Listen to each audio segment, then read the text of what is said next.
Well, good afternoon, everybody, and welcome to Philadelphia. It's time for the New Balance National Outdoor Meet. So excited to be with you for 4 great days throughout the course of the weekend from truly one of the historic track facilities in the United States, Franklin Field, once again, our site for the 2023 Outdoor Meet. I'm Brendan Gulick. Jasmine Todd will join us here in just a little bit. We are getting ready for our meet here this afternoon. It's day 1 of 4, and figured we'd walk you through what the beginning of this week's outdoor meet will look like. And kind of run through the schedule for you right off the outset.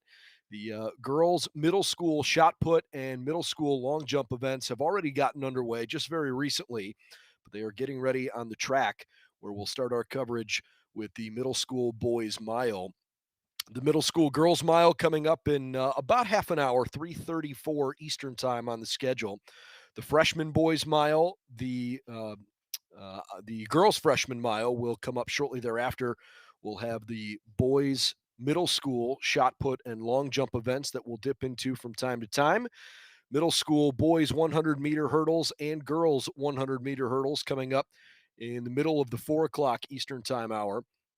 We'll have the boys 100 and girls 100-meter dash for middle schoolers. Middle school boys and girls 400-meter dash on the track, 100-meter hurdles, boys and girls 100 as well for middle schools. Then we'll get into the championship division for the first time at the end of the night with the boys 4 mile and girls 4 by mile, followed by the boys and girls 5K. Introducing our young men to you here as they get ready for what they hope is going to be a long and fun week for them.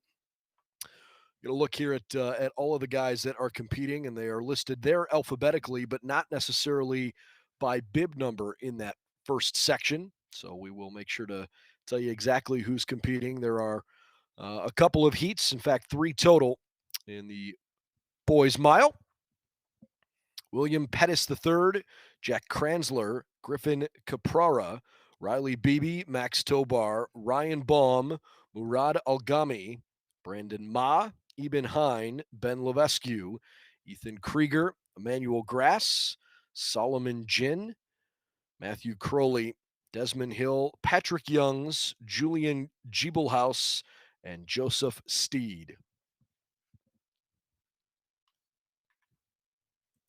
Guys are getting ready to go here in less than 2 minutes. We'll get underway. Actually, it looks like they might be ready even a smidge early. How about that? The gun comes ahead of schedule, off and rolling here in the boys middle school mile.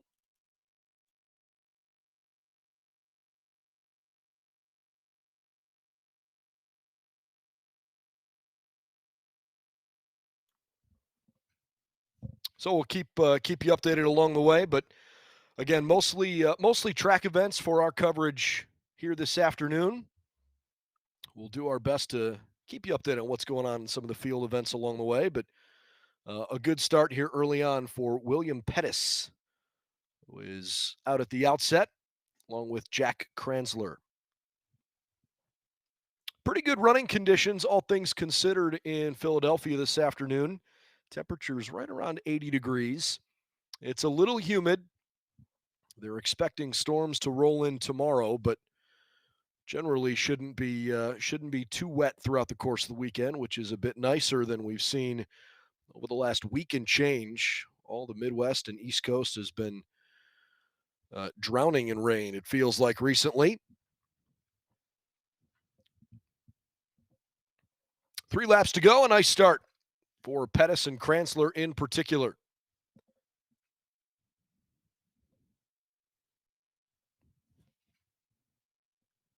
Julian Giebelhaus coming up the back.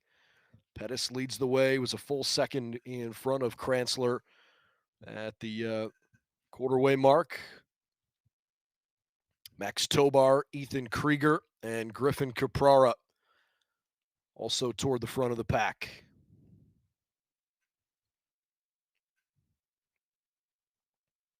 Kranzler runs for Guilderland TC. And off to a really solid start.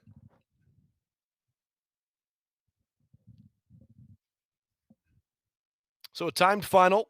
There are 3 heats in the boys' mile. And quite a bit of separation already for Pettis. Kranzler has given up a little bit there. All William Pettis III here early on. Young guys from all across the United States trying to put on a clinic here this weekend and open the eyes of some college coaches around the country. These guys are obviously even pre-high school, hoping that this is just the beginning of a long and fun journey for them. You can tell there's quite a bit already here with Pettis way out front in this opening section. That last split was 1:12.81, full second faster than Max Tobar, who's in second place here. Ethan Krieger running pretty well, given his starting position. Krieger's all the way up into fifth place, but at the moment, nobody's even threatening William Pettis III.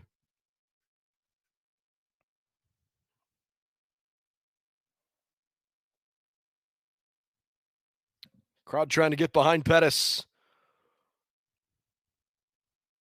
Long, consistent strides. And he's into the final lap.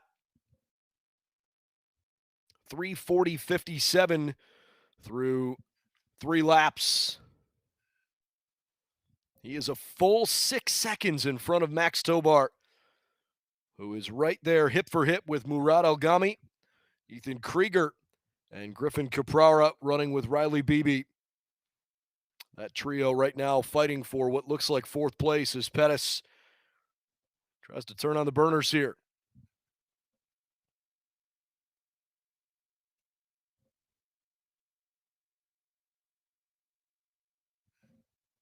Into the backstretch.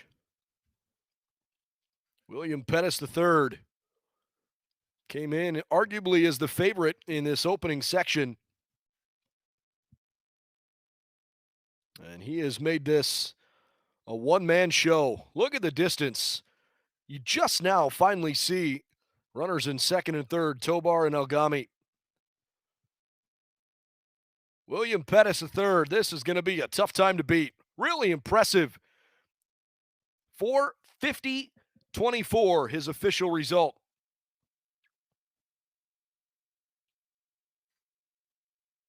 Pettis with a really solid run. Tobar comes in second, 4:59.67. Murad Algami, 5 minutes, 0.38, is a third place finisher.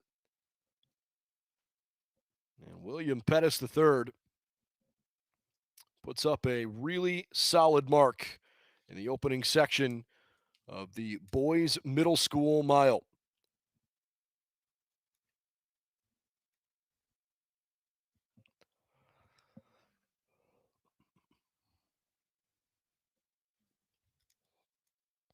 Just kind of running through the rest of the results after Pettis, Tobar, and Algami. It's Riley Beebe, Griffin Caprara, Emmanuel Grass, Eben Hine, Desmond Hill, Ethan Krieger, and Brandon Ma, rounding out the top 10. What a result from William Pettis III. That is a heck of a run for a young man that's not even in high school quite yet.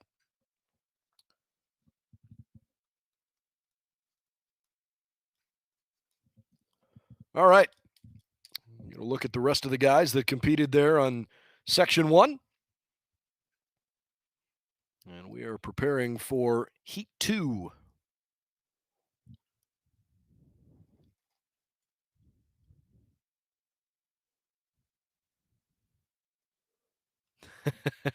Some antsiness along the line there, but everybody stayed behind the line. That's okay. And off we go.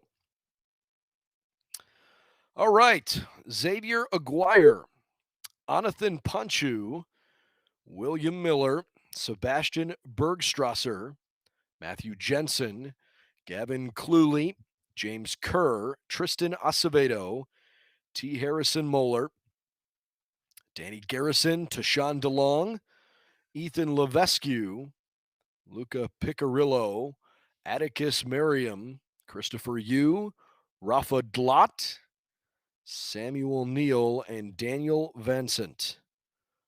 All competing here in Section 2. Time to beat is 4:50.24.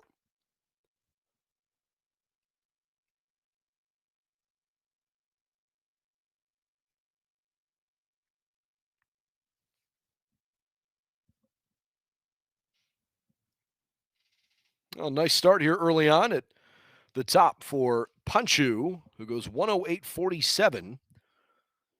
which is a little bit faster than we saw in that first section.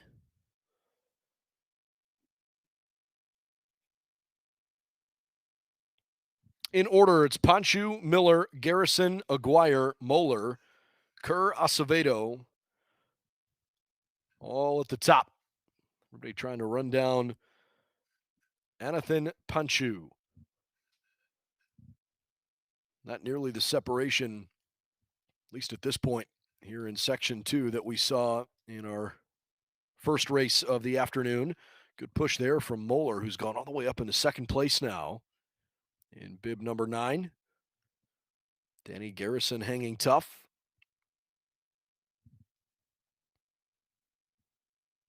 What a thrill for these guys to be competing here at Franklin Field, nearly 130 years old.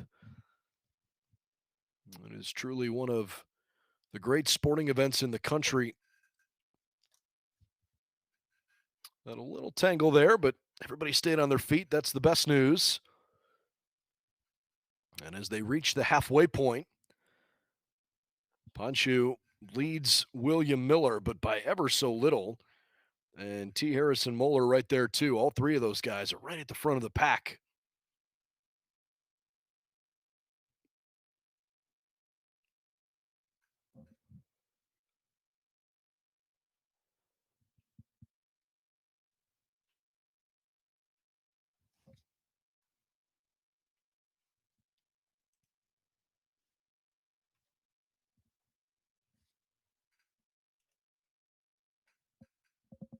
Good push from Miller.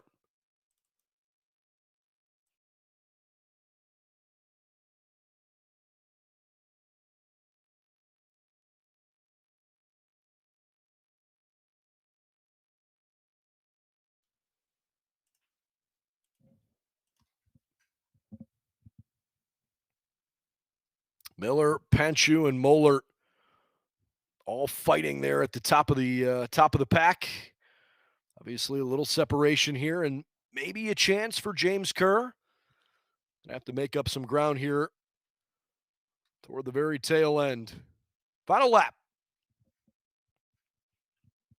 Miller, Kerr, Merriam, Cluley, Garrison. The top 5 through 3 laps.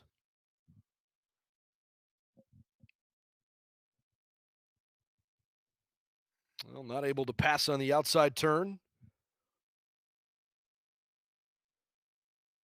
Turning into a pretty good race here between Miller and Kerr. Kerr trying to push harder on the outside. Miller holds him off and explodes in tight. Look at William Miller. He picked the right spot.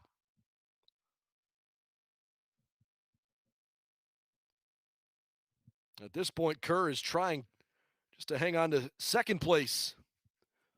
Don't look now. Atticus Merriam flying around the outside. I don't think Miller felt him coming. Now he does. Doesn't matter. What a great closing stretch. Section 2 winner at 4:48.52 for Danny Garrison.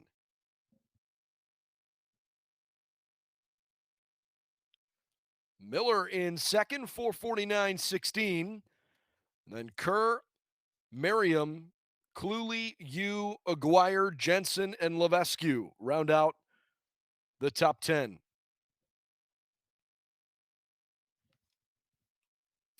Last guy to come across the line there in bib 9 was T. Harrison Moeller. As they bring the young men on for section 3. Danny Garrison. Well done. 4:48.52. Running for New England Elite in Massachusetts.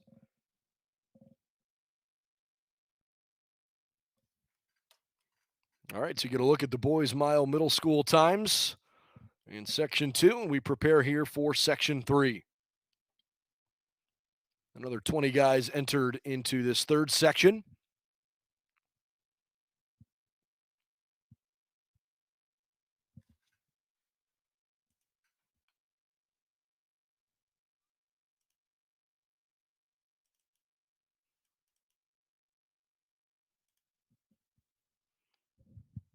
Here they are.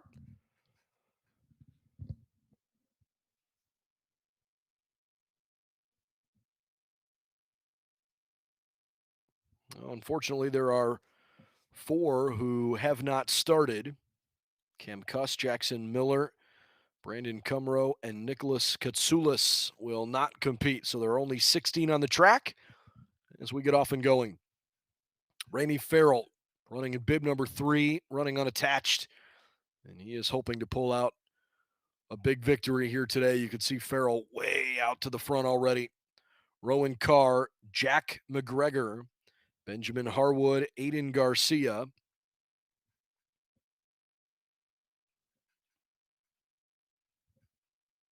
Carr and Garcia off to a good start.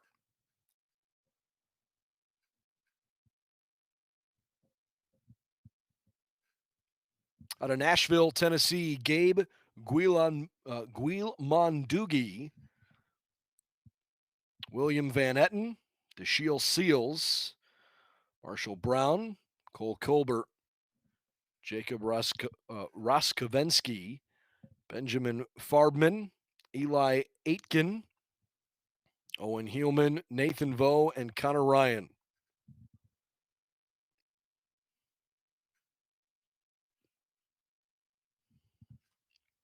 Okay.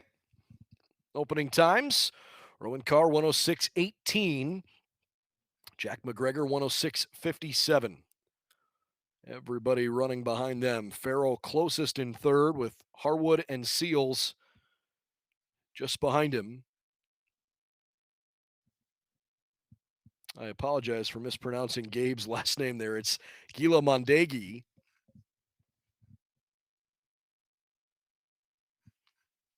We'll see where Gabe can push here in this race. He's currently sitting in 7th.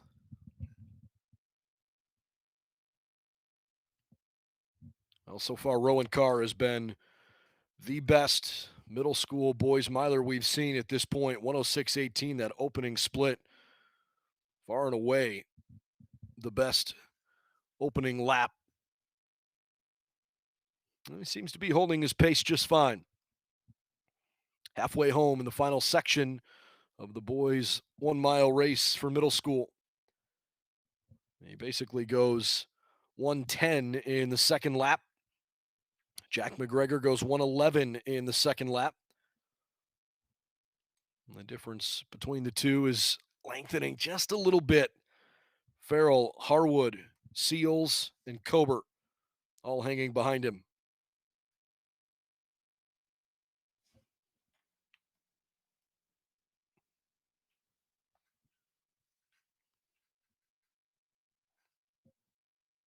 So Carr, McGregor, and Farrell.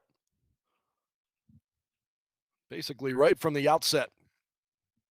Those 3 have put on a really good show.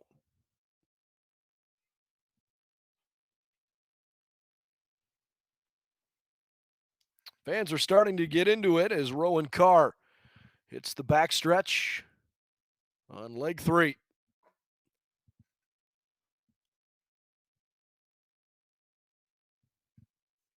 Good move from Farrell as he's just past Jack McGregor.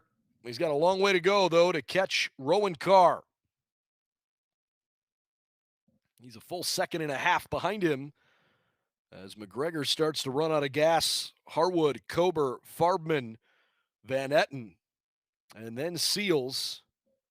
Owen Heilman.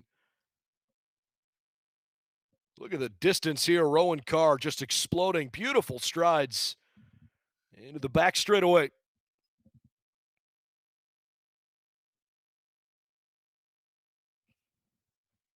Rowan Carr has made this really not much of a conversation right from the outset.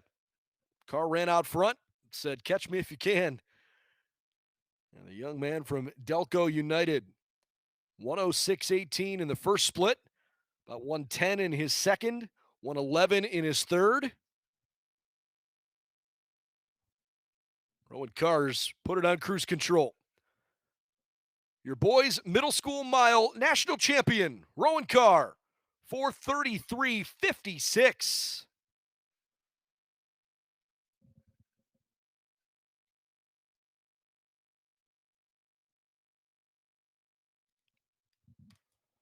Second place to McGregor. Cole Kober in third. Then Ramey Farrell finishes in fourth. DeShiel Seals with a really nice last lap. Far and away his best. After he went 112 and 115 in his middle two, Seals was saving it late. 108.56 his final split.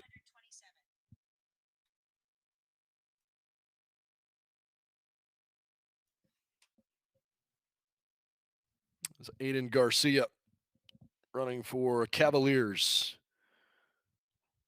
Closes out his competition. 5:29.02 for Aiden.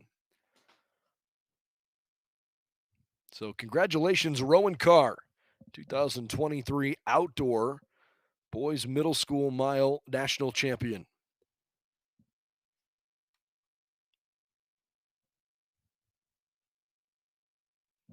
These are the Section 3 results, not the final race results, although the top 8 would all stand up as the 8 fastest times. In fact, actually, the top 8 all the way through Aitken. Those are the 8 fastest times of anybody in any section. You see Danny Garrison at that 4:48.52 out of Section 2 finishes top 10 in the country. Something certainly to be proud of there.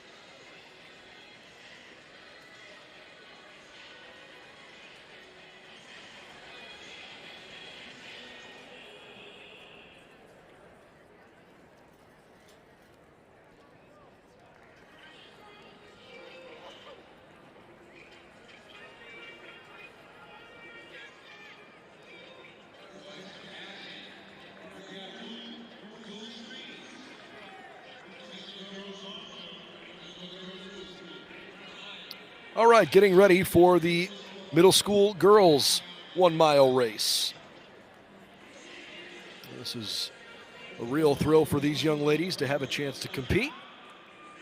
I'd like to see how they perform this afternoon. Fortunately, no records available to us here for the middle schoolers, but certainly looking forward to seeing how they go out and put their best foot forward.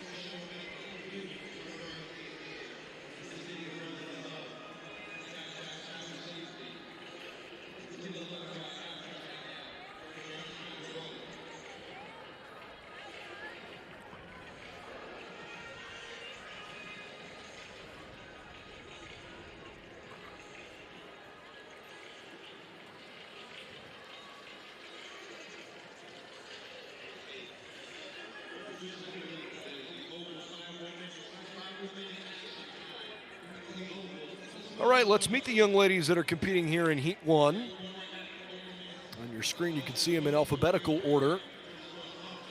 But in terms of their bib numbers, wearing bib 1 is Megan Dennis, Izzy Wheeler in bib 2, Petra Grundle in bib 3. Bib 4 here in this first section is June Carls, Tara Iyer in bib 5. Dylan Hosty is in bib 6, Emily Flagg in bib 7. Lila Dowling wearing bib number 8, Jalen Alexander in bib 9, Elena Keller, bib 10. On hip 11, Madeline Cook. Unfortunately, Caroline Ward and Aurora Casserly have not started. Olivia Richard, Lily Hubbard, Elizabeth Mumm, Lily O'Brien, and Haley Mancini rounding out our field.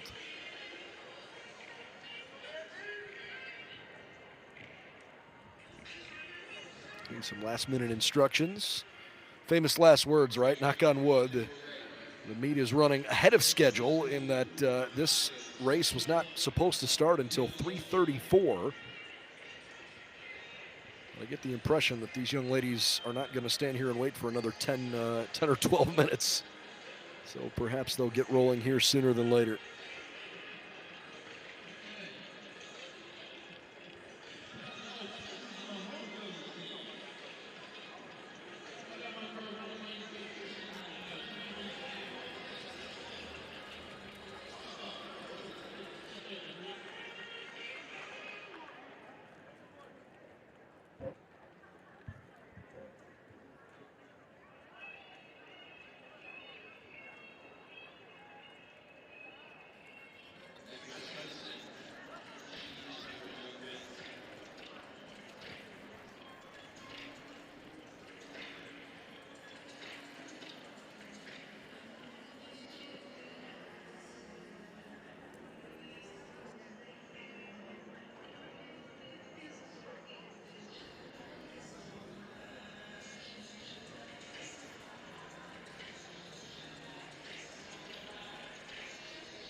All right, you're watching live streaming coverage of the middle school girls 1 mile race, heat 1 of 3 at the New Balance Outdoor National Meet. If you're just tuning in for the first time, I'm Brendan Gulick, joined by Jasmine Todd. Looking forward to a fun afternoon and early evening. Jasmine, it's good to be with you, and with all these young ladies and young guys competing here this afternoon, especially the middle schoolers. I just think in particular it's a lot of fun for them to have a chance to showcase themselves in a huge setting like this. Big stadium, big stage. Let's go see what you got.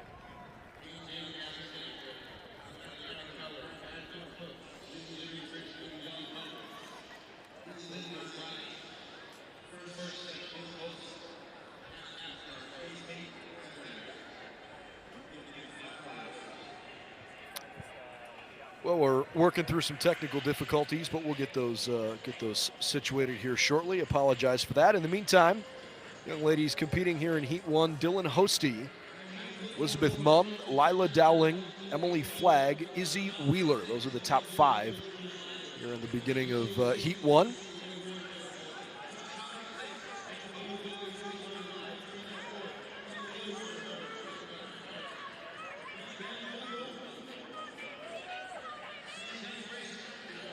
When you guys are going.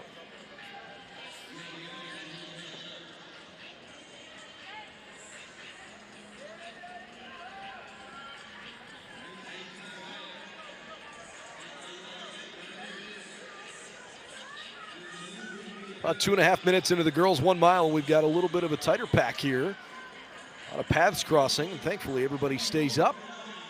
Solid running across the board, though, and a great push. All right, Dowling, Grundle, Hosty, and Flagg, the top 4. Petra Grundle in particular, I thought that was really solid. She pushes her way out into first place. Grundle followed by Dowling, then Hosty, then Flagg. Izzy Wheeler trying to keep them in their sights.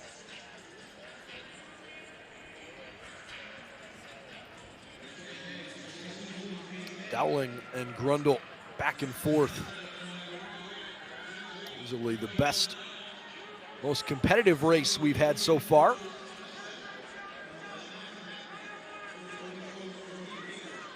And the young ladies are into their final lap. I think we've got a good one going here with all 5 of these. Dowling, Grundle, Hosty, Flagg, and Wheeler all at the front. Lila Dowling running for Shore TC.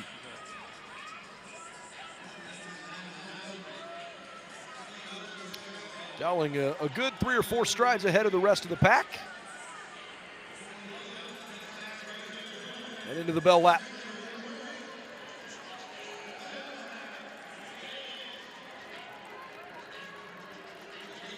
Dowling extending a bit.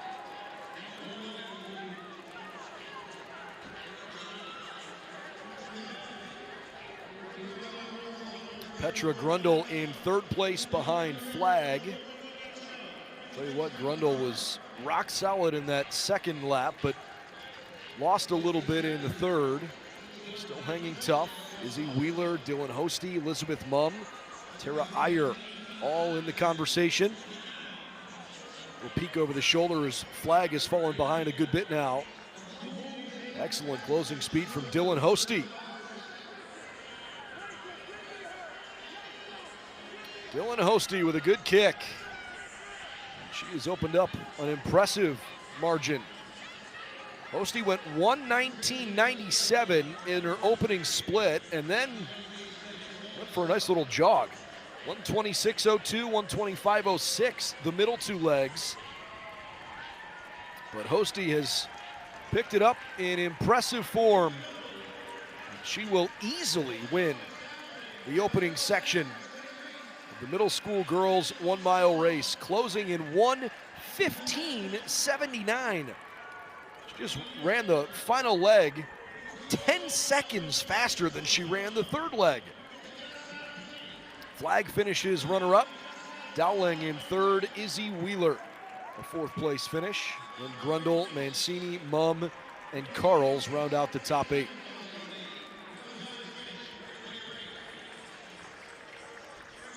Good race there from Dylan Hosty.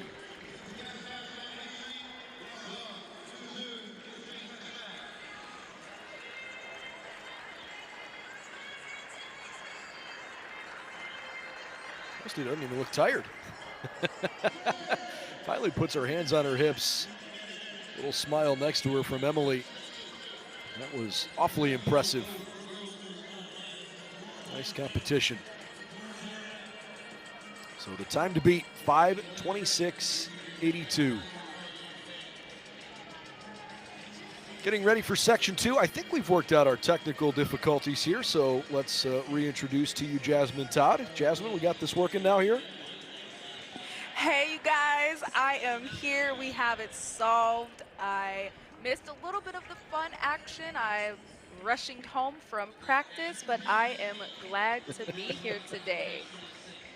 Well, glad to have you, and looking forward to a fun afternoon and evening. Pretty cool to see these young men and young women have a chance to compete on, frankly, such a big stage. It's a huge outdoor national meet. These are some of the best young track stars in the making at a historic venue. It's a big opportunity to see what you got early on in your life. What do you think? Absolutely. I am just, as I watch this and I watch the opportunities that even these middle schoolers are getting, I think back to when I was in middle school and I'm like, dang, I experienced nothing like this. I'm kind of jealous, a little bit of FOMO. Um, but this is so amazing and it's such a great opportunity for them. And I hope that they're just enjoying it and taking every second and bit of it in. Well, the gun goes off. Sydney Young, Anya Strobert, Braylon Cornell, Kara Conley, Isabella Daly, Ariana Vargas, Ella Williams, Jillian Bergeron, Brady Pranetta, Madeline Tuxbury, Reagan Owen, Lila Flores, Zoe Wayner, Erin Tynan, Zoa Mazar, Annabelle Martin, Caitlin Bardis, and Eiley Sentia. All working together here, running here in Section 2. Saw a really Brendan, impressive closing leg in Section 1. What's the part of this race that you find to be most difficult? Truly the whole thing. I'm a jumper. So the fact that they are just getting off the line is phenomenal to me. They are doing laps. But as I was talking to some of the athletes, I think the coolest thing that I learned is I never fully understood trying to avoid being in the front of the pack and excuse me, but the balls that it takes to be up front, because I learned that once you're up front, you become the rabbit for the race. And so once I learned that and I was like, you know what, that's actually right, because everyone's going to feed off of you and you don't really know what's going on behind you. So you have to have that full confidence to take it out up front.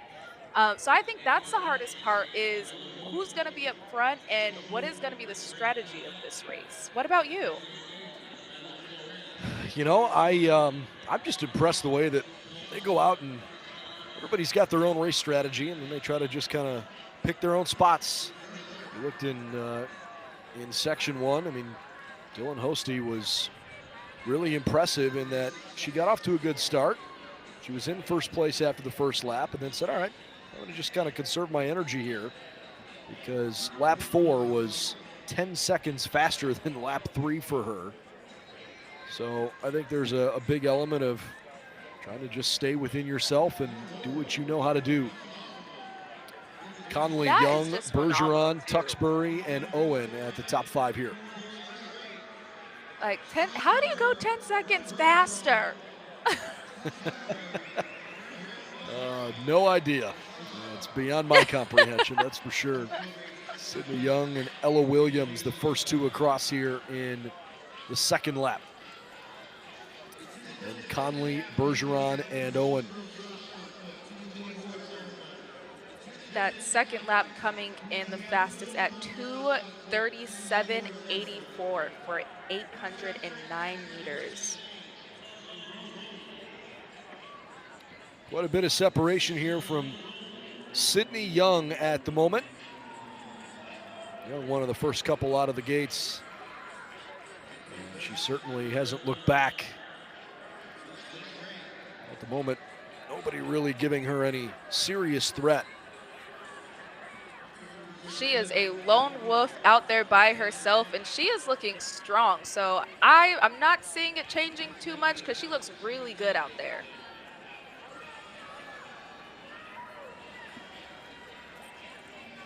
Sydney Young trying to have a little momentum going into the final lap.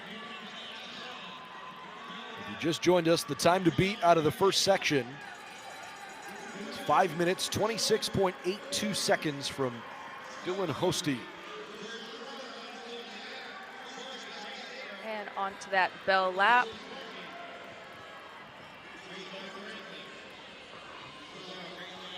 Young, Strobert, Williams, Owen, and Tuxbury, top 5 runners at this point. Young still holding on out there.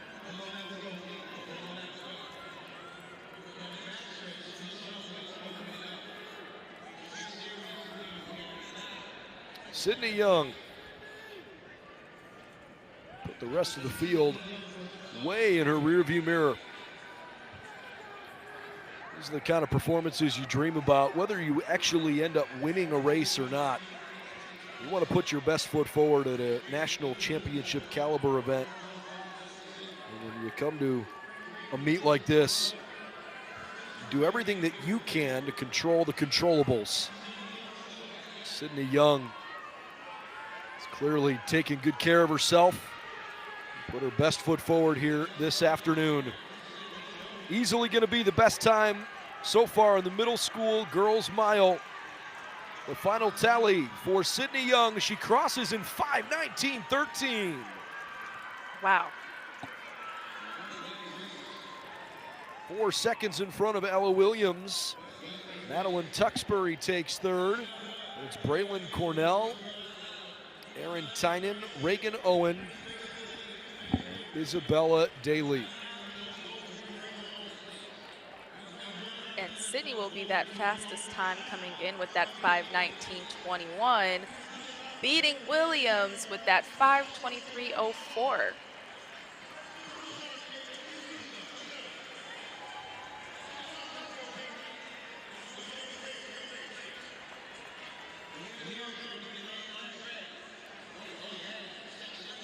Great sportsmanship. So encouraging to see that sportsmanship is such a big part of it, even at this age. Well done. So Sydney Young, 5:19.21. Usually, even at the middle school level, these sections are graded out such that they tend to get faster and faster. We'll see how that 5:19.21 stands up for Sydney Young. And that's exactly why you want to just leave it on the track, because you never know what's going to happen in that heat behind you.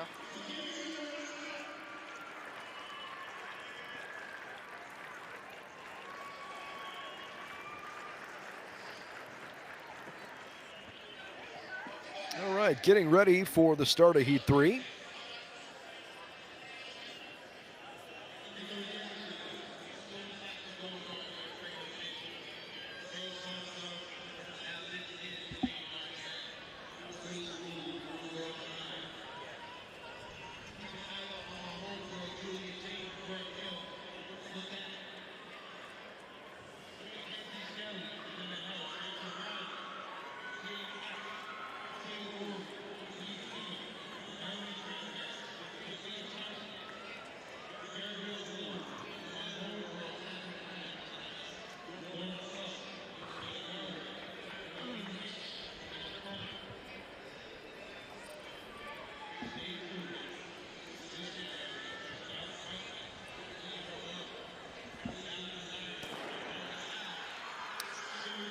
All right, the gun is off and we are rolling away here in our final heat.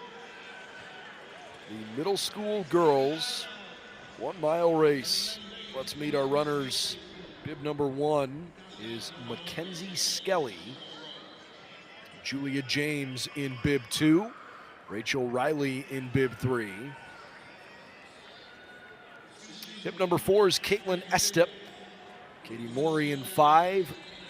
Neva Keetel is wearing bib 6. Naomi Greengrass in 7. Sophia Thompson in number 8. Bib number 9 is Aisha Wajid, but she has not started this race. Gabriella Pilov is in 10. Abby Flagg wearing number 11. Lauren Kloss in 12. and Dawaher in 13. Emmeline Lynch in 14. Emma Curran, bib 15. Sadie Kruger, Julissa Derry, Scarlett Hawkins, Leah Navarro, Mallory Myers, and Sawyer Nicholson.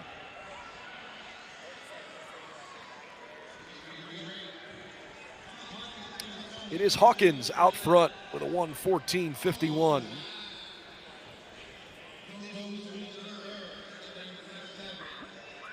Hawkins had been running with quite a bit of width in her arms there.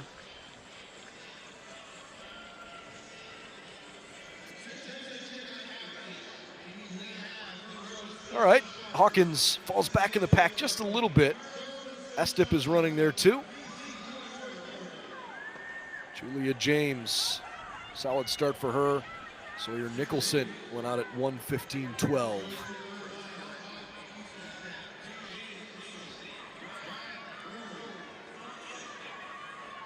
Wow, bold strategy, passing on the outside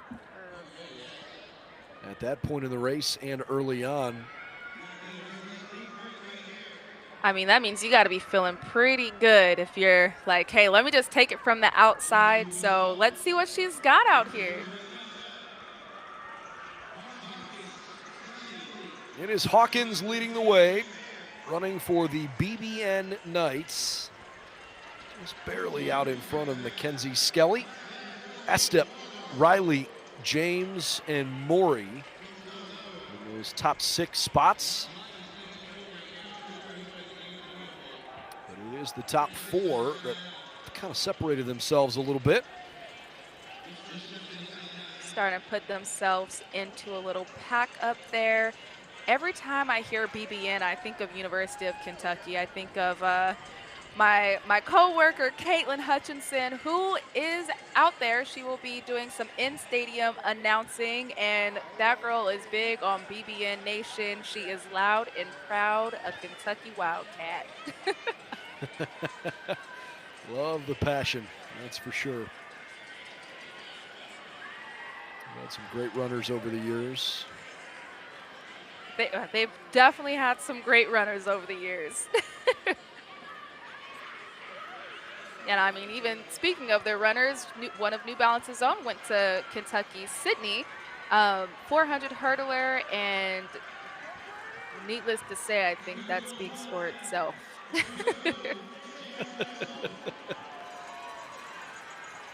In toward the final lap. Estep, Skelly, Riley, all with good performances here.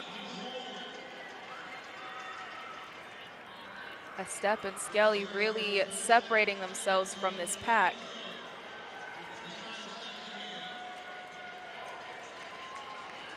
I believe Caitlin's shoulder number had fallen off somewhere along the way. Either way, or I should say Caitlin Mackenzie's shoulder number had dislodged at some point. But without a doubt, Caitlin Estep is running out in the front of the pack. You gotta love those numbers. I don't think they stay on. It is so rare that I see the numbers fully stay on for an entire race. Caitlin Estep. Couple of good runs in the middle of the pack and then just exploded her way in that final lap. She is your 2023 Outdoor National Champion in the girls' middle school mile. She runs a 5:01.50. Mackenzie Skelly, 5:04.42, finishes in second. Rachel Riley, your bronze medalist.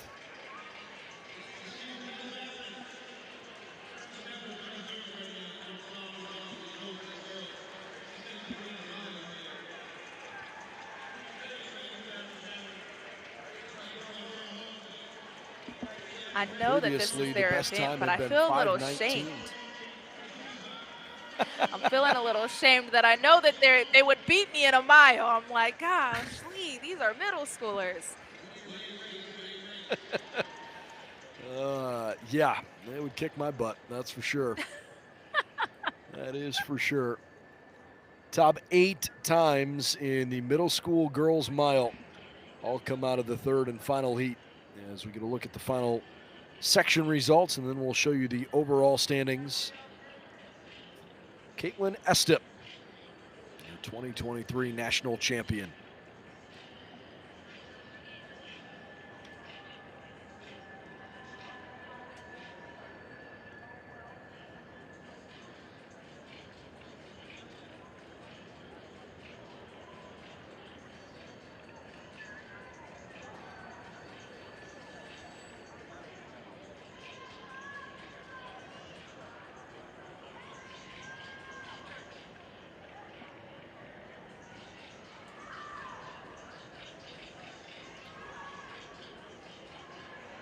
All right, the next event on the track is the freshman boys mile. As those young guys are getting ready to go. And once again, running a little ahead of schedule, always nice. We assume that they'll be rocking and rolling here within the next couple of minutes. And at the moment, we are 10 minutes ahead of schedule.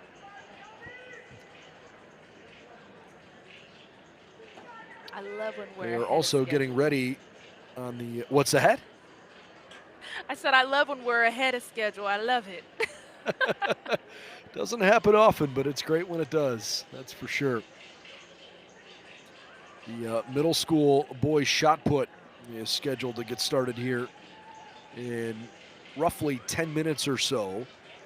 So perhaps we can show you something from that event along the way.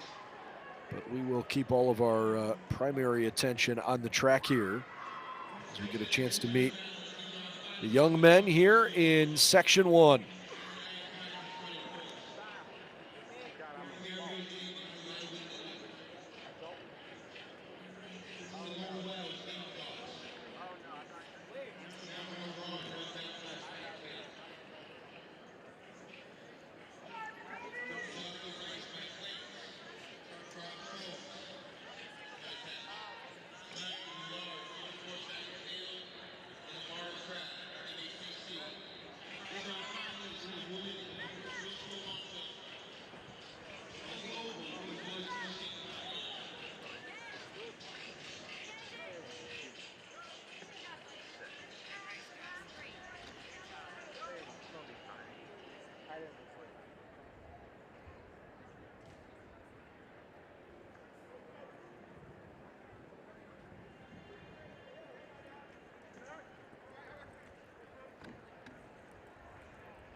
Unfortunately, it looks like Beachside's Garrett Hudson is a scratch here, so we won't see anybody wearing bib 1.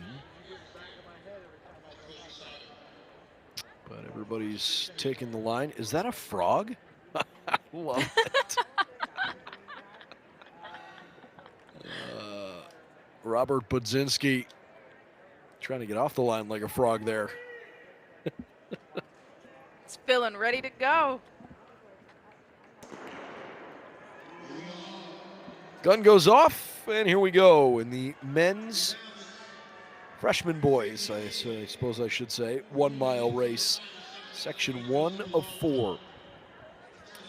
Robert Budzinski, Sean Gray, Jacoby Soder, Richard Federico III, Michael Driscoll, Kevin Coots, Gavin Leffler, Evan Geidish, Bodie Melton, Clayton Johnson, Clark Steffen, Johan Cruz, Brennan LaRusso, Copeland Rollins, and Caleb Rock here in section 1. And a pretty early, fast start up at the front.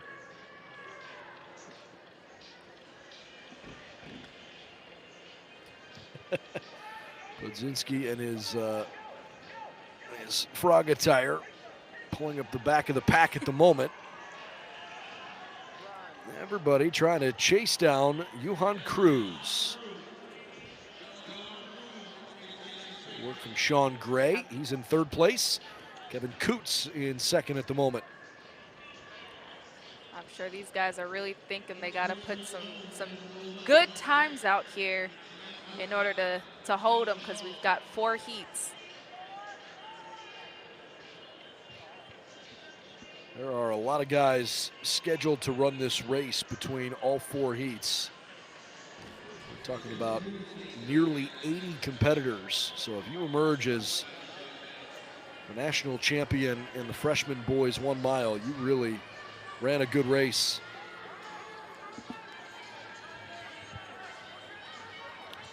Leader of the pack right now is Sean Gray. Overtook Cruz.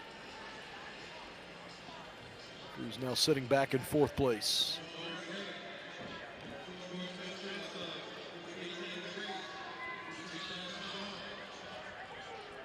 For those of you who like those times and seeing what times are coming in, they went through that 4:09 at 1 minute 5 seconds 49. 105.98, 105.83, 105.49. Those were the 3 fastest opening splits. Nobody's gone nearly that fast in the 8:09 mark. Sean Gray, Kevin Coots, Clayton Johnson, Johan Cruz. Those are your top 4 at the moment. Cruz is actually fallen back just a little bit further. He's down into 6th place here at the moment. Bodie Melton and Clark Steffen running well.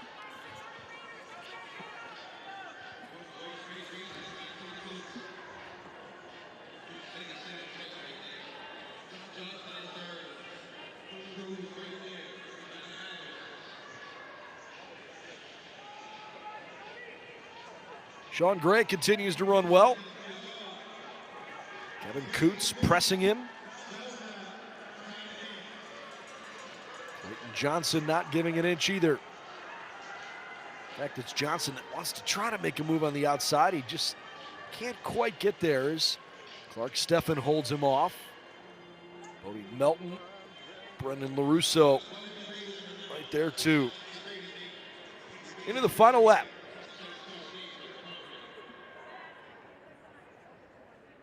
Coots, then Gray, then Johnson. Johnson trying to make a move here. Johnson competing for Green Wave. Sean Gray out of Portsmouth. Kevin Coots running unattached. And as you can tell, certainly leaving something in the tank for late in the race. It was tight just a few minutes ago, no longer is. Kevin Coots just cruising his way around the back stretch. Kevin Coots going to put up the time to beat here out of the first section.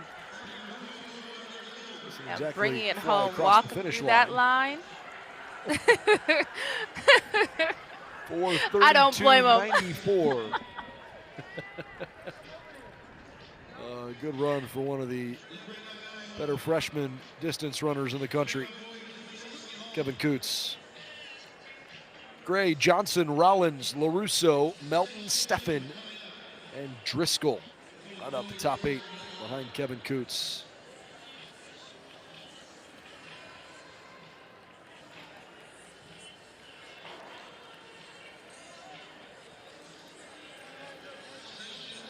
Many of these young men someday might find themselves running in an NCAA national championship. Can't wait to follow their careers. They definitely got something to look forward to. And into that. And I would think that starting their, their competitive careers on stages like this will help them, be that much more comfortable when that time comes.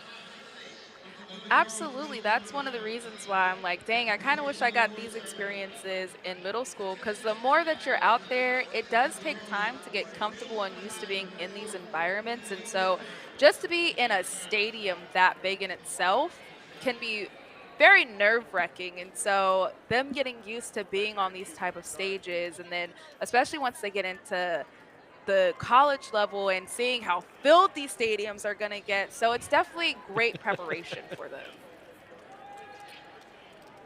Apparently wherever Robert Budzinski does his shopping, so does bib number 19 and Max Hubener.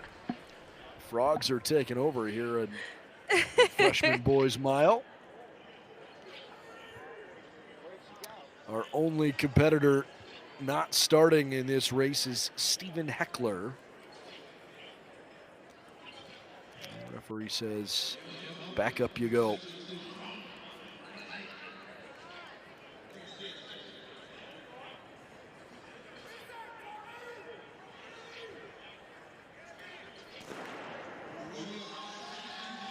Gun goes off, and here we go. Let's meet the young men here in section 2. Peter Simpson from Jersey Devils Elite in bib 1. Bib 3 is Alexander Mazzio. Aiden Nelson in 4, Gavin Zace in 5. Jersey 6 is Tim Starwalt. Parker Warkentine in number 7. Bib 8 is Daniel Lara Lozano. Lorenzo Lopez in 9, Eric Ramos in 10, Robert Cesari from Ocean City in 11, Aiden Green in 12, bib 13 is Eric Priestner, Will Pacey in 14, Anthony Tornabe is in 15, Brady Leitenberger in 16, Joseph Friedman running in 17, number 18 is Joey Sharkey, Max Huvener in 19, and Santiago Gutierrez in bib number 20. Gutierrez in particular off to a good start. He and Joey Sharkey see if they can hold on though. As Parker Warkentine takes the lead as we get things rolling. Sharkey, Leitenberger, Gutierrez, and Huvener are the top 5 through one lap. Coming through that first lap in a 1:07.46.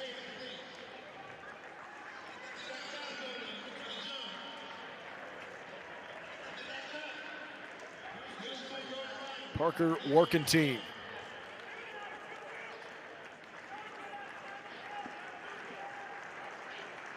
He and Sharkey. It's pretty good separation here early in this race. Let someone else putting themselves in their own little pack. Yeah, no doubt. Every once in a while you see little statistical glitches that make you laugh, including Stephen Heckler, who apparently is currently in 6th place, although he didn't start. So I'm not sure how he could be in 6th place after he didn't start, but who knows? He appeared somewhere. The ghost is running. I love it. Warkentine, Leitenberger, Mazzio, Sharkey, Gutierrez, Huvener. Top runners through the halfway point. And you guys know I am a long jump gal, so over on the field, we do have some field events going on. We've got the middle school girls long jump happening, and so just a little quick update for you guys. First place right now is Amara Crabb, who has gone 5.62 meters. Behind her is Zion Bullard of 5.44, which is 17 feet 10 1/4 inch. Parker Coes, which is a 5.36 meter jump, 17.7, and that first place in feet is 18 feet 5 1/4 inches, and that is an insane jump for middle school. Just so you guys know, very impressive. Unbelievable. Final lap. Things are going quite well at the front of the pack in the freshman boys mile here, section 2 of 4. Unfortunately, the live results have actually frozen up a bit on us. So when we get a better look at bib numbers, there we go. They just refreshed now. Leitenberger leading the way. You can see him there. Then it's Mazzio in 2nd. Warkentine is in 3rd. Brady Leitenberger only really has one guy to hold off here. Alexander Mazzio. Does he have enough late? Brady's strides are Really diving into those lengthening just a little arms, bit. man.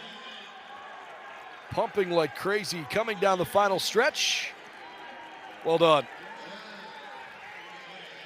Well, they have actually just flipped it on the live results. Apparently that was Peter Simpson who was running out front, followed by Mazzio, and then Leitenberger finishes behind him. So Simpson with a 4:33.48. That is good for second in our compiled results. Kevin Coots still standing up with his 4:32.94. So if you're a Kevin Coots fan, you're surviving, trying to see if he can hang on for one more heat.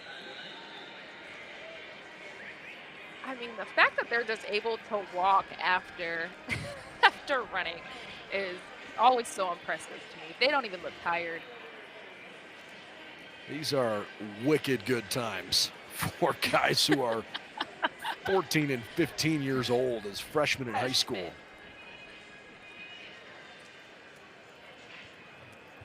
Kevin Coots still leads the overall standings. So Coots out of heat 1, faster than Simpson from heat 2. We've got 4 total heats. This is number 3.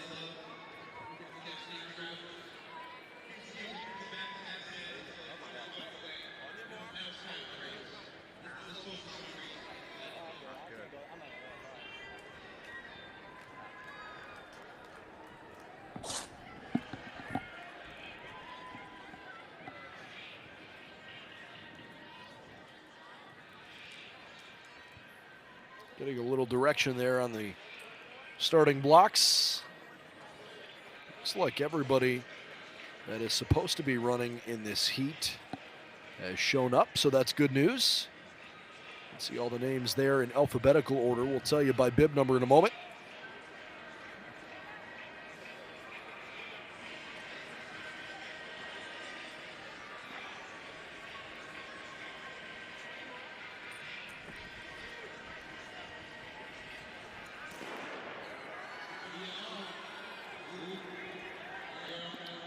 Everybody jockeying for positioning right at the outset. And a good start for Moises Salazar.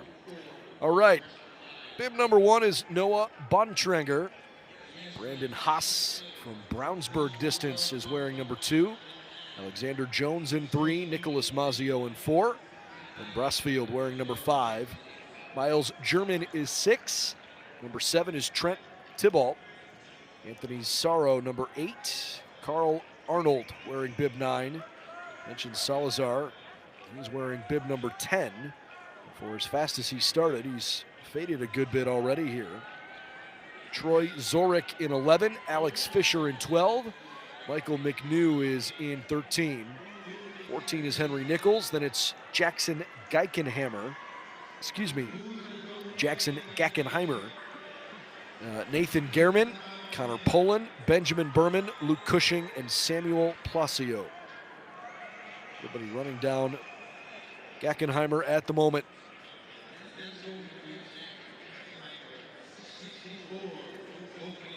Berman in second, followed by Placio.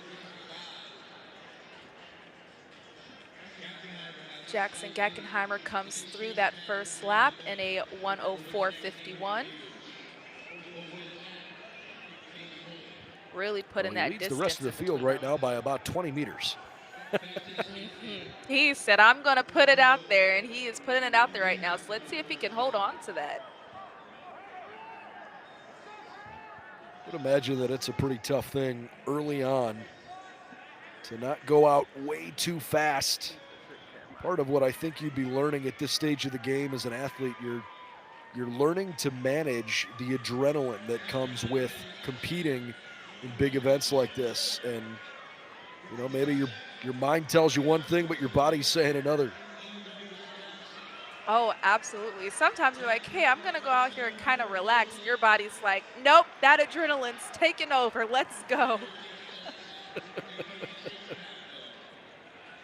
imagine learning to control that can be pretty challenging. Gackenheimer still leads the way, but that lead has dwindled quite a bit. And just like that, Jackson fades back in the pack. Over the last 400 meters, he has lost substantial ground. And look who's made his way to the front, Trent Thibault. Good push on the outside from Noah Bontrager. He went from 6th all the way up into cozy spot in 2nd.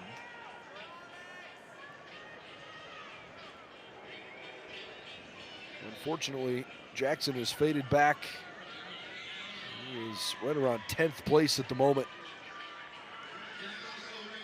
There's too much in that last opportunity.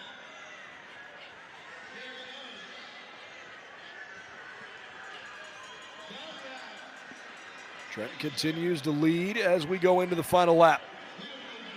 He just went 108.89. Splits of 106.61, 108.01, and 108.89. Pretty consistent there. Berman, Poland, Zorik, Haas, Jones, McNew, all behind him. And it's Arnold, Salazar, Nathan Gehrman, Anthony Sorrow. Finally then, Jackson Gackenheimer.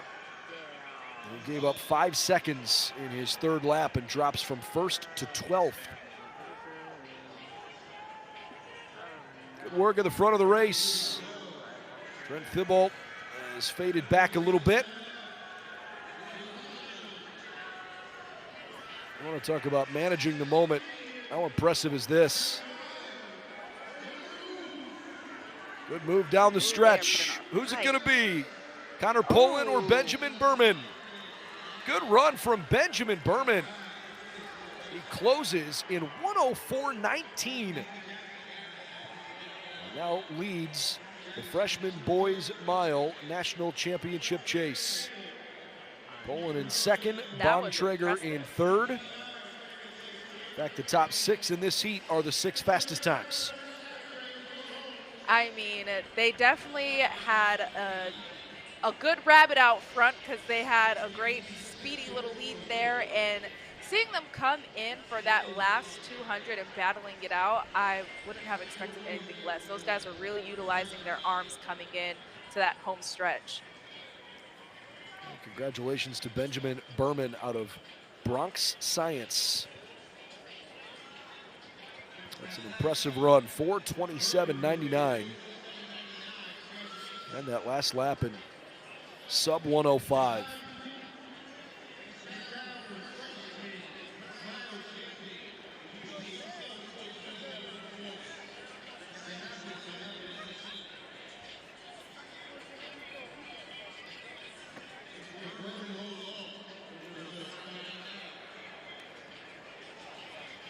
All right, so we're getting ready for our 4th and final section of the freshman boys mile.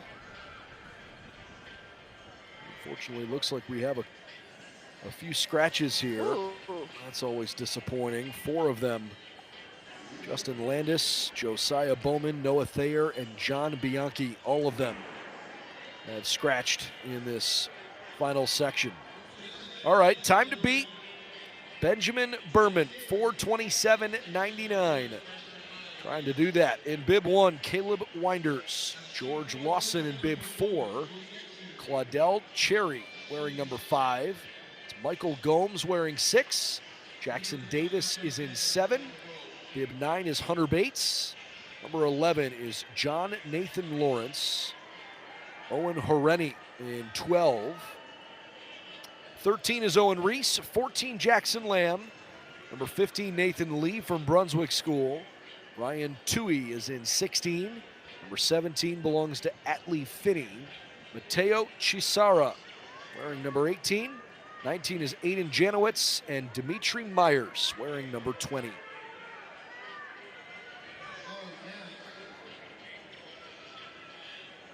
Obviously, when you're running in Section 4, one, you feel pretty good about your chances, right? You're supposed to be the fastest heat, but you also get a chance to see what the rest of the field does, and maybe that plays into your psyche a little bit.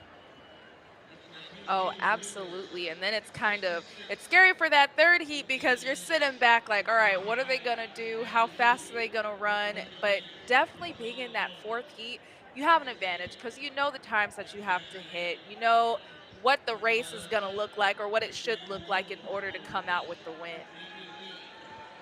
Caleb Winders went out pretty hot, but Janowitz and Myers are right there. Look how tight they are in that stretch. Obviously, you can see they're running through the hurdles.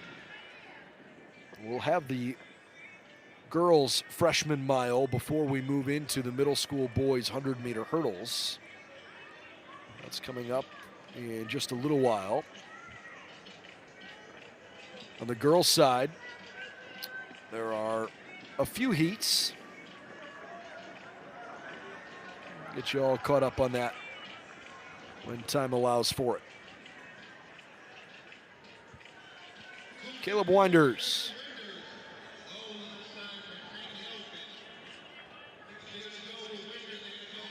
Looked like Winders had slowed down a little bit in that second heat. I don't know if it was just gamesmanship, if he wanted to force everybody else to see how fast he went out, that he pulls back a little and says, all right, let's see if he can exert a little more energy. And once he felt like they'd worn themselves out enough, they just kind of ran away from everybody. He's definitely taking that lead, and once again, we're going to see if he can hold on because he's put himself out there. He's got about a 15-meter lead out there, and he's looking good, but can you hold on to it? You see him kind of looking over his shoulder, looking up too. Myers and Gomes, excuse me, closest to him. Time for the bell lap. Those were three really good laps. 106.61, 108.53, 105.23 from Caleb Winders. Gomes is a full 2.5 seconds behind him at the 3/4 mark. Caleb trying to put this on his shoulders and just take care of business.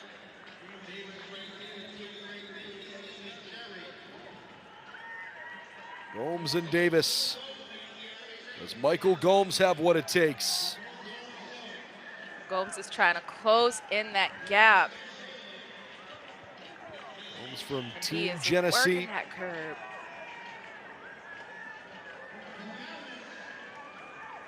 This is turning into a pretty tight finish. Caleb Winders, Michael Gomes. They are working those arms. Look at them go. Caleb just refused to let it go, and he is your 2023 freshman boys 1 mile national champion. 4:24.36 for Caleb Winders. A brilliant final lap from Michael Gomes. He ran 102.22, and he made that really tight late, but not quite enough to run down Caleb. Congratulations to Caleb Winders, 2023 national champ at the New Balance Outdoor Meet. Man. And thank you to those boys for putting on a good show for us. That was some really good competition. Those guys really battled that out too.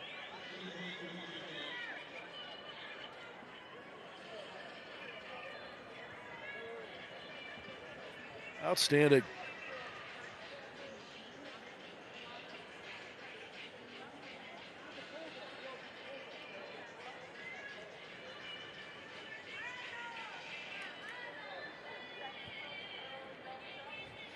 And I'm gonna talk back over to that girls long jump again. They Do it. are concluding their final, and our winner is Amara Crabb of MATC. She is an 8th grader. She is winning with a 5.62, which is 18 feet, 5.25 inches.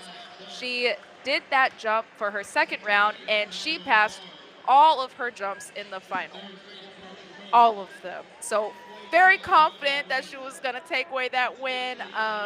Second place was Zion Bullard of a 5:46, and third place was Parker Cones of with a 5:44. Outstanding. Congratulations on a great showing there in the girls middle school long jump. 5:62. to be able to pass on all three of your second jumps and win somewhat comfortably is kind of hilarious, actually. That is a vet move. Like, this girl is ready to move on. So kudos to her. Shout out to her coach for just being like, hey, shut it down. We've got this in the bag. Conserve that energy. Amazing day for her. Well done. Okay, we've only got 3 heats in the freshman girls mile, and unfortunately there were 4 young women not starting in heat 1. So Sloan Wasserman, Caitlin O'Brien, Aubrey Smith, Olivia DiGentano, Ryan Denkanis, Courtney Toy, Anya Budzinski, Caroline Kovacs, Ella Kankro, and Sarah Thomason are competing here in the first heat.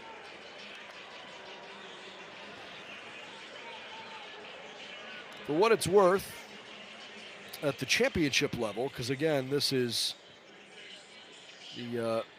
still just freshmen, but at the championship level, the girls outdoor 1 mile national record belongs to Hannah Boyle in 4:42.11. Kovacs, Dankanis, Toy, Kankro, and Smith, top 5 in the pack. So sometimes, not because you think you're going to see a national record fall, but sometimes you're going through your training and thinking, okay, what do I got to do to try to be the best when it's my chance to put up an impressive number? Oh, absolutely. When did you start looking at record books during your career? Ooh, I really started looking at the record books in 2016.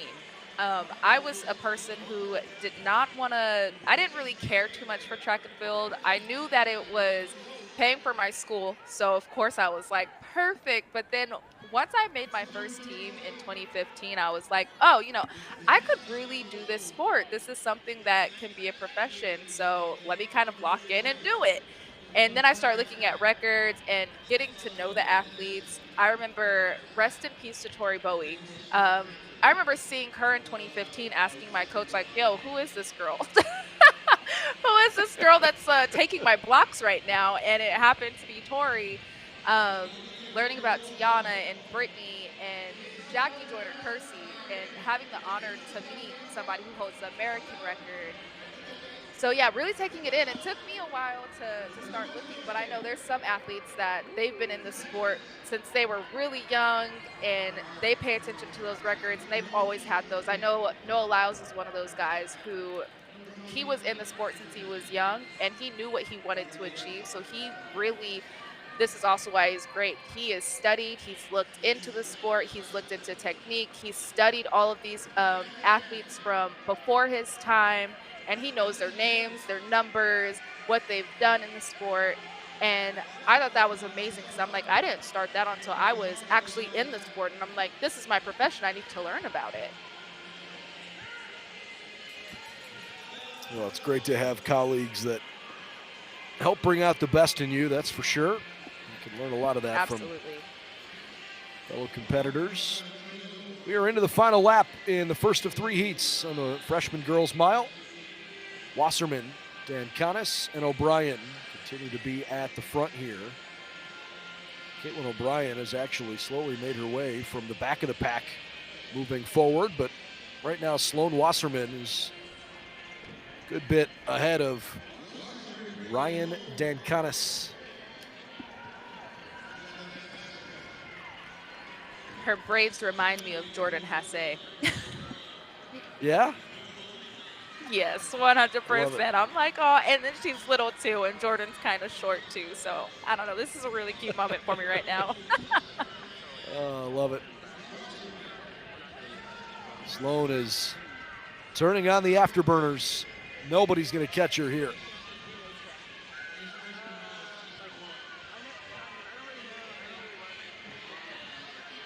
Sloan Wasserman. Well, admittedly, it is starting to tighten up. How about that? Ooh. Did Yeah, Wasserman she came in shoot from too the early? inside too. Holy cow. I Oh, mean, wow. Wasserman was What way a out ahead. surge! Sarah Thomason, 5:19.87. Then O'Brien, Danconis, and Wasserman.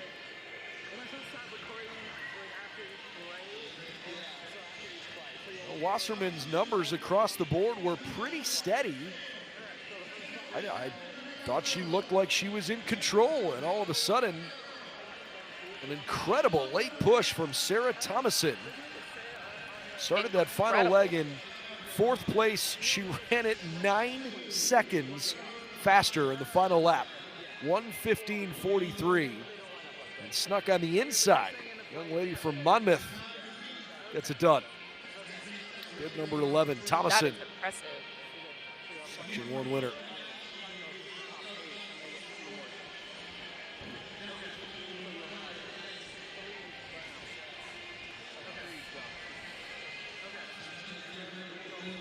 O'Brien, Danconis, and Wasserman round out that top foursome. By the way, we will have some sprint events coming up here when we wrap up the freshman girls mile. And for the most part today, most of today's coverage features middle school athletes. We occasionally get some high school performers. We'll have, in order for boys and then girls, the 100-meter hurdles, 100-meter dash, 400-meter dash. We'll have both the first round and the finals of the 100-meter hurdles and the 100-meter dashes. Then we'll get to the championship side, the 4x-mile and the 5K. Here we go, section 2 of 3. Let's meet our contestants, all of whom have started this race. Alana Kummer, Audrey Nielsen, Emma Patrick, Caitlin Lumbra, Nora Brahim, Kayla Forsch, Allison Lee, Chloe Feitzy, Macy Huber, Haley Caldwell, Annecy Valeeks, Berkeley Holtz, and Cameron Barton.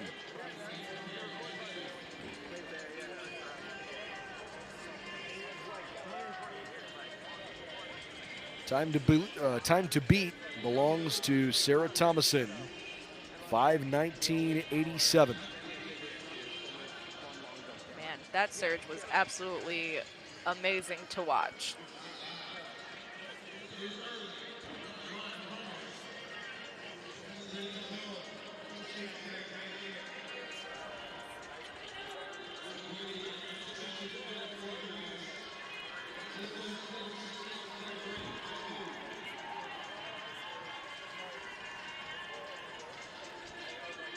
Lana leads the way, 1:16.80. Actually, you know what? They've just now updated that Lee and Caldwell did not start. I was thinking the field looked a little light. They said 13 were on the track. I wasn't sure I counted 13.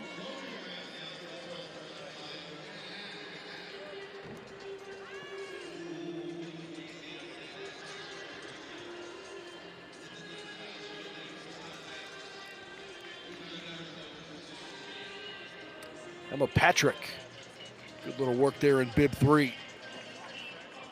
Fought her way from 4th to 2nd.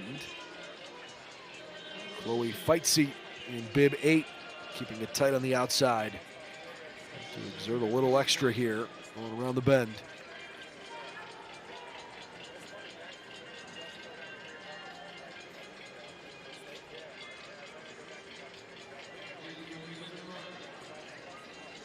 top freshman 1 milers in the United States. Chloe making a bit of a move. So is Macy Huber. In fact, those two come across first at the halfway mark.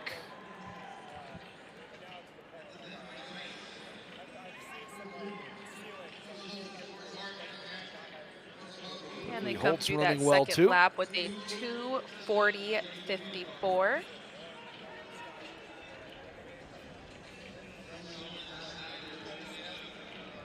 Chloe, Alana, Berkeley, Emma, and Anasi.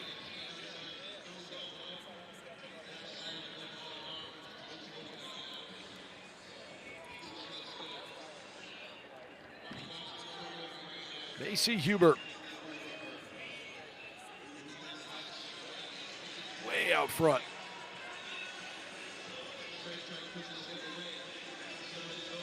Well, the question is, can Huber keep this pace going? Once you take the lead, and it's this early in the race, you've got that kind of a lead, you almost have to tell yourself, you better keep pressing, because if you let up, your body might shut down a little. Absolutely, and I think that we've seen that throughout these previous heats for those leaders that really took it out. Just not being able to maintain it because they've taken it out so hard, and so you really just got to keep it. If you got to commit to it once you do it. Well, Huber definitely committed in lap 3. 1:18.31, 1:22.40, and then 1:12.77 for Huber. Led by 6 seconds over Emma Patrick when she crossed the threshold after 3. And right now, Huber appears to be running totally unimpeded. Can somebody catch her? Very comfortably out there, too.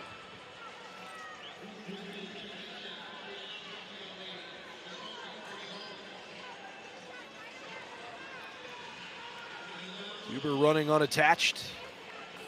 I'm sure she's got family and friends that are paying attention to a good performance.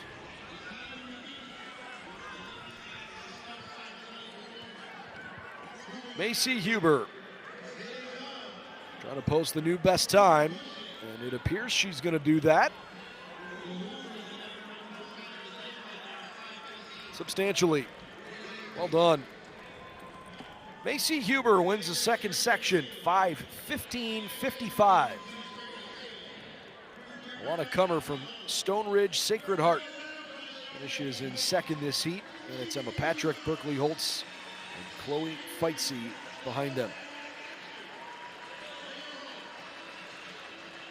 Macy really put herself out there and she committed, and job well done.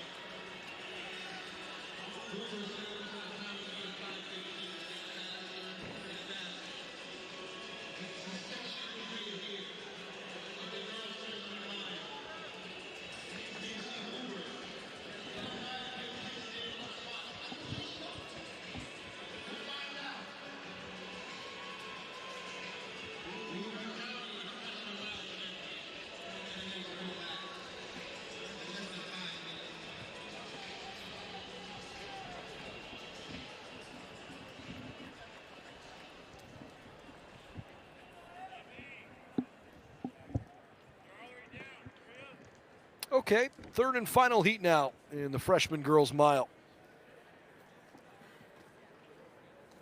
Looks like there are a few scratches.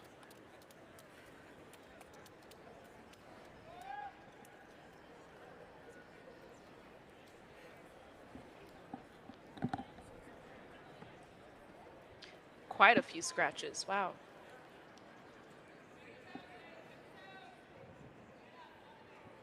Just figured we'd wait till those all become official before we introduce the field to you. 8 of the 23 young women slotted for this race have not started. Hip 2 is Molly Barber from 704 Elite. Huntley Buckingham wearing number 4, she represents IMG.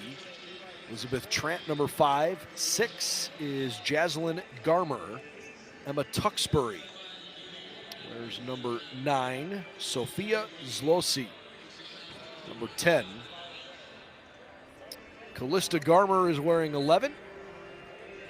Emerson Bryn in 12. Sophia Frazier in 13. Caitlin Murphy, 14. Emma Schmitz, 16. Devin Jackson, 17. Number 21 is Carolina Arhart. Haley Lane wearing 22. And Peyton Meineke wearing number 23. The backstretch of the opening lap. Well, you may see on the side of your picture there some of the boys long jumpers and boys shot putters from middle school. They're continuing their competitions as well.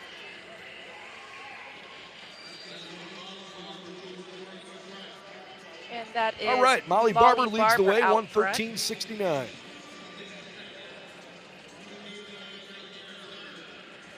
Meineke and Lane right behind her.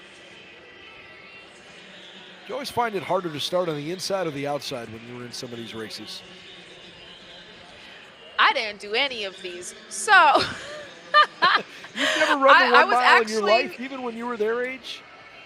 Absolutely not. Absolutely. I have always, my heart and my body knew exactly what event it was built for, and it was not a mile. I could tell you I probably ran 1 mile, and it was in middle school, but that was for, like, you know, the school, I don't remember what little thing they did for fitness checks, and I was like, sure, I'll do it. And when I tell you I died doing that mile, but I still made whatever, I think it was less than 6 minutes you had to run it. I still made it in under 6 minutes. But for me, miles were never, I don't even look at them. But I was actually sitting here kind of wondering, and so now I'm like, I got to go talk to my Citius Mac crew and figure out, how does it feel to be on that outside? Because I'm over here watching and I'm like, dang, I wonder if you can feel the difference or if it all feels the same. What's the preference of being on the outside versus the inside? Do you feel like you're at an advantage being on that outside or a disadvantage? I've got questions, Molly, and I need answers. Molly, yeah, well, hey, you know, we'll figure out answers to them. Molly Barber leads the way in bib 2, halfway home, and then some. And it's Peyton Meineke and Elizabeth Trent after them.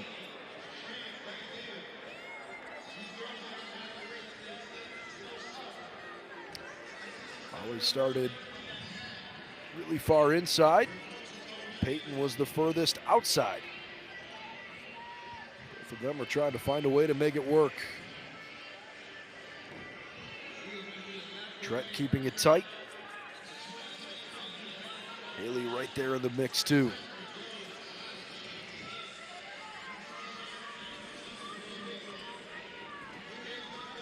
Approaching the bell lap. Barber had slowed down just a minute or so. As she crosses the 3/4 threshold, Peyton Meineke has actually overtaken her. So Peyton Meineke, Molly Barber, and Sophia Zolosi are your top 3.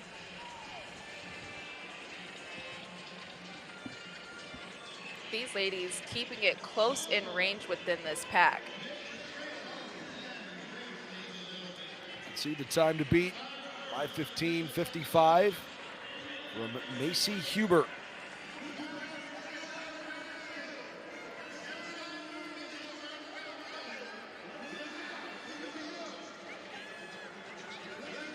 Meineke hanging tough. She and Molly Barber back and forth. Barber thought she had overtaken Peyton. Meineke just baited her and now goes sprinting back out in front. Oh my goodness. Peyton Meineke, with little doubt, the 2023 national champion. It's the pink spikes.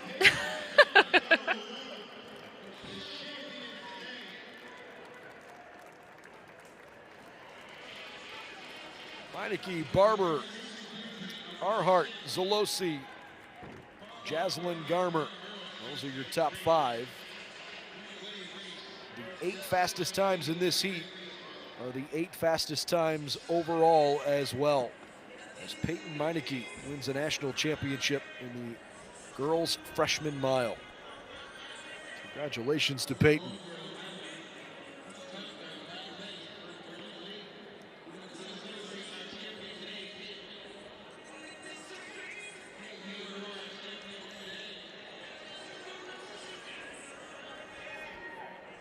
Over in the middle school boys shot put, your current leader is Ryan Zatz with a 15.97, which is 52 feet 4 3/4. Second place currently is Brendan Dushkin, who is unattached, showing a 14.96. And in third place is Michael James Jr. of Dell City Lighting with a 13.64. And they are now in that 5th round of throws. We'll keep you updated along the way on the middle school boys shot put. In the meantime, we are preparing for the boys middle school 100-meter hurdles first round. There are 2 heats, and then we'll get into the final. There are lots of guys later on that are hoping they're going to have a chance to run in that final of the 100-meter hurdles.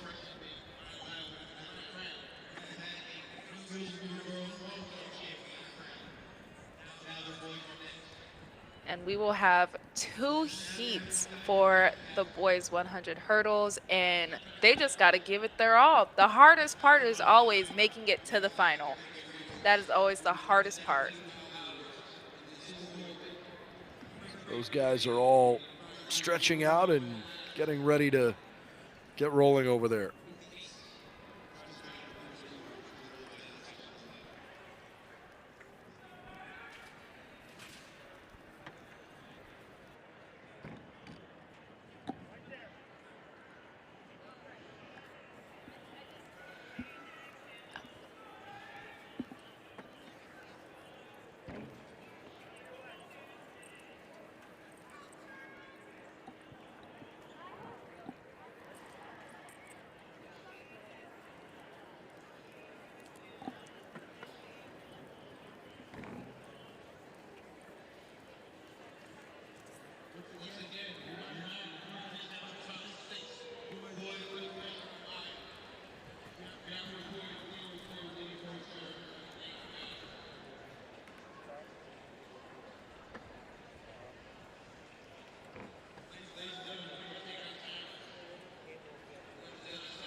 All right, just about ready to go in our opening heat. A couple of scratches in lanes 7 and 9. You can see the lane assignments here. So only 6 young men are competing here in this opening heat. And as Jasmine mentioned, just 2 heats in the middle school boys 100-meter hurdles.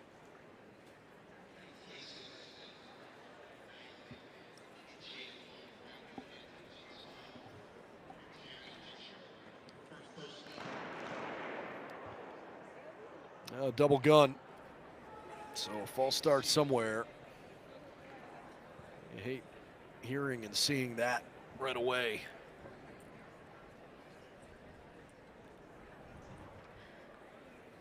Good practice for them, though.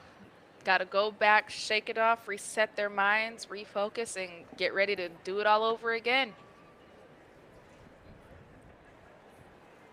Kason Smith, Ananias Thigpen, Shannon Palmer, Michael McKenzie, Chase Cobb, and TJ Lichter.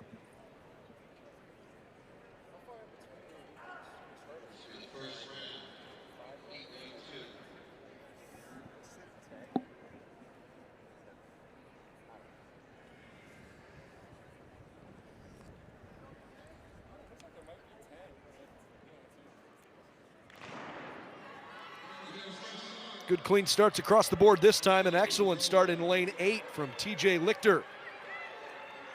Lichter running well, so is Chase Cobb. Cobb all the way out front. One more hurdle, and he makes his way to the finish line in terrific time. 13:98. Chase, Great or rather run by Cobb. 13:96. Chase Cobb.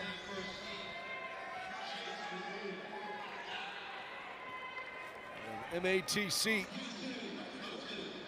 Unquestionably, Cobb will find his way into this later this afternoon's championship race.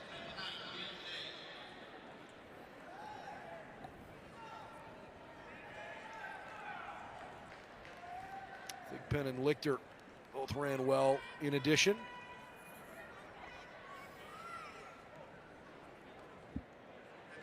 And now this second heat knows exactly what they got to do. They do. And ordinarily in races like this, you can automatically qualify for the championship final if you win your individual race, regardless of what that time is. Sometimes they'll do the top 2 and then kind of work their way with the next fastest overall times. So we will, unfortunately, we were not given that instruction on the live scoring results, but we promise we'll let you know exactly who is qualified for the finals in maybe about an hour's time. As soon as we find out, we'll let you know. We do have a full track here, or at least we were scheduled to, but it doesn't look like anyone is running in lane 5 there. Yep, do not show. Zayas Tulloch unable to compete. Good start from Hawkins in lane 1, and fabulous running in 6 from Faden Brown. Hawkins and Brown are turning this into a 2-man show, and they will find themselves in this evening's final. 13:73. The unofficial mark there on the track. See where it enters in the live scoring system. They actually take a 100th off for James Hawkins. So Hawkins wins the second heat. Faden Brown comes in second. Those were the 2 best overall times. And I need to say I am excited to watch them run in the final because those 2 were separated on complete ends of the track. And so the fact that they were able to compete not even side by side or in closer range, I think we're in for a good show during this final. Hawkins, Brown, Cobb, Thigpen, Lichter, Bearden, Pirellius, and Palmer are your top 8. The 9th place finisher was Kason Smith. Unfortunately, he did not qualify. The top 8 get to go to the finals. So Smith just a little bit on the outside looking in. Pretty evenly split. 4 guys, in fact, it's exactly down the middle. 4 from the first heat, 4 from the second heat that will make their way into the championship final. All right, we have 3 heats. Top 3 also running 13 seconds.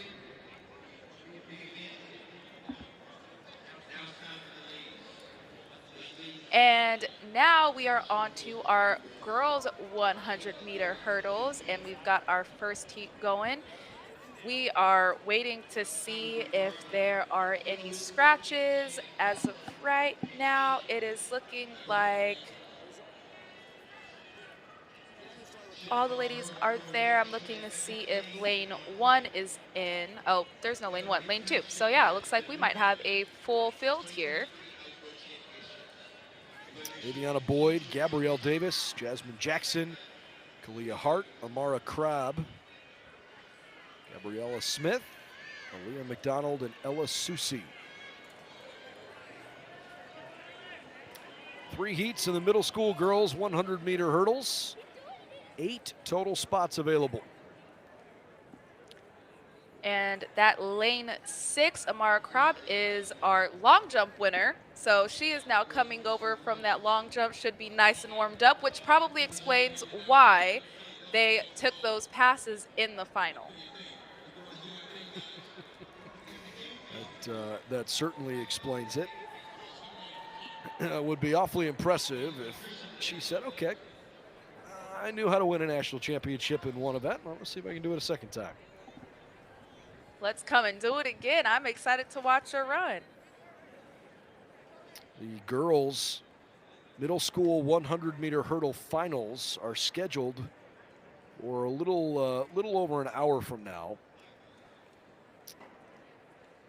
But given some of the longer races at the beginning of the meet and then shorter ones, sometimes the timing sheet gets compacted a little bit.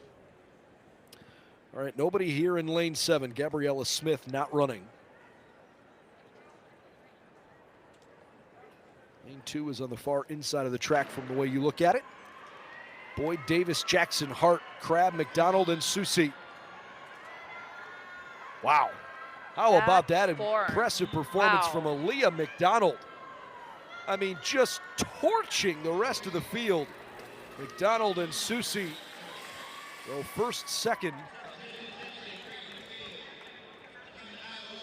What, was that Crabb? I beg your pardon. That was Crabb. I think come through, sis. I beg your pardon.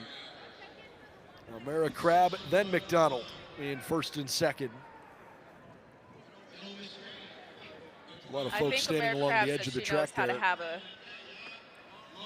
Yeah, I definitely think Amara said, I know how to win some championships. Her and her coaches know what they're doing clearly. And I do want to say, I am a fan of her lead leg. I think that as she gets older, of course, she's only in middle school. The form is only going to get better. But to see that form already in middle school that's phenomenal. So she's got a lot more room to grow in this event, and I am excited to see how she grows. Well, we're going to have a chance to see her again later on for a championship race.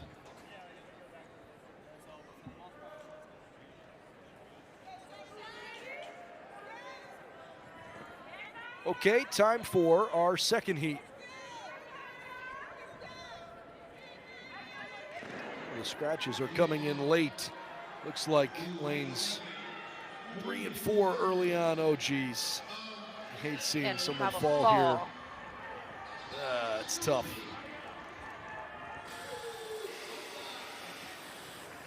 Well, a little bit into the wind. Nia Armstrong, 14:69. That was almost 4 seconds faster than the rest of the field. So we know Nia's going to run in the championship final.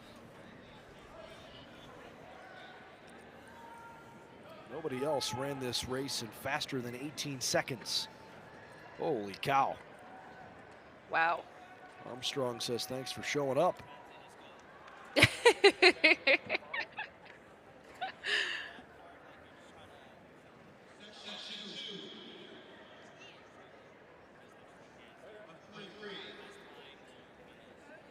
And for these ladies, we will have 3 heats. So we've got more ladies coming in, but can we just say that it's going to be a nice, speedy final for both the girls and boys. Top 2 times right now, 14:69, Nia Armstrong, and 14:86, Amir Crabb. And wow, these girls are moving.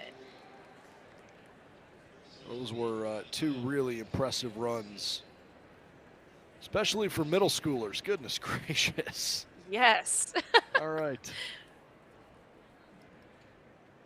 Janiyah Holmes, Patricia Stabach, Finch Harvey, Eleanor Kazanjian, Mariah Pender, Skylar Brittman, Sidra Berry, and Penny Griggs are all slotted here in this final race. Last heat of the girls' 100-meter hurdles. We'll have the middle school boys 100-meter dash coming up next.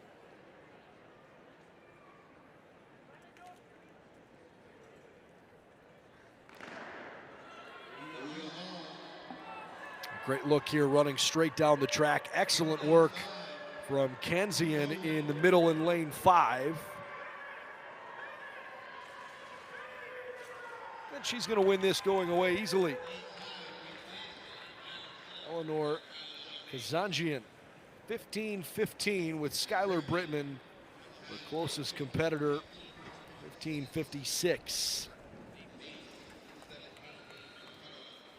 They are both going to race tonight, as is Sidra Berry, who comes in third in this race. Her 16:78, the last one in the field for the final. Fortunately, Holmes, the first one to miss out in the girls' 100-meter hurdles.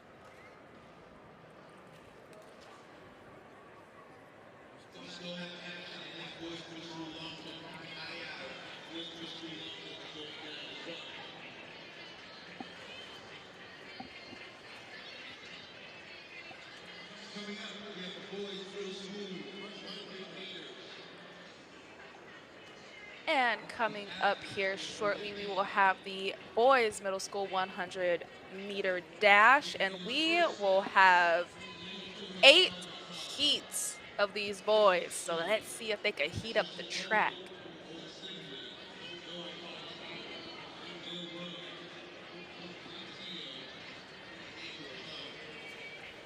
And I must say, if you guys have never been to Penn's track, I gotta say, you gotta have at least one experience out there.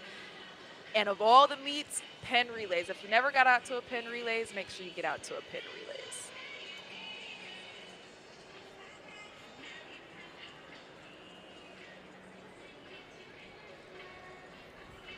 And in Heat 1, we will have Solomon Cobbs, Tristan Tussaud, Tristan Bolden, Owen Sibley, Noah Collins Howard, Jalen Williams, Logan DeMacco, and David Cano. And there's actually 2 did not shows for Solomon Cobbs and Tristan Bolden.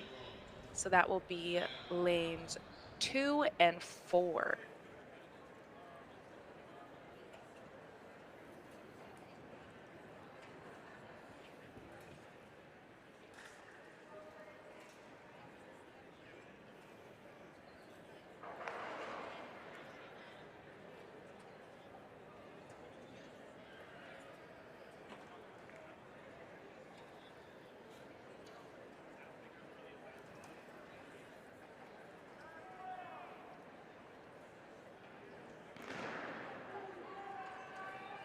Nice fair start.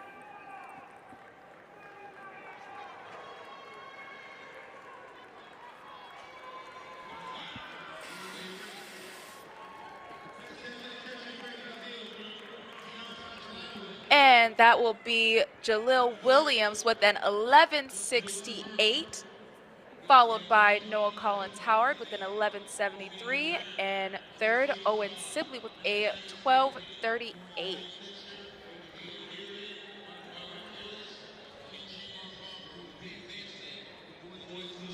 So currently that time to beat an 11:68.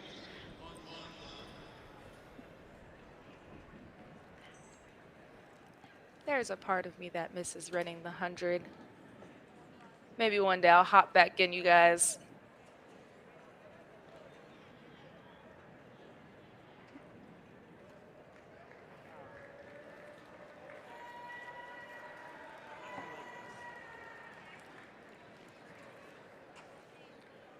And we are now on to Heat 2 of 8.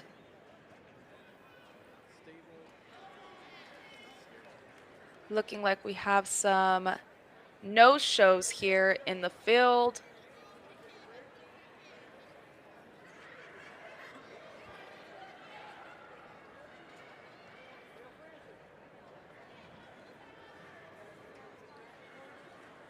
So this will be Arger Astoro, Ethan Singletary, Alex Takak, Cobe St. Hilary, Nicholas Washington, and Ryan D. Icoro. Rico.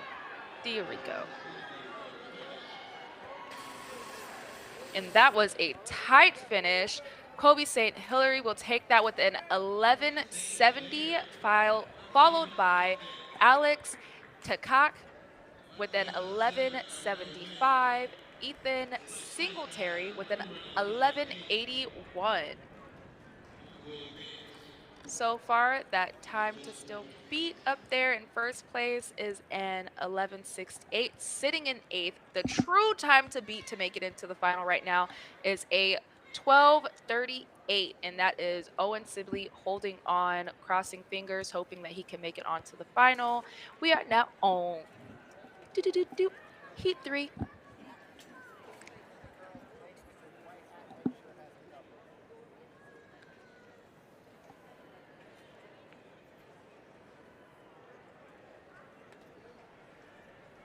And we've got quite a bit of no-shows here for Heat 3.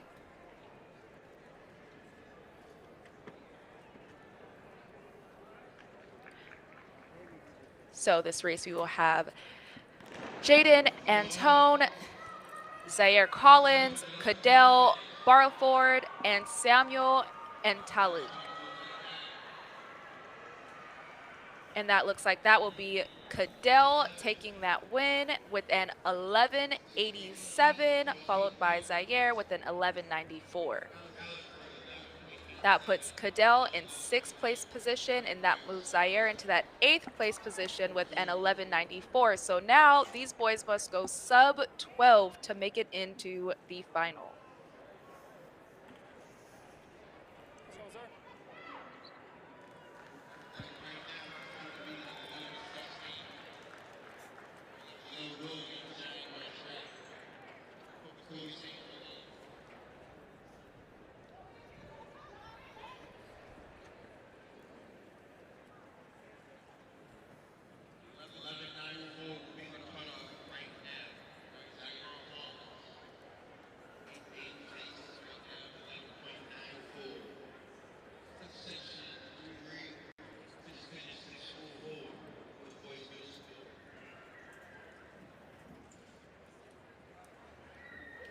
And we are on Heat 4 of 8.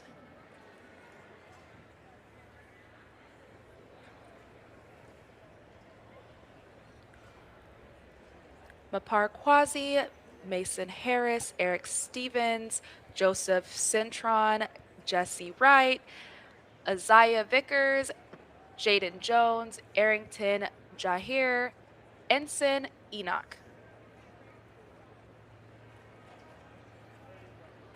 And looks like lane 3 is a no-show.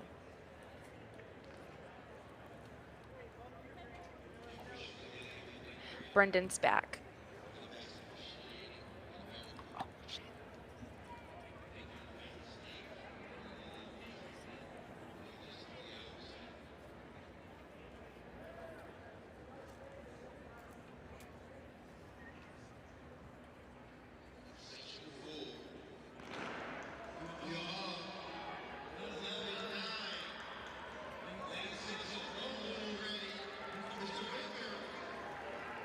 And that is Vickers out front running an amazing race. 1140 coming into that #1 spot. Jesse Wright coming in 2nd with an 1198 in that heat, and Joseph Cintron running a 1222.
Ready to go in our fifth heat.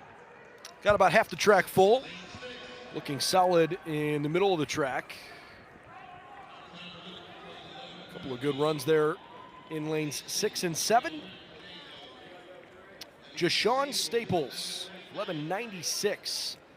Puts him in 10th place overall. Asa Signorile finished in second in that heat. And unfortunately in 12th overall. Only 4 guys that ran in that particular heat. Again, trying to work our way through 8 heats to try to get set up for here this this afternoon's, late afternoon's final.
The seat off and rolling, looking solid from Josh Crowder, and also from, I believe that is Connor Nealon and Faden Brown.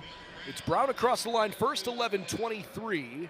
Nealon 11:54, Crowder 11:81. In fact, that 11:23, the fastest time we've seen so far in the middle school boys 100-meter dash. Brown, Nealon, Crowder, Mannion, Williams, and Wielding in heat 6.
Nicely done here out of the gate in the middle of the track.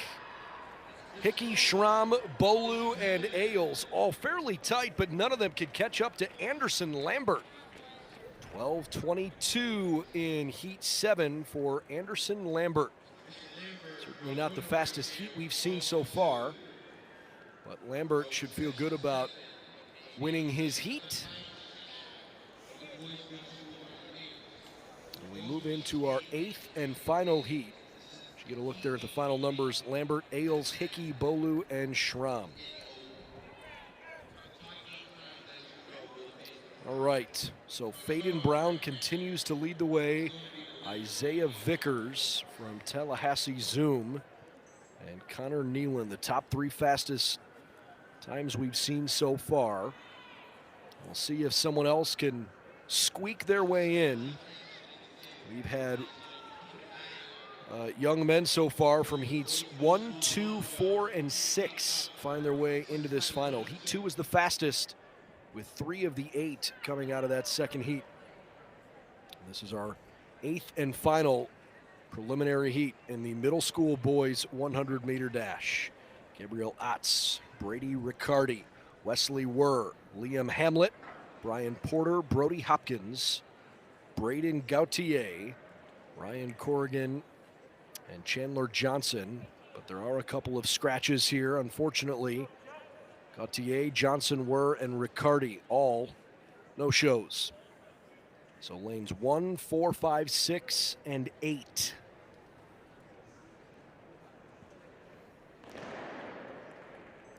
Good clean start, especially in the middle from Hopkins. Hopkins running really well in 6. Ryan Corrigan trying to catch up in 8, but he's losing ground fast. Ryan Porter in lane 5, the closest pursuer to Brody Hopkins. Waiting for the final numbers to come through. Hopkins, 11:56. Brian Porter agonizingly close at 11:77. He's in 9th.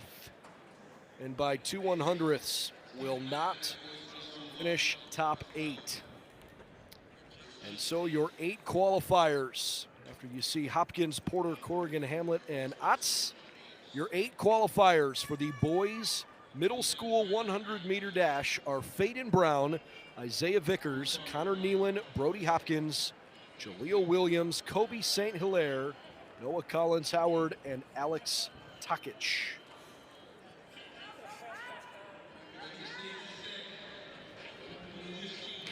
That was absolutely phenomenal. I am super excited to watch these guys line up. All these guys coming in running sub 12. And so I think we're going to have a great final coming in. And let's announce these ladies. Here we go, the 9 heats of the girls 100-meter middle school. Let's see the fastest times available to us for this evening's championship final. Already had 100-meter hurdles with their first rounds complete as well. And we'll run the 400 for both the boys and girls middle school before we get into it on the final championship races. In the meantime, it looks like we have a handful of scratches here as well. Lanes 1, 5, and 7 at least are all open.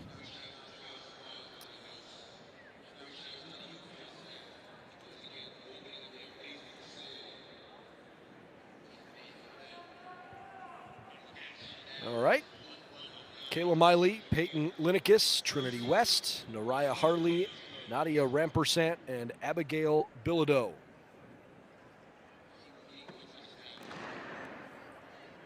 Hardy starts in an upward stance, and it works out quite well for her. Nariah Harley, well done in lane 6. Got stronger as the race went on. And Nariah Harley, the top mark early on at 12:84, the only one to break the 13-second threshold. 10% finishes second, then Bilodeau comes in third.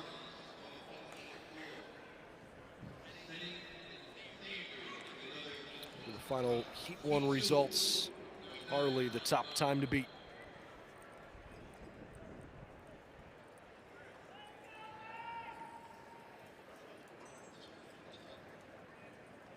Heat 2 now, quickly getting set. Jarlenis Meeson, Kylie Elliott, Malin Lather, Jade Maxime, Tiana Welbon, Journey Patrick, Lexi Austin, and Caitlin Tempera scheduled to run.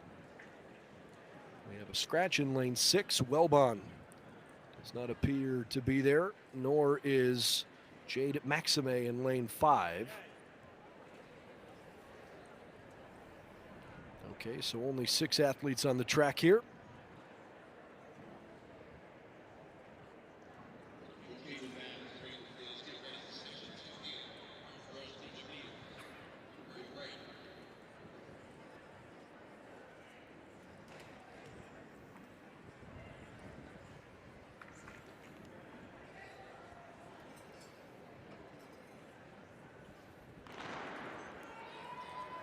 Quick start for Jarlenis Mason in 2. Gotta hang tight though. Journey Patrick running really well in 7. Mason faded out. Look at that explosive run Journey Patrick from Team Quest. See you later. 12:58.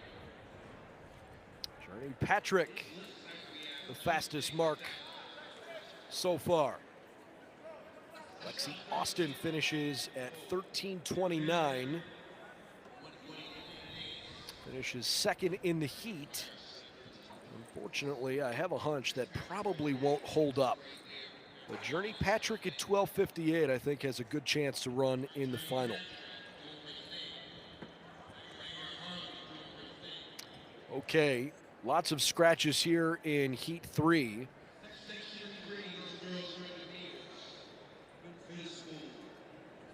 Looks like Bridget Devaney is running in lane 3. Kyra Austin is on the blocks in lane 5.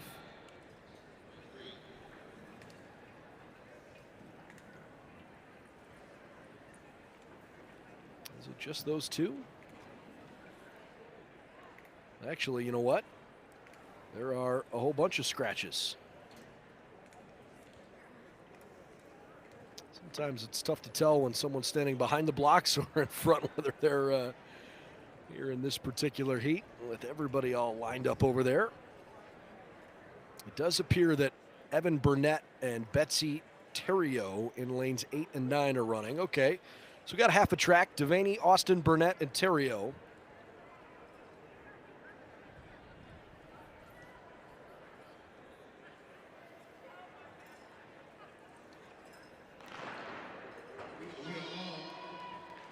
Off and going.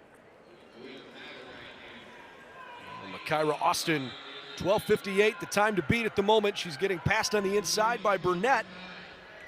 Austin with a good finish. Evan Burnett right there, right at the tape. Burnett goes 13:33. Austin 13:34, 1/100th slower than Evan Burnett. And through 3 heats, both of those marks are good enough in the top 8, but we have 9 total heats.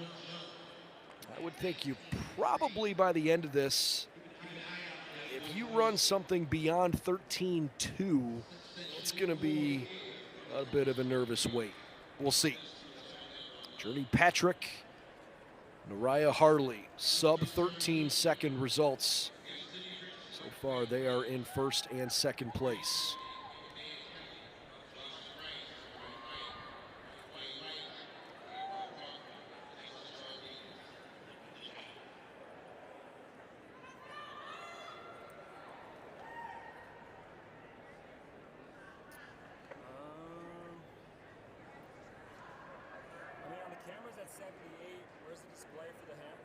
All right, getting ready for Heat 4. Richardson, Devaney, Kelly, Rice, Wright, Weich, Parker, and Rodriguez. Unfortunately, we have scratches in lanes 3 and 9 here, so Rodriguez and Devaney are out. Trying to see if somebody can break 13 seconds in the 100-meter dash.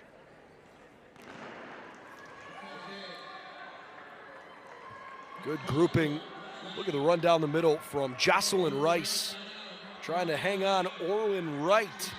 Explosive run through the back half of that with lane 7, Maya Weich right behind her, and a couple of sub 13 second marks. Well done. Wright, Weich, and Parker all break 13, and now they are in second, third, and fifth overall. Orlin Wright, 12:73 for a middle schooler. 100-meter dash. Goodness gracious. Orlin Wright has the body of a sprinter. Long, lean, explosive, powerful strides. Cannot wait to watch her career unfold. 12:73, just a little bit slower than Journey Patrick. Getting ready for Heat 5 of 9.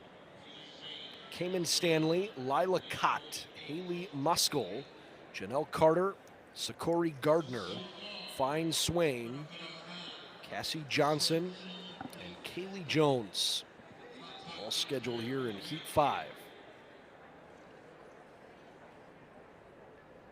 By the way, just a reminder, the rest of the day we'll have the middle school boys and girls 400-meter finals, and then we will run the finals in all of the events we're running essentially prelims for here now, the 100-meter hurdles and the 100-meter dash. And then we'll get in for the first time all week to some of the older competitors, the boys and girls championship division 4x-mile and the championship boys and girls 5K. This is heat 5, couple of, or I should say 1 lane open in 9, Kaylee Jones. Lanes 5 and 6, Carter and Gardner both zooming on ahead. Beautiful run from Sakori Gardner from Tallahassee Zoom. Great run at officially 12.43 seconds. That is your new fastest mark so far. Sakori Gardner sprinting her way to the top of the leaderboard. At the moment, Janelle Carter, that 12:87, and Fine Swain, 13:03. Those are 6th and 8th fastest times through 5 heats. There's only one runner who has not broken 13 seconds that is currently in tonight's championship final.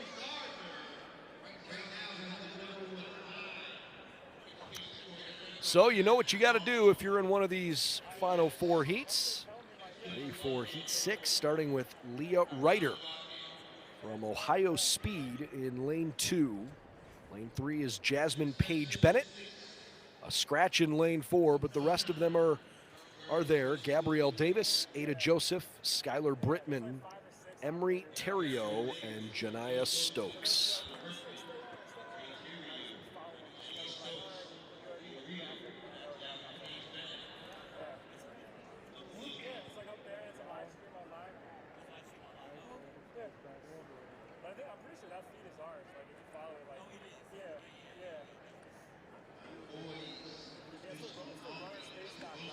The runner's told to relax. Somebody's a little antsy. Not sure where it's coming from. Appeared like it was perhaps just off screen there to the left, so maybe in lane 7, 8, or 9.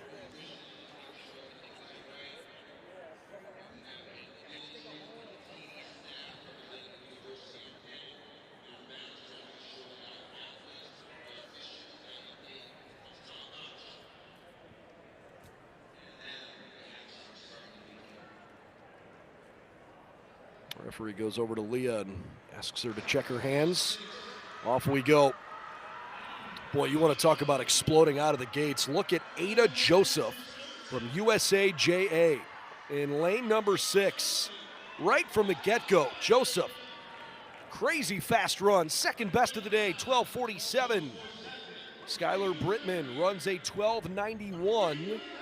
That's good for 8th place. So Joseph and Brittman at the moment are moving on to tonight's final. Good efforts across the way outside of those top 2, but nobody fast enough. Fastest run of the day belongs to Sakori Gardner at this point, 12 minutes, 0.43.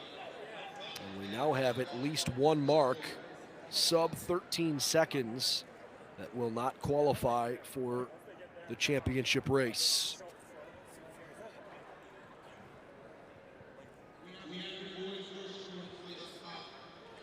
Moving to heat 7. We have an absentee runner in lane 4, Nora McAdams. Also looks like Kalechi Ugbala in lane 9 is a no-show. Lanes 1 through 3 and 5 through 8.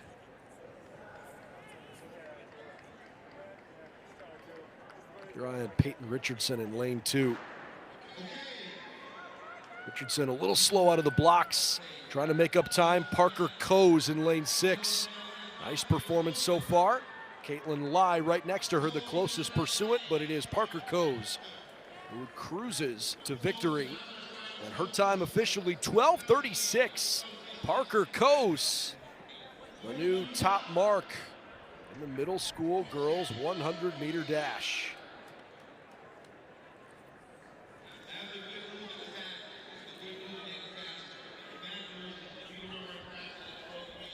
Kos and Lai, who is currently 7th overall. Might have a little bit of a nervous wait, but there's a chance that Lai gets in.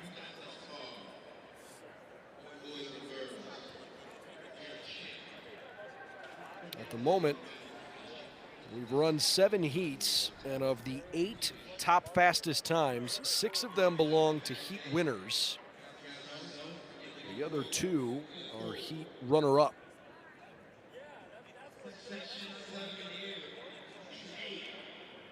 Okay. Moving into heat 8. Quickly, off and rolling. It's a pretty tight race. Looking solid on the bottom half of the track. And a good finish. 12:59 for Maya Summers. That's good enough to put Summers in 5th place overall. In fact, there are 3 runners in that section who just qualified, 5, 6, and 8 overall. Summers, Hart, and Guy are all in the top 8, and they only have to survive 1 more heat.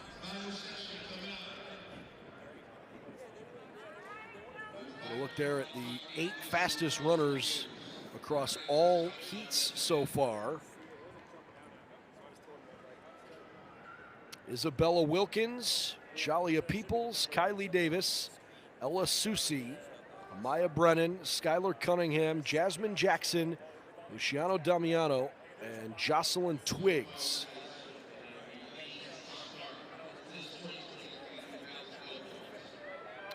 They have the pleasure of knowing that they have to beat 12:78.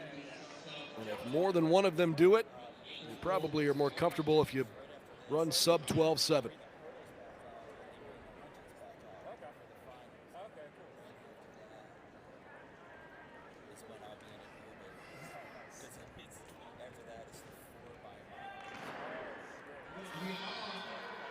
Great start in lane 6.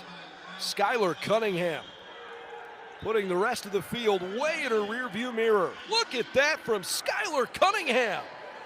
Wow! She's in middle school. She just broke 12 seconds. Goodness gracious, Skylar Cunningham. 11:96, her official mark, and she puts the rest of the country on notice. That was crazy. Look at the Heat 9 results. Jasmine Jackson at that 12:72 by 1/100th. It's enough to get her in. These are the 8 young ladies that will run in the 100-meter dash final. Cunningham, Coes, Gardner, Joseph, Patrick, Summers, Hart, and Jackson. Orrin Wright by 1/100th eliminated. Aubrey Guy, Maya Weich, Caitlin Lai, and Nariah Harley all had very good runs, as did Janelle Carter, but none of them are just fast enough to be inside that top 8. Jasmine, what do you think about an impressive group of young women capped by that crazy run from Skylar Cunningham? Can I just say, save the best for last? Like, if you guys could see my jaw dropped because Skylar left the field, let alone the top 8 coming in. The time that they had to beat was a 12:72, and that means these girls are moving. And going into that final, having somebody like Skylar to push all of you, I can bet we're about to see a lot of personal best and maybe even state records coming out of this for the middle school girls. Wouldn't surprise me. These are really, really good times. Cunningham, Coes, and Gardner. And Ada Joseph, top 4 finishers. So, as we continue our coverage throughout the day, by the way, there are a few field events. Get kind of a wide shot look here at historic Franklin Field. There have been a handful of field events from our coverage today, and if we have some time along the way, we'll try to show you some of what's gone on. The boys long jump, the only one that is currently in action, but the majority of our coverage here will be focused on track events. Next on the docket, we've got the middle school boys 400-meter race.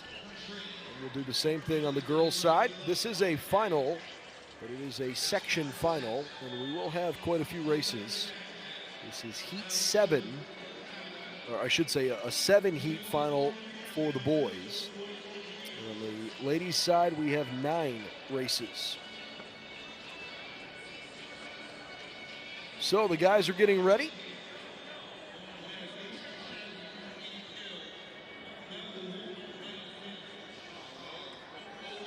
Mason Chadwick, Michael Wooten, Owen Sibley, Braden McGinley, Nate Ailes, Jeremy Schramm, and Zion Scott.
Well, they had to make sure they had the track all lined up appropriately there.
Well, hopefully we don't have a delay too much longer. I know the boys are ready to run. The question is the track in good enough condition here? I want to make sure everything is as expected. And now they're taking their blocks. Okay, ready to go.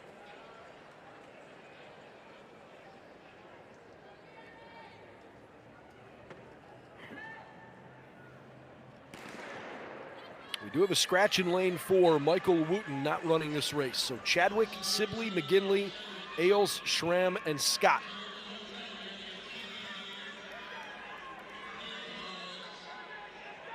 Really, really good race so far in the middle of the track. I'll talk about getting off to a quick start. That is awfully good from Braden McGinley. But can he hang in there?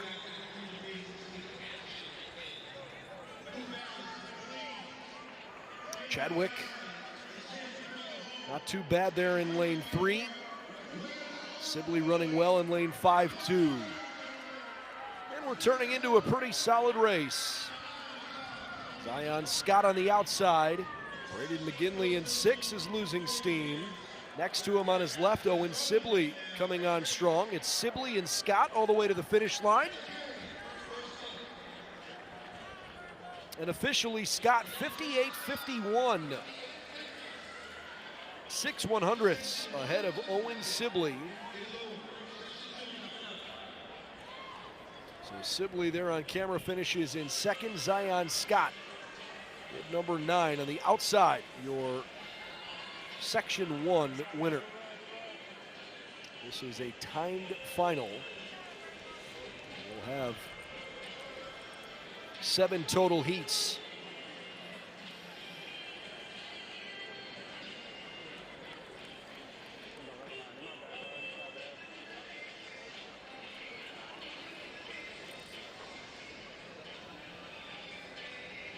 So the time to beat belongs to Zion Scott, 58.51 seconds.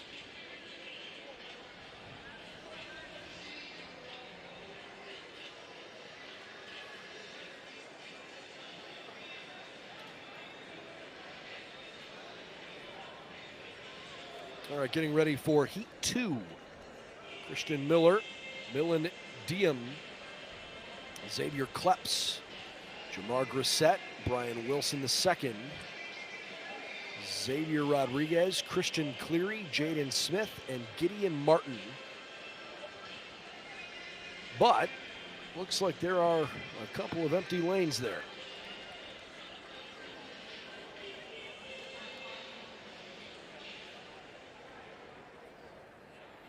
So when we find out officially who scratch is, we'll let you know. I believe it's lanes 6 and 7, Rodriguez and Cleary both.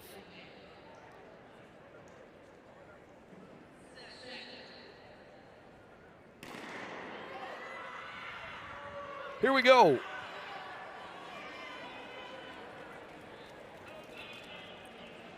Solid work there from Brian Wilson II. Wilson trying to put himself in a good position outside of the track, running well. Jaden Smith giving Gideon Martin something to think about.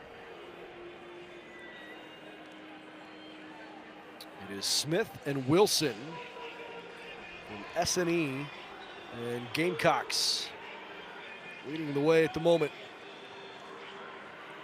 58-51, the time to beat. And Wilson II, basically from the start of this race, has had the lead in lane 5, and he's not going to let go. Nice race from Brian Wilson II. Jaden Smith made that fairly tight toward the end, but Wilson 55.87, the new fastest time. Smith in second place, followed by Xavier Kleps and Jamar Grissett. All of them faster than what we saw in Heat 1.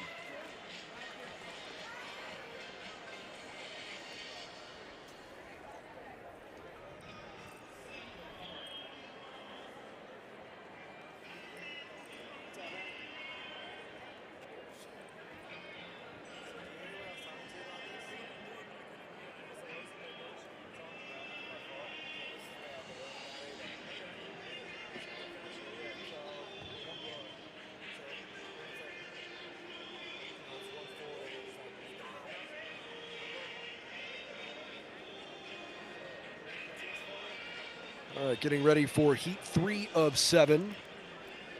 Unfortunately, looks like there are several young men not on the track here across a bunch of lanes. Lanes 5, 6, 7, and 8 all appear vacant.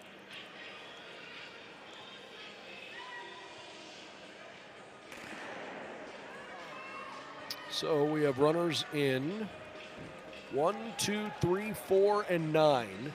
It's Brian Anderson, Connor Higham, Shannon Palmer, Elijah Jones, and Elijah Kleps.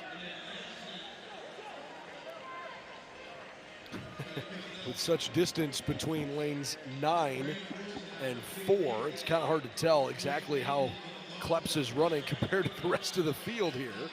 But he looks comfortable, so that's got to mean something for him, right? Kleps looks like absolutely. He's hanging in there just fine. On the inside too, especially in lane 1. Bryson Anderson. Now they come into the final stretch and things are tight. Here comes Elijah Jones in 4, Anderson in 1. All the way on the outside, Kleps in 9 is pretty close close to the wall there, but it does appear that Elijah Jones will cross first. 56-67. Jones, then Anderson, followed by Palmer, Higham, and Kleps. Of our 3 heats so far, that was the tightest, but not the fastest. Elijah Jones currently sitting in 3rd. Again, there is no championship final in this particular race. It's just a 7-heat timed final. See what you got.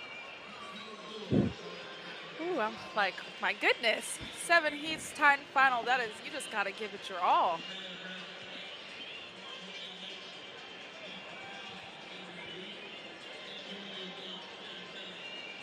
Well, we do have a pretty full-looking heat here in section 4, so that's a better sign. I certainly don't like seeing when guys or young ladies have to scratch for whatever reason. That's no fun.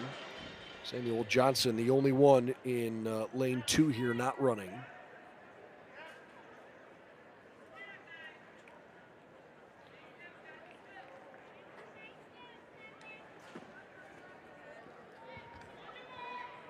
Washington, Brown Price, Lichter, Lai, Young, Clemens, Russell, and Diorico.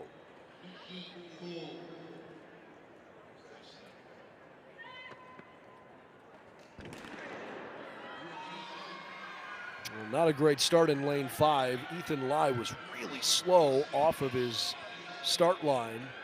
He's got some work to do to try to catch up, especially on the outside. Ryan did a great job in lane 9. Joseph ran well in 8. Quentin Clemens in lane 7. Solid effort. Clemens, I would argue, is probably in first place at this point. There's Washington hanging there in lane 1, trying to keep it tight. Like lane 3 with Josiah Brown Price, not too bad either. Into the final stretch. Everybody trying to run down Quentin Clemens in lane 7. Best chance to catch him looks like Josiah Brown Price. Clemens on the outside, Brown Price on the inside. And it is Quentin Clemens. 54.36, that's your new fastest time. Brown Price, 54.83. Ryan Diorico, 54.88. Those are the 3 fastest marks we've seen the entire afternoon. Those guys absolutely knew that this is a timed final, so let me leave it out on this track, and that's exactly what they did.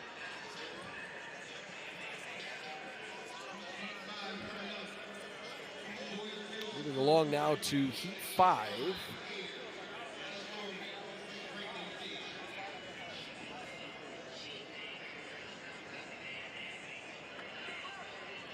Linwood Nelson, Caden Romeo, Jaden Jones, Wesley Rogan, Noah Cotter, Cadell Barrelford, Rainey Farrell, Gunnar Hammett, and Robert Hobson. The young ladies who are getting ready to run the same race all come across the track here. Gives us a second to reintroduce ourselves, just in case it's the first time you're joining us today. Thanks for having us part of your Thursday afternoon or evening, wherever you might be watching. Alongside Jasmine Todd, the former Oregon Duck. I'm Brendan Gulick. Let's go Ducks. Glad to be with you here at the New Balance National Outdoor Meet. It's just day 1 of 4, and we've got several different broadcast crews lined up for you throughout the week. Jasmine and I will be with you until action concludes this evening. Looking forward to being with you again tomorrow night on historic Franklin Field, home of the Penn Relays and so many other wonderful meets over the years in greater Philadelphia. Off we go, scratches in lanes 2 and 3, but we do have Nelson running in lane 1. Fast start on the outside in 9 from Robert Hobson. Looks like lanes 4, 5, 6, and 7 are all fairly tight. Hammett losing a little bit of gas there in 8. Like what we're seeing from Noah Cotter in lane 5. Hobson and Cotter looking solid. Boy, look at Robert Hobson. Some separation out in lane 9. Fastest run we've seen is 54.36. Can Robert Hobson throw up the new mark to beat? 52.98. That's the unofficial mark on the track. Waiting to see where it comes in. It's a little late on the live scoring system.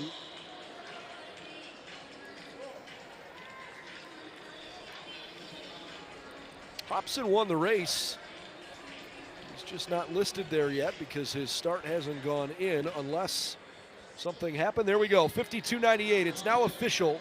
Robert Hobson, the fastest time so far by almost 1.5 seconds.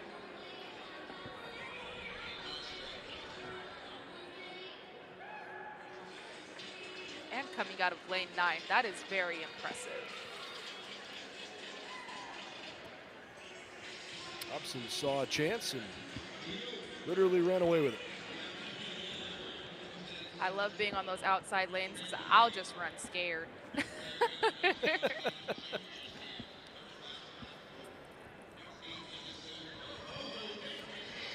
Well, unfortunately, several scratches here in heat 6. We only have 2 heats left. We'll have to see if Robert Hobson and that 52.98 holds up.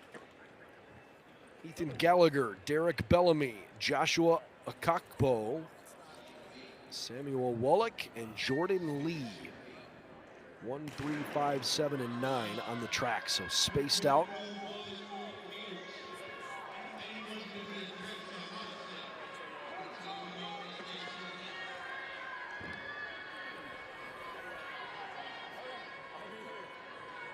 Pretty tight race across the board. Maybe just a smidge of a lead for Jordan Lee on the outside. All pretty good times for some of the best middle school runners in America. Ethan Gallagher starting to turn it on a little bit in lane 1. Samuel Wallach in 7 has just taken past Jordan Lee. It's Wallach and Gallagher. Ethan Gallagher from Central Toronto AC. Couple strides in front and he gets to the tape first. Ethan Gallagher, 53.09. A great race, but not fast enough to beat Robert Hobson and that 52.98 in heat 5. Gallagher currently sits in 2nd overall. It means that Hobson has to survive just 1 more heat. He wants to win the national championship.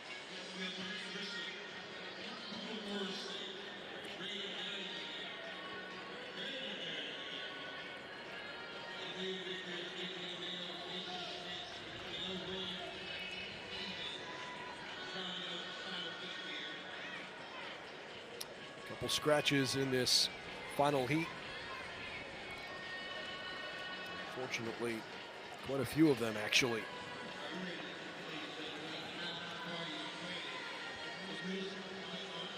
It looks like we only have 2 young men running.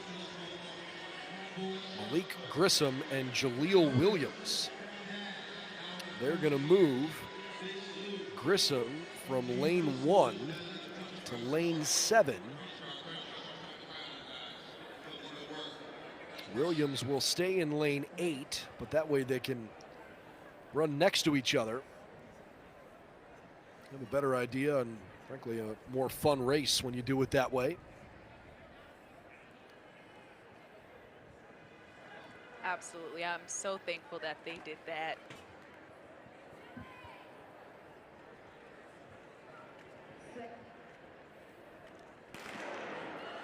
All right, so Grissom in 7, Williams in 8. Can one of them break the 52.98 barrier and beat Robert Hobson, who's trying to win the national championship Middle school boys 400. Excellent form from both of these two young guys. Jaleel Williams of Jaguar Track. Grissom running unattached. Look at Jaleel Williams on the outside. It wouldn't have mattered for Williams if someone was running in his hip pocket or not. Jaleel Williams trying to make this about just him and the clock more so than Grissom. 52.98, the time to beat. Jaleel Williams sprinting to the finish. It is good enough to win. 51.73. A national championship time in middle school boys 400 for Jaleel Williams.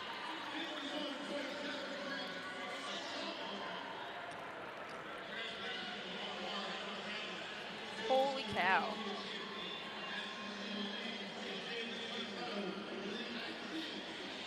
I mean, I was impressed with the 52.98, and Jaleel Williams just came out here with the 51.71, and he only had one other person running with him.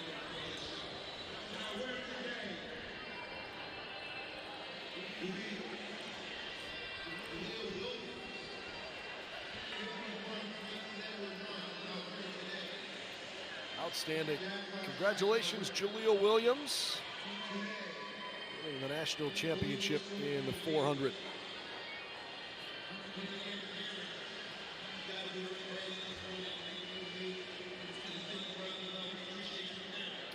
So, we move to the middle school girls 400 meters.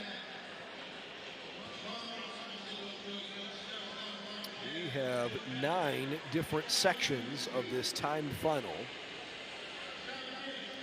Kristen Eversley, Meriden Algie, Jordan Cato, Chloe Beck, and Annika Singh scheduled to run here in Heat 1.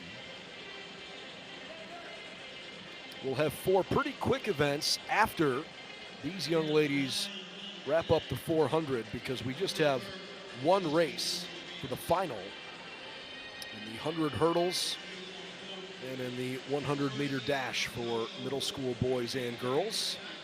So those should go pretty quick in succession. And then we're going to get into our first appearance of the weekend for the championship division. The oldest competitors in high school across the country, 4 by mile and in the 5K coming up a little bit later on. But in the meantime, Eversley did not start, so we just have lanes 5, 6, 7, or I should say 6, 7, 8, and 9. Jordan Cato trying to set the pace here.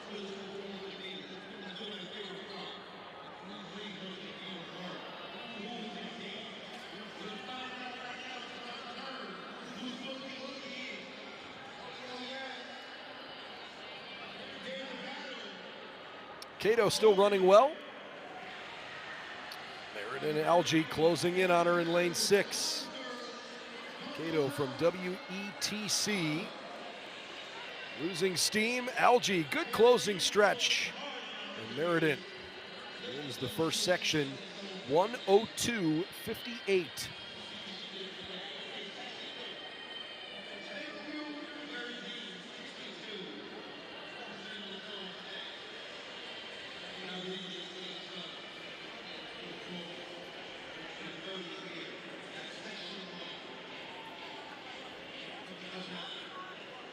So Algie, Cato, Beck, and Singh in that order.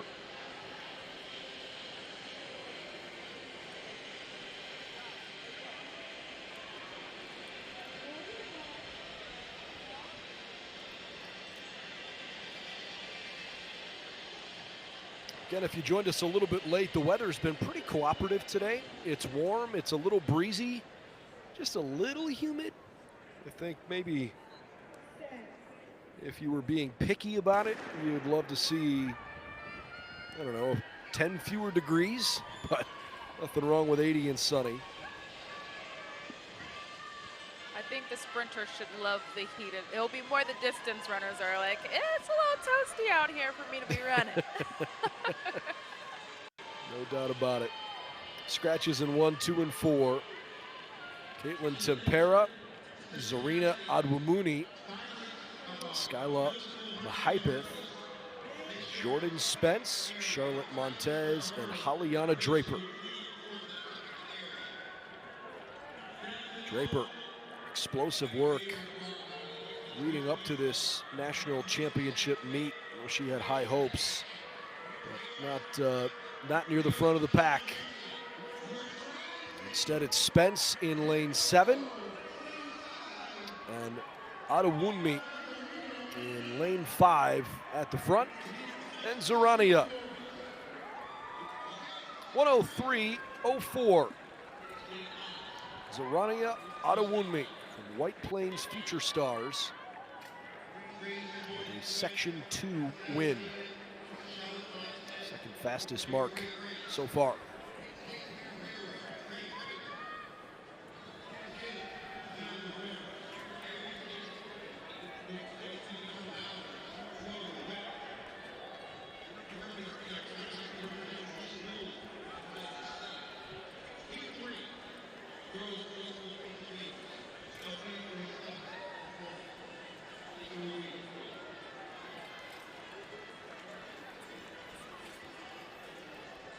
Ready for Section 3 as we meet our competitors. Aiken, Wells, Cott, Wirks, Castaneda, Thompson, Hickey, Harper, and Stronsky.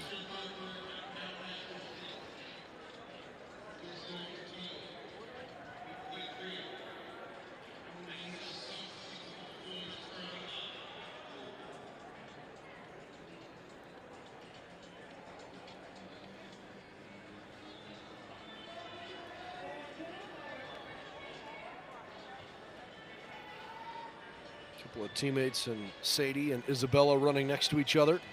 Middle of the track. It's always kind of fun. Out of New Mexico.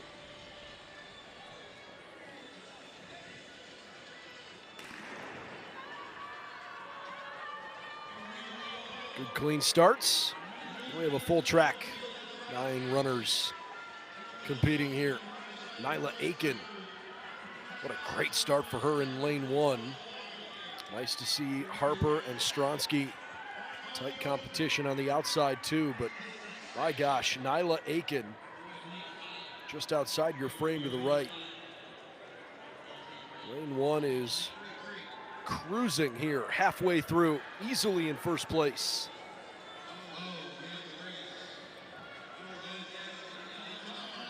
Nyla Aiken trying to put up a really good time in the girls middle school 400-meter dash. Perhaps losing a little bit of steam. Ella Wirks trying to push her. Aiken from Ridgeview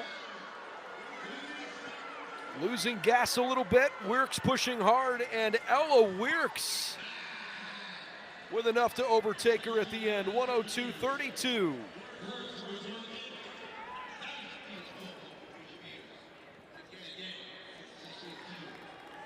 Ella, 102.32, the new fastest time through our first 3 heats.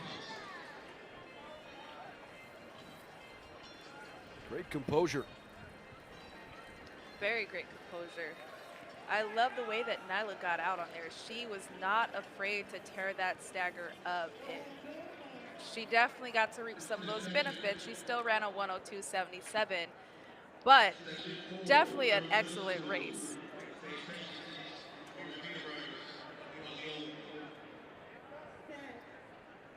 In Section 4, we have scratches in lanes 4 and 1.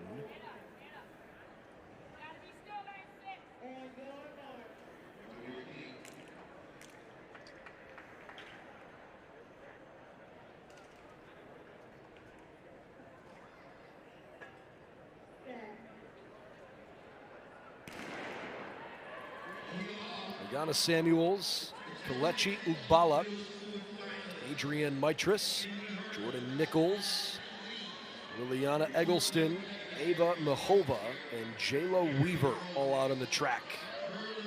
Eggleston from Ohio Speed. Solid start for her alongside Jordan Nichols of Michigan Mustangs.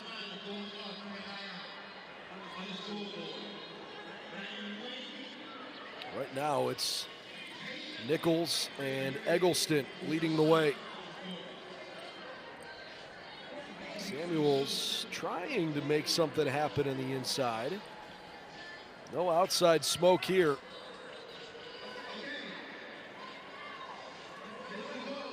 Solid race from Jordan Nichols. Can she finish it off?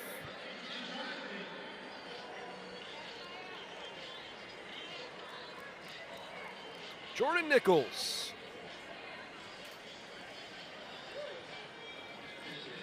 Good work at 103.49 to win her section. Not fast enough to win the national championship. 103.77 for Ugbala, who actually comes in second. Liana Eggleston had a great first 200, but faded quite a bit after that, unfortunately.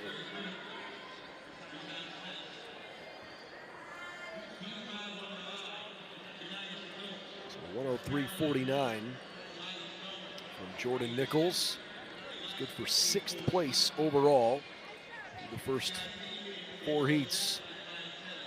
Ella Weirks, 102.32 out of section 3, the fastest time in the field. Meriden Algie out of section 1, 102.58 is the second best time. 9 total sections here. This is heat 5.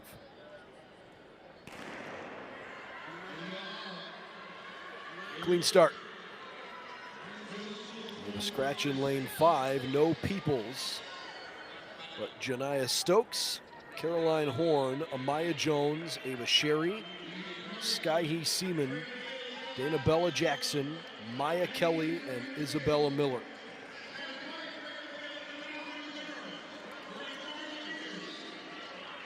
Seaman and Jones, both from WETC.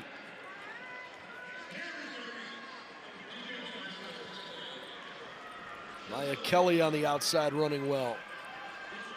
Miller trying to keep pace with her, but struggling a bit in 9. Seaman and Jones, more than 75% of the way home, have proven to be the 2 to beat. And it's going to be Skyhee Seaman. Runs out of gas there toward the end. Jones almost caught her. Skyhee with a 101.31.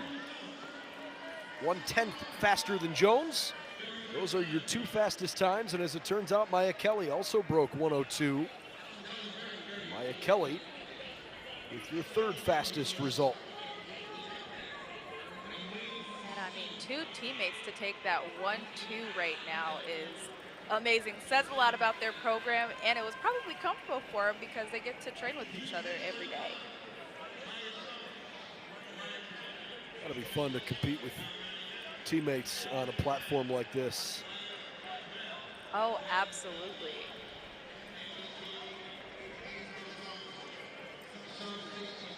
There's a large element of this sport that is so individualized, but the team component is a real morale boost.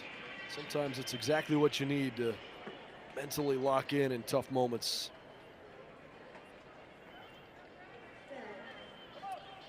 Ready for section 6. Maya Summers, Mariah Pender, Tristan Hughes, Ariana Henry, Madison Brown, Maya Arendel, Sarah Levine, Emily Sudol, and Abria Thompson. Looks like Summers did not start this race in lane 1.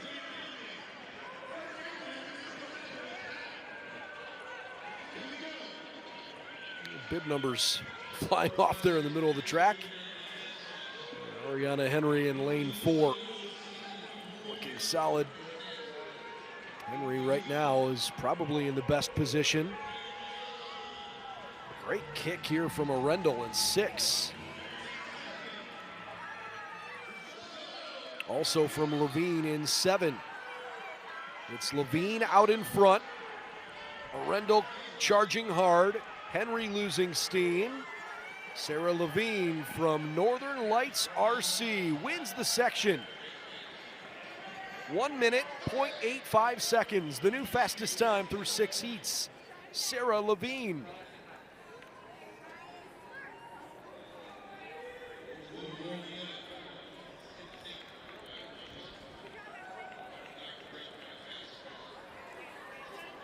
It's wild to me how fast some of these times are for young ladies that are not even in high school yet. Middle schoolers. Like, it's so exciting to see because, again, being able to watch like middle schoolers transitioning, that will be transitioning over to high school eventually, the progress of our sport and how it's elevating, it only makes sense that we're seeing these amazing times at the middle school level. And I mean, 1 minute in middle school? There's seniors in high school that are struggling to hit that mark. Pretty darn impressive. All right, 3 more heats. Lauren Brodus out of Philly Factor TC. Practically a home meet for her. Let's see if she can bring the house down with a big run.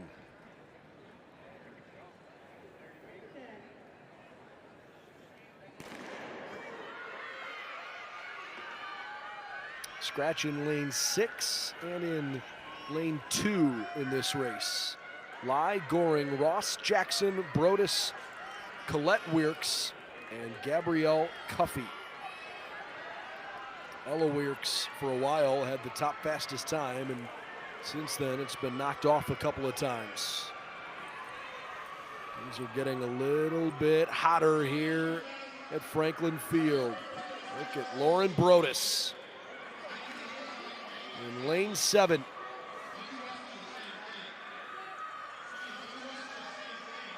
Brodus hard charging into the turn. Lauren Brodus. Could she possibly break the 1-minute threshold? Brodus. What a mark. Holy cow, Lauren Brodus, 58.1. Officially 58.09. Completely annihilates the rest of the field. In fact, Gabrielle Cuffey, who came in second place in this heat, has the second fastest time overall. And Brodus put her in the dust. She's only in 10th grade. What? 10th grade? What? How about 8th grade? 8th grade, sorry. What? 58.09. Lauren Brodus. That is insane.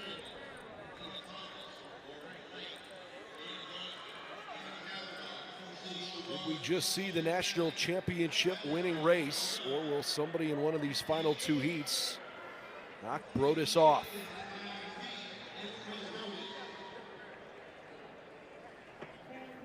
Ella Budzinski, Jocelyn Germain, Sky Simmons, Leah Thomas.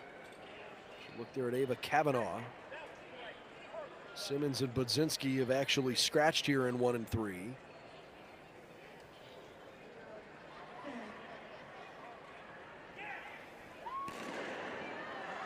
Inside to out on the track.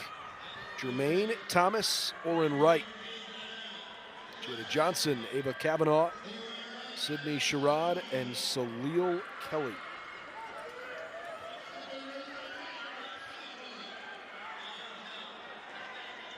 Leah Thomas sprinting really well in lane 4, and she's making this tough on Germain in 2. Nice work from Ava Kavanaugh as well.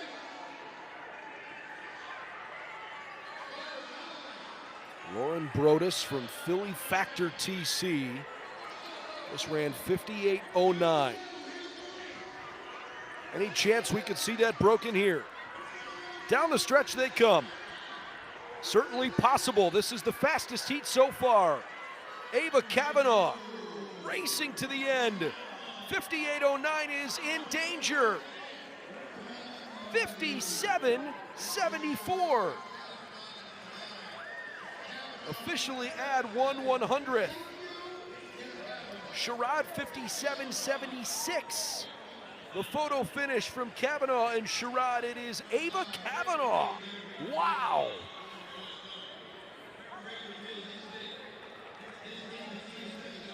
Just saw 7 young women break 1 minute here. I am shook over here. Just so everyone knows, I'm shook over here. 57.75. These ladies are just getting faster and faster.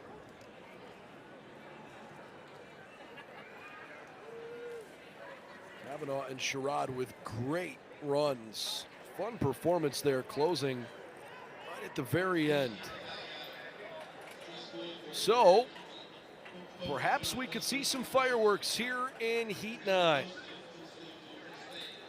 Anderson, Rybicki, Gardner, Sanders, all on the inside.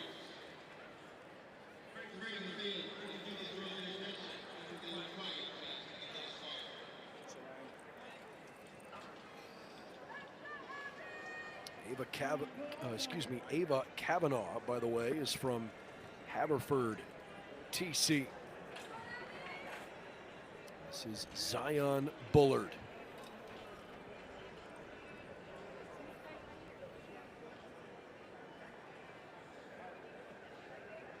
Scratches in lanes 3 and 5 here, which included Sakori Gardner, who at one point was the leader in our 100. I wouldn't lose sight of Bullard in lane 6. I think she's got a chance to have a really impressive run.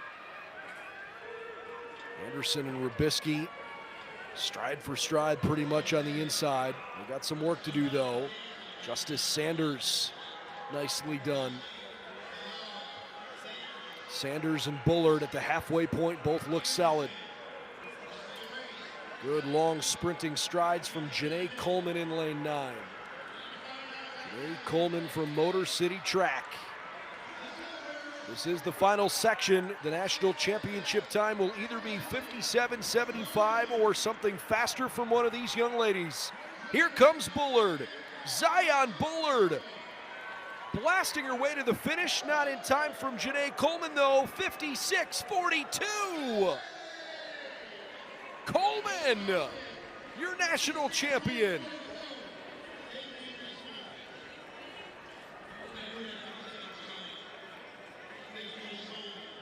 Bullard 57.45, good enough to come in second place overall. Out of the 63 young women that competed in this race. Janae Coleman, 56.42. This is absolutely insane. These ladies, first of all, are only in middle school running times that could get them a scholarship to college. Like, let's put that into perspective of how fast these ladies are running.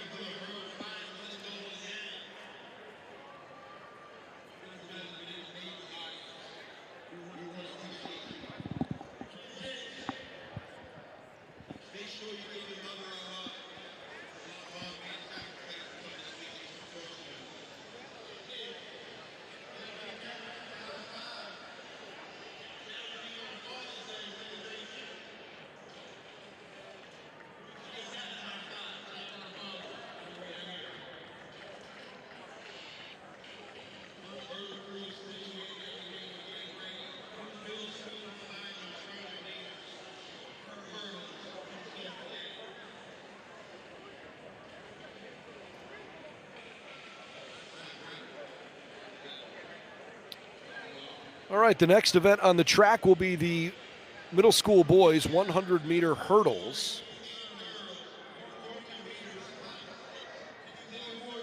And of course, we already had the first round competition in this event, so we'll just get through these next 4 events probably pretty quickly. They just have to set up the hurdles here for a moment.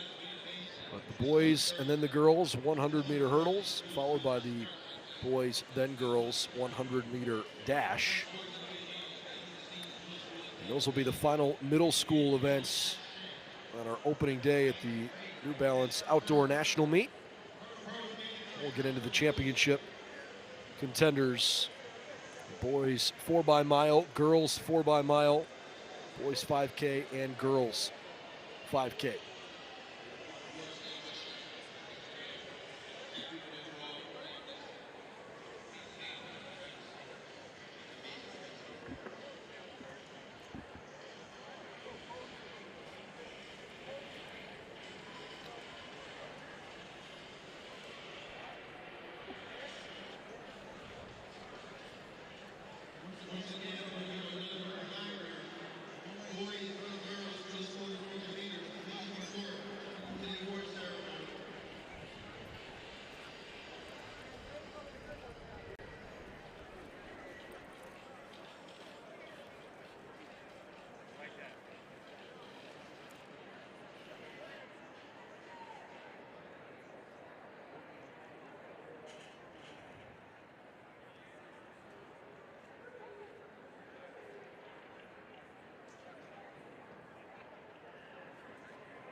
Well, I think we're just about ready to get rolling on the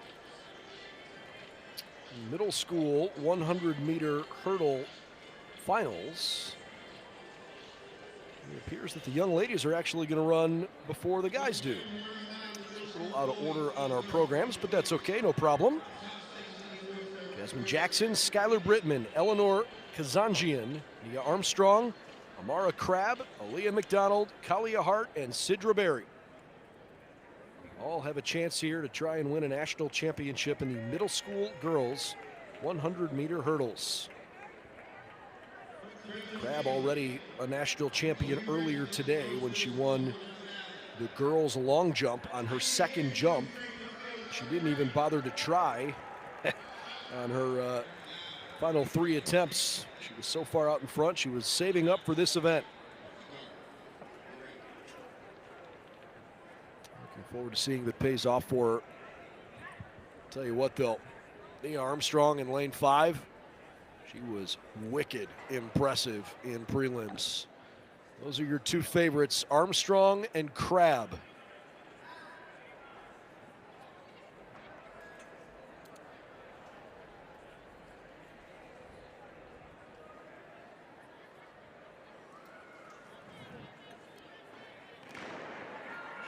Off we go in the 100-meter hurdle final. Beautiful starts from Crabb and Armstrong. Perhaps the closest pursuant is Kazanjian in 4. Unbelievable work. Look at Nia Armstrong. 14:22. Your 2023 middle school national champion. And the sportsmanship out there, I love to see it.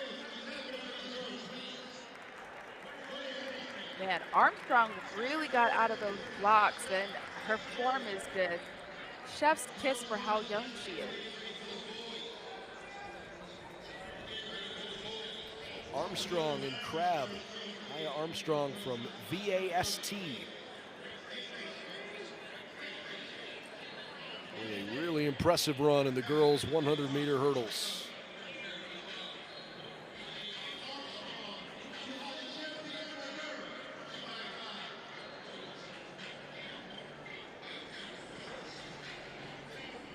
Finish all the way across there. You know, as these young competitors continue to grow, anything in the top 8, you get to the college level, that would be good enough to win an All-American recognition. Adjust the height of the hurdles and get us ready for our boys race.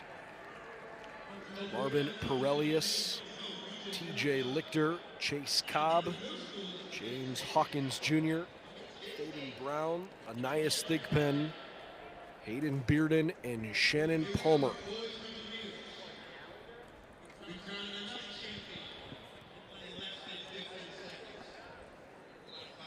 Top qualifying mark belongs to James Hawkins, 13.72 seconds.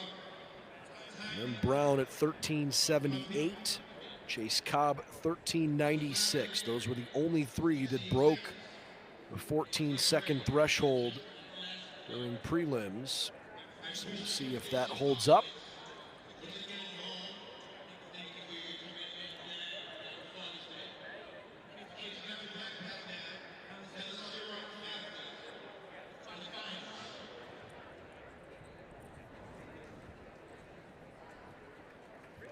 Referees hold up a flag and say, hey, just wait 1 second here.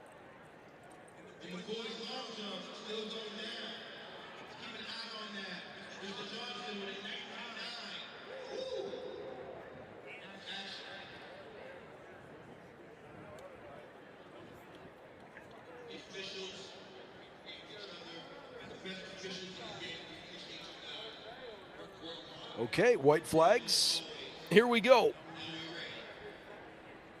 Again, Hawkins, Brown, and Cobb, lanes 5, 6, and 4. The only three that broke 14 seconds in prelims.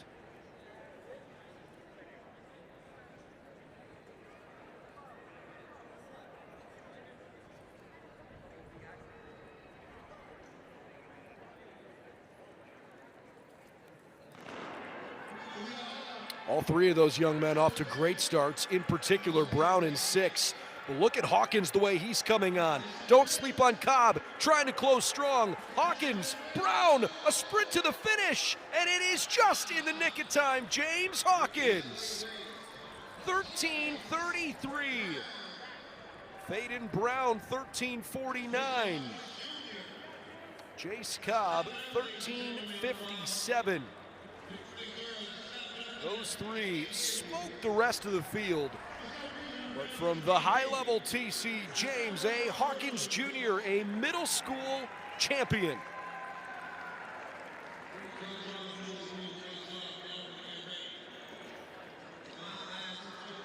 What a race. And Brown did not let him have that easy. He told him, hey, look, you're going to have to work for this win if that's what you want to do.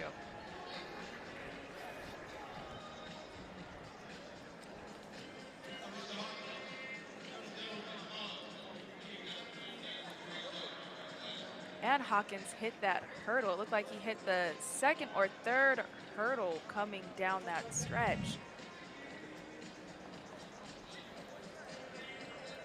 It's hard to do it better than what James Hawkins did at his age. Outstanding. James A. Hawkins Jr., national champion in the 100 hurdles. All right, so they are working on taking all of the hurdles off the track. We're getting ready for the 100-meter dash as you get a look at the 8 young men that qualified through preliminaries earlier. Noah Collins-Howard, Jaleel Williams, Connor Nealon, Faden Brown, Isaiah Vickers, Brody Hopkins, Kobe St. Hilaire, and Alex Takic. Faden Brown in lane 5. Does not appear that he's going to come back and run this race, I don't think. Those events back-to-back like that will be pretty tough. And certainly you don't want to get hurt. So in order to protect your health, Faden Brown says, okay, I ran 11:23 earlier. I know what I'm capable of. He was far and away the fastest. Or is he coming back? How about that? Faden Brown. He is back out there. He wants to win. I love it. Good for him. And immediately in the So blocks. Faden Brown does get in lane 5 after running the 100-meter hurdles. Let's Let's see what he does here. 11:23, his best mark this morning. Then Vickers, then Nealon.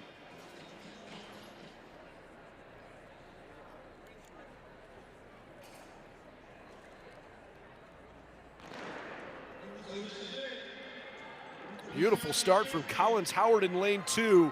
Baden Brown starting to run a little flat-footed, losing some steam. Isaiah Vickers pulling out front of Brody Hopkins. It is Vickers first to the line. 11:31.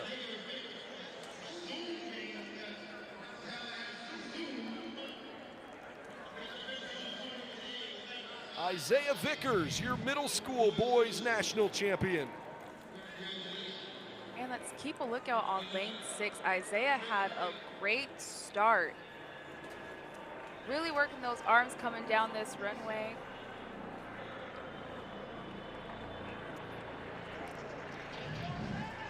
And thankfully he did have Baden Brown right by his side, because he did have a good start, but you could see that fatigue of just having had ran the hurdles right before the race. By the time he got down there, it was literally put your sticker on and getting into the blocks. But congratulations to Isaiah Vickers. What an amazing race. Yeah, that 12:10 from Brown was because he basically, the last few strides were no longer max effort once he realized he was out of gas and wasn't going to win. He still ran the fastest race of the day at 11:23, but in the championship final, Isaiah Vickers, 11:31, your boys middle school 100-meter national champion. And now on the young ladies' side, where your top qualifier is Skylar Cunningham and her crazy fast 11:96. Parker Coase came in second place earlier at 12:36. Sakori Gardner 12:43. I'm interested to see if Gardner was skipping the 400 in hopes to have full strength here in this race, because the young lady from Tallahassee can really move. But it's going to take a good race to beat Skylar Cunningham in lane 5 from Atlanta.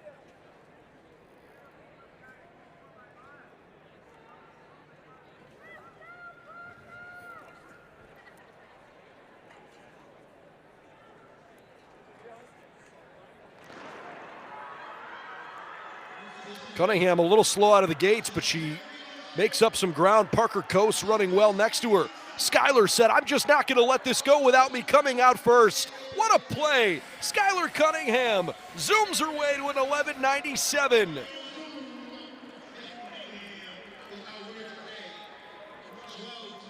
Gardner finishes second, Parker Coase in third. And talk about Skylar Cunningham just being able to maintain that composure and run her own race.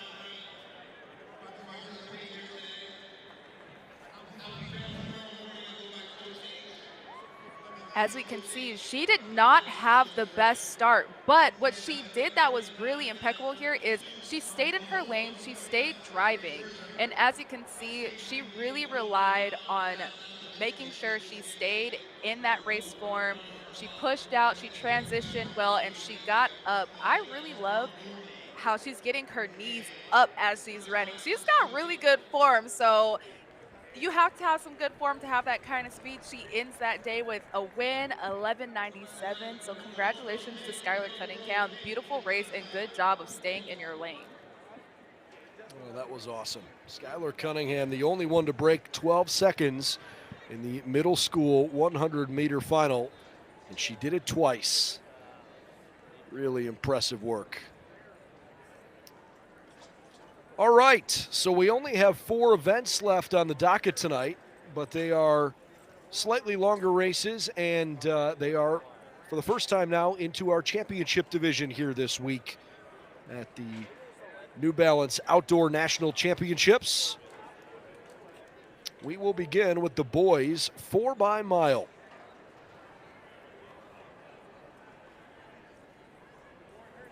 As it turns out, there are 2 heats in the boys 4x-mile.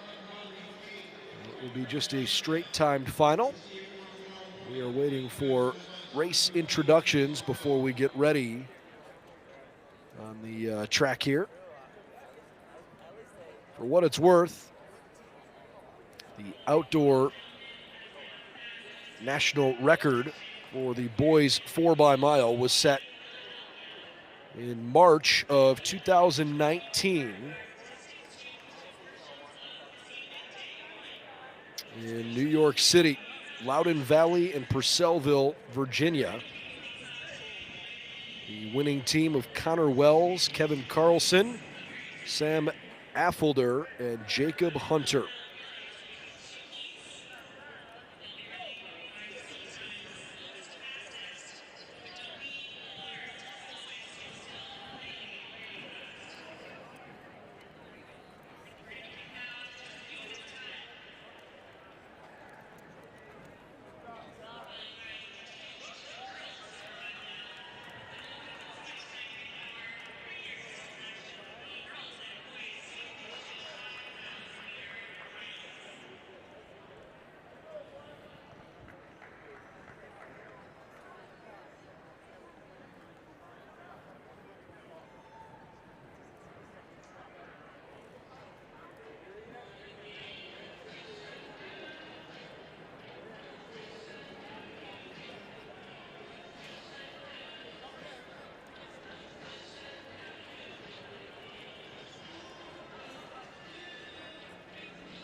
All right, so section 1 of 2 in this timed final.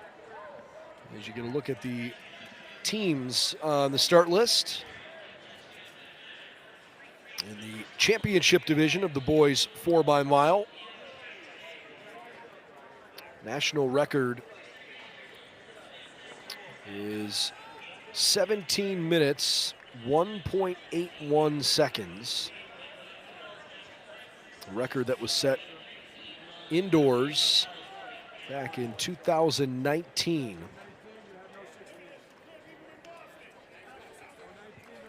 Cow Harbor TC, Westfield, Hunter College TC, Cavaliers, Top of the Hill, Ridgewood, Badlands, Blakefield, Jackalope, Coogee-Talia, Hunterdon Lions, Washburn, Eagles, Brothers, Natick, Ward Melville, and Union Catholic. Off we go. Watkins and Mount Laurel did not start this race. Oh boy, we have a second gun somewhere. I didn't quite catch it, but that's frustrating for all the guys who thought they were ready to go.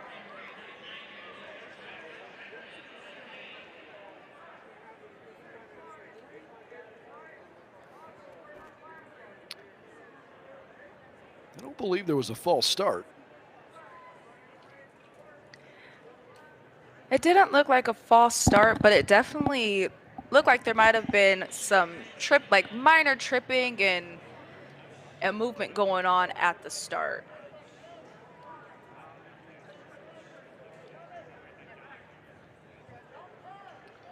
So all the guys are getting called back to the starting line.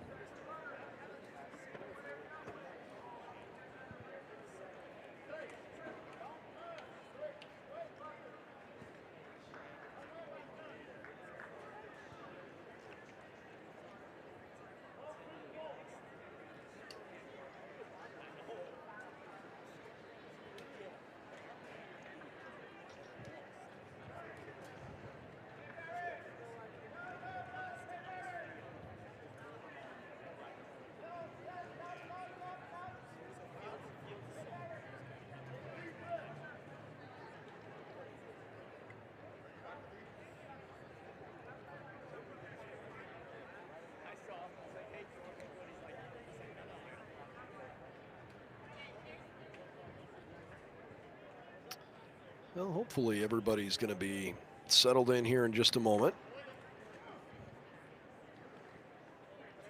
Again, 2-heat final on the girls' side following this up. Just a 1-heat race.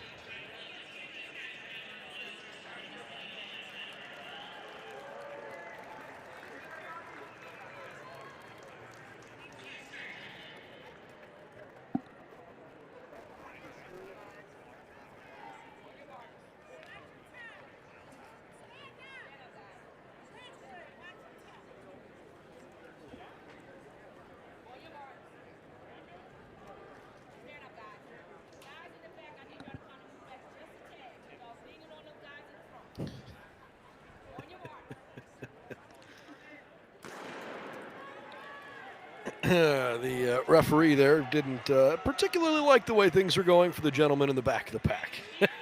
But now we're clean and we're off, and here we go.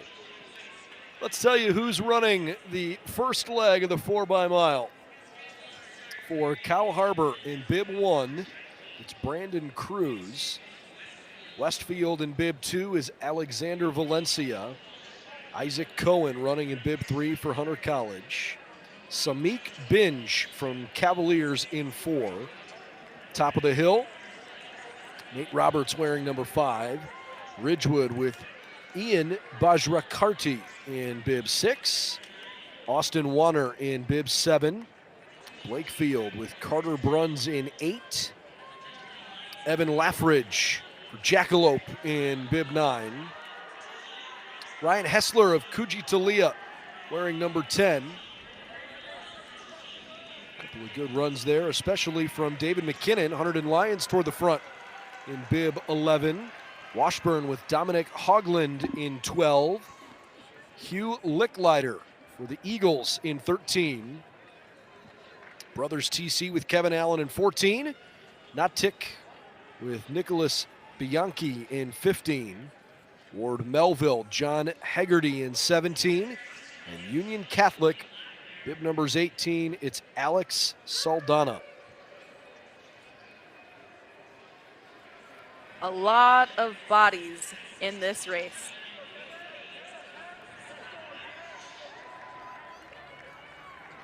Again, scheduled to be 20 different teams, but only 18 of them have started the race.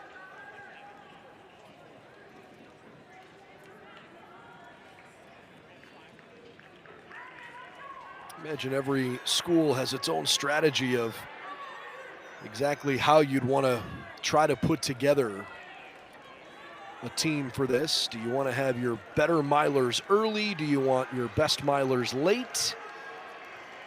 Does your team perform better when running with the lead? Are you better in comeback fashion, as Paul Moore from Jackalope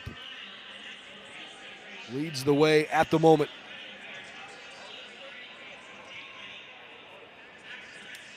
I think that that's actually a great question, because I know for a 4x4, typically you want a great starter coming on, then you have your second leg. Your third leg, no shade to third leg, calling it weak, because we know there is definitely some very strong legs for third leg in a 4x4, but that's usually your not as dominant leg, and then you want to end with your heavy hitter. So I'm curious as to what strategies did each school use for their 4x-mile? Well, we will find out. We'll try to track it as best we can with the results as they come home.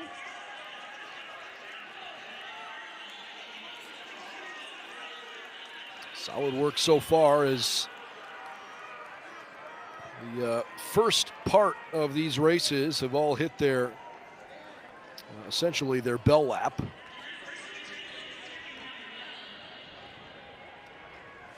Leg two all lining up across, you can see. Paul Moore continues to lead the way for Jackalope.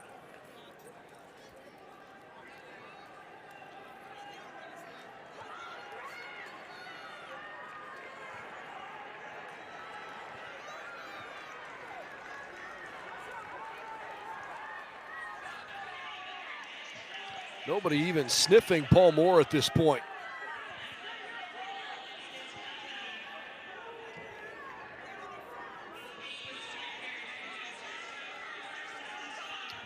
Paul Moore is 40 meters ahead of everybody else, and Jackalope holds the lead at the 1/4 mark. Introducing all of the second young men on the track behind Ethan Sandula for Jackalope. We'll keep our eye on him closely. Alex Torin wearing bib 1 for Cow Harbor. Graham Corrins for Westfield in bib 2. Hunter College bib 3 has Shane Murphy. Cavaliers bib 4 is Zane Elcock. Top of the hill, the runner wearing jersey 5 is Jackson Levine. DJ Murphy running for Ridgewood in 6. Badlands with Jonah Nijos in 7. Blakefield with Carter Bruns wearing 8. Everybody still running behind Sandula and Jackalope here. Kujitolia with Nicholas Thomas in 9. I beg your pardon, he's in 10. Jackalope is wearing 9. Bib 11, Hunterdon. The Lions with Braden Barrow. Washburn with William Just. He's in 12. 13 belongs to the Eagles and Chris Larnard. Good work there from Hunter College, and Shane Murphy hanging tough on second place at the moment. Brothers in 14 with Ryan Schmidt. Sean Fleming from Natick in 15. Bib 16 from Watkins belongs to John Seifert. Ward Melville with, well, actually, you know what? That might be a typo, folks, because the same 4 young men are listed as running for Watkins and Ward Melville. Apologize for that. I'm not sure who's running for them. Union Catholic Bib number 18 with Evan Weber.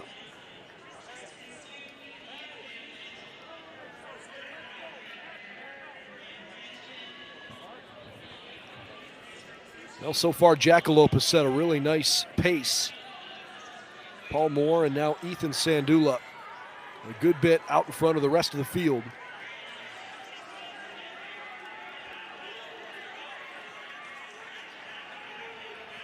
Appears to be nice closing speed there from Chris Larnard and Eagles.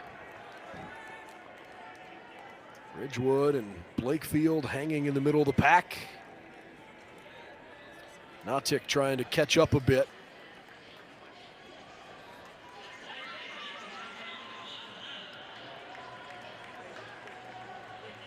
I feel like that's probably one of the exciting things about the 4x-mile as well, is that it's such a long race and anything can happen within that mile that you truly don't know what can happen. Jackalope has lost its lead. Eagles and Hunter College taking over. They're closing in on the end of the second leg in the 4x-mile. Hunter College and Eagles just within a couple strides of each other.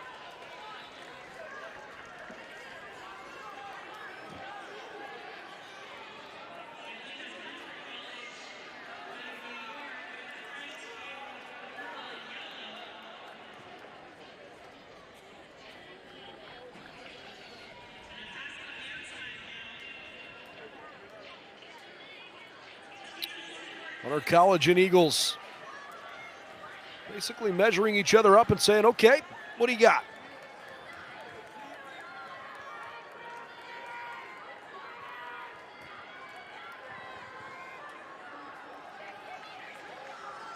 Larnard looking solid. So is Murphy.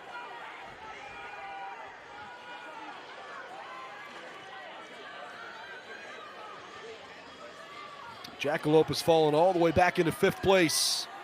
We hit the halfway point.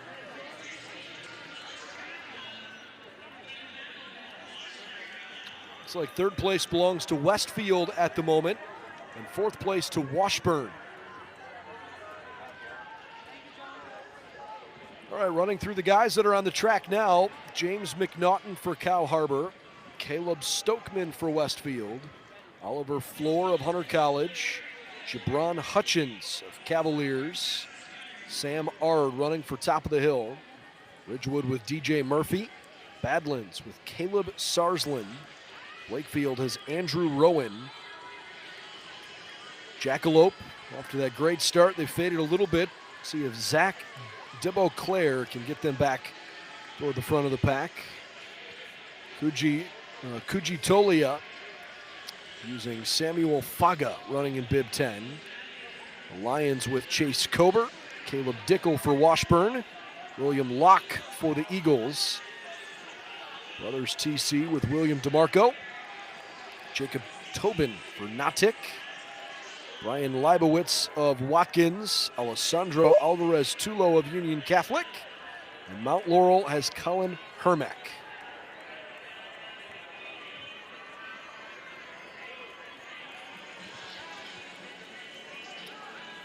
Eagles and Hunter College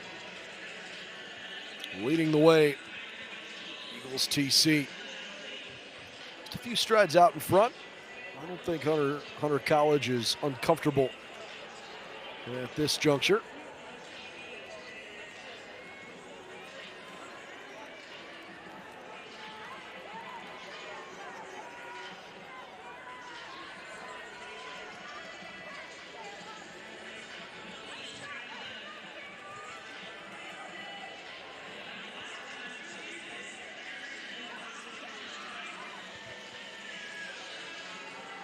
Oliver Floor try not to fall too far behind.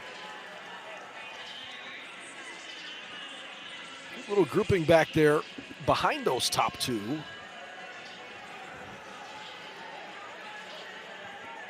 Looks like Washburn and Jackalope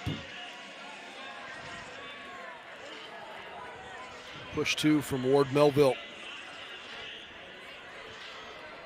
Ridgewood there. Cavaliers top of the hill right behind him. As the lead lengthens a bit for Eagles TC.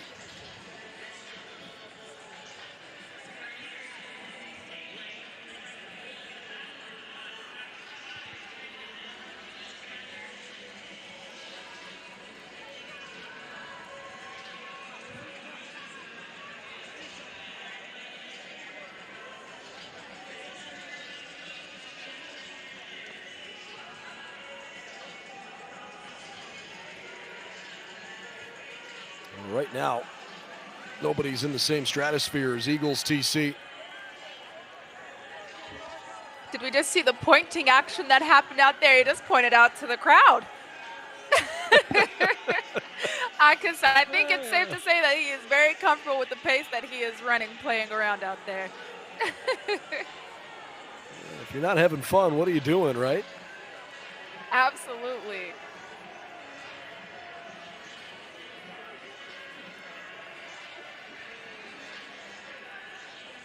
William Locke from Eagles TC on the backside of the track.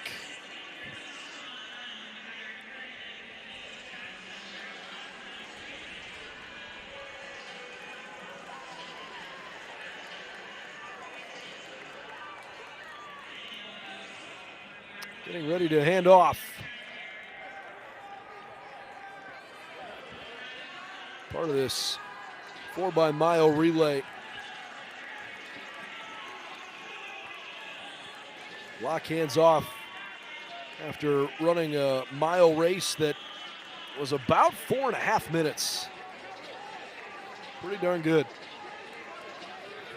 Certainly for someone at this level. Oh no. I hope we don't have an injury. That would be really tough. Well, we're into the final stretch.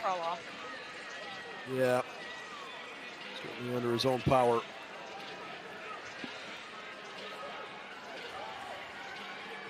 Well, bib number 13, Eagles TC, continues to lead the way. I'll show you a split screen view there momentarily of both the front side and backside cameras. Final runners on the track, Cow Harbor with Timothy Sheehan. Eamon Mason for Westfield. Hunter College, who led this race for a little while. Henry Koike Sierra. Cavaliers with Caleb Hymans. John Cho for Top of the Hill. Luke Pash from Ridgewood. Taylor Warner of Badlands. Jackson Kadensky of Blakefield. Jackalope with Evan Loffridge. Kuji Talea has Ryan Hessler. Matthew Delano of Hunterdon Lions. Washburn with Aiden Jones. Connor Licklider running for Eagles TC. Brothers with Matthew Mastrelli. Natick is John Bianchi. Anthony O'Brien for Ward Melville. Gavin Devine of Union Catholic, and Mount Laurel has Will Whalen. Tightening up a little bit. Turning into a pretty competitive race here. Glad to see that as we get into the final stretch of the race. Hunter College back out front. Koike Sierra. Can he hold off Aiden Jones of Washburn? Westfield hanging around. Eagles are certainly still in it, but have some work to do now.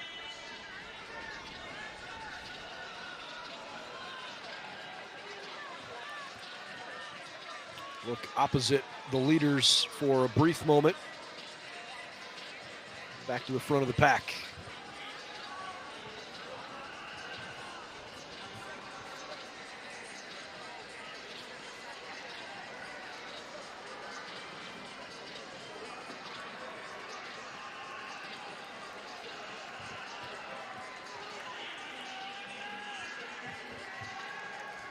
Washburn's been hanging around for a little while, and suddenly Aiden Jones out front.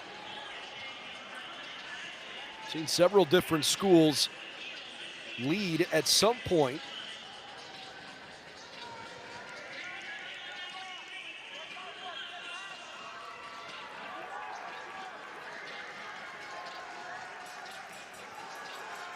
Washburn feeling pretty good.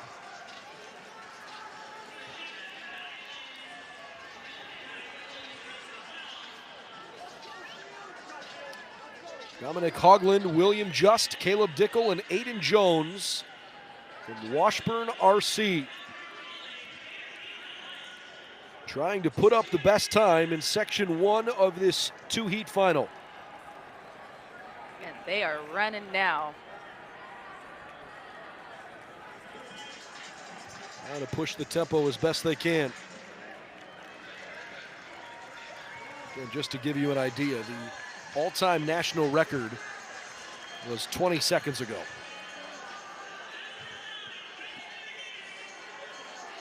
Look at Hunter College. Henry Koike Sierra with a huge burst ahead of Aiden Jones.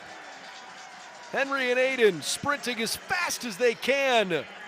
It's Hunter College in bib 3. Isaac Cohen, Shane Murphy, Oliver Floor, and Henry Koike Sierra. 17 minutes, 42.28 seconds.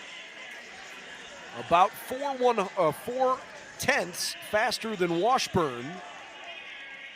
To win this first heat, Badlands comes in 3rd place. Then it's Jackalope, Westfield, Eagles TC, Ridgewood, Ward Melville, Coogee Talea, and Cavaliers rounding out the top 10 here in Heat 1.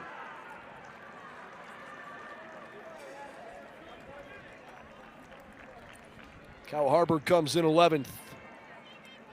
Other results rolling in: Natick, Blakefield, top of the hill. Union Catholic. Oh boy. Kevin Devine is out of gas. Actually, they've now posted Brothers time. Brothers came in ahead of Union Catholic, followed by Hunterdon Lions. You get a look there at the Section 1 results.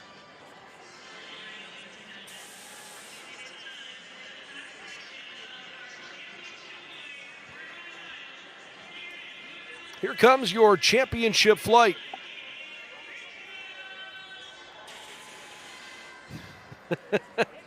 Ridgefield introduced first.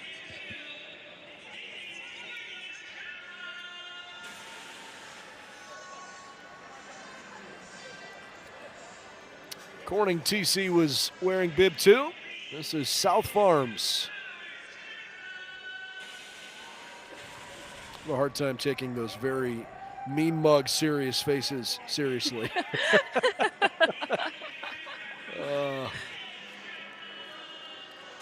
Marlington wearing bib 4.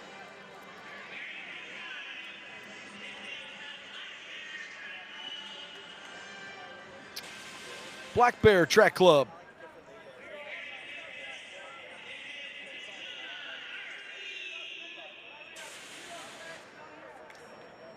Medina wearing bibs number 6. NTF in the backyard of Penn State. They'll wear bib 7.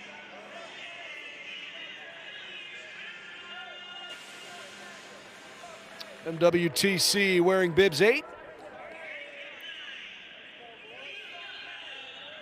Brothers TC from Lincroft, bib 9.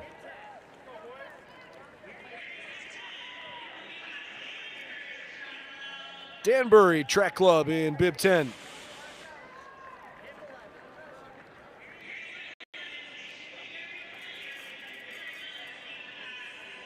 All right, the young men from Union Catholic in bib 11.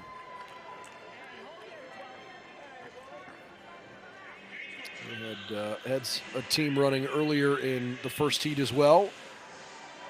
Young guys in bibs 12 are from Haddonfield Running Club. The Patriot Athletic Club, bib 13.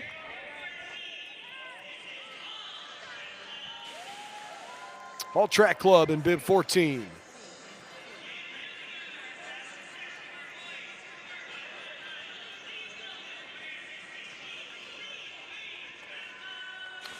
And naturally, the Green Wave Track Club would come out wearing pink. I love it. I was just going to say, I am loving the uniform. Those are sweet.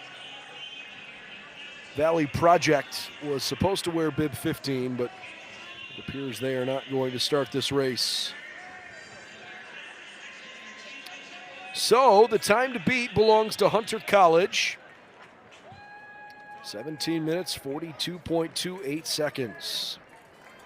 And again, the all-time high school national record in the 4 by mile belongs to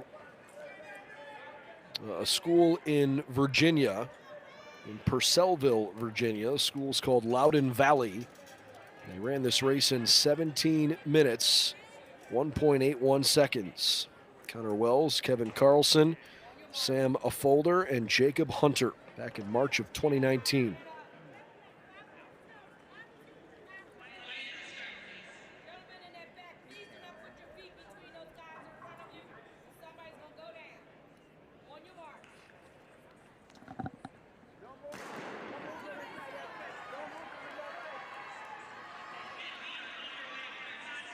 We're underway.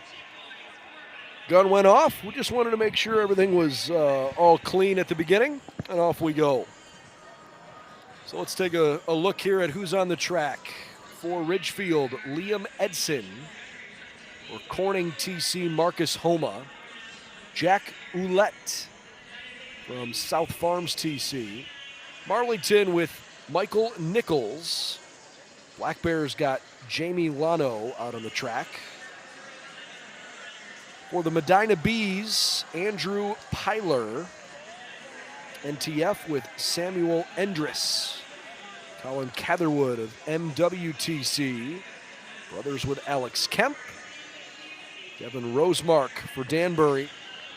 Union Catholic with Alex Saldana. Haddonfield has Robert DeMedio.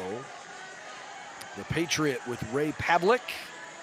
All TC with Colin Goldschmidt. And Green Wave with Andrew Taborsak. Timed final in this national championship run, 4 by mile. Hunter College, 17:42.28, the time to beat.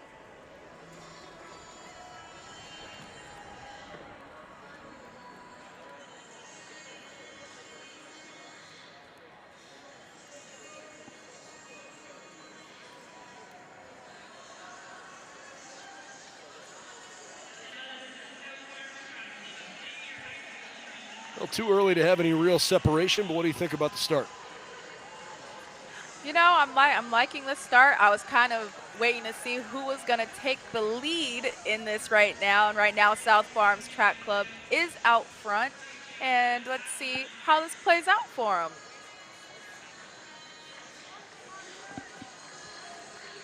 Nice work so far from South Farms.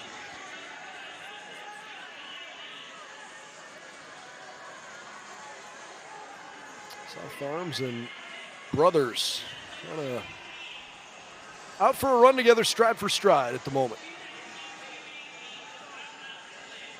What I am loving is the starter for both heats, trying to teach these boys and also allowing all of the boys to still compete, but also getting that learning experience of, okay, we've got to be considerate about where our foot placement is because we don't want to trip anybody up at the line and be forced to come back.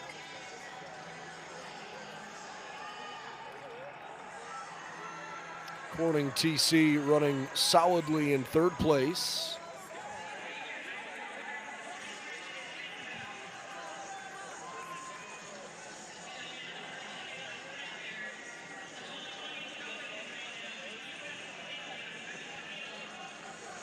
Just a reminder, if you're joining us for the very first time here Top of the hour, 7 o'clock Eastern time on Thursday night. This is just day 1 of 4 of the National Outdoor Championship meet.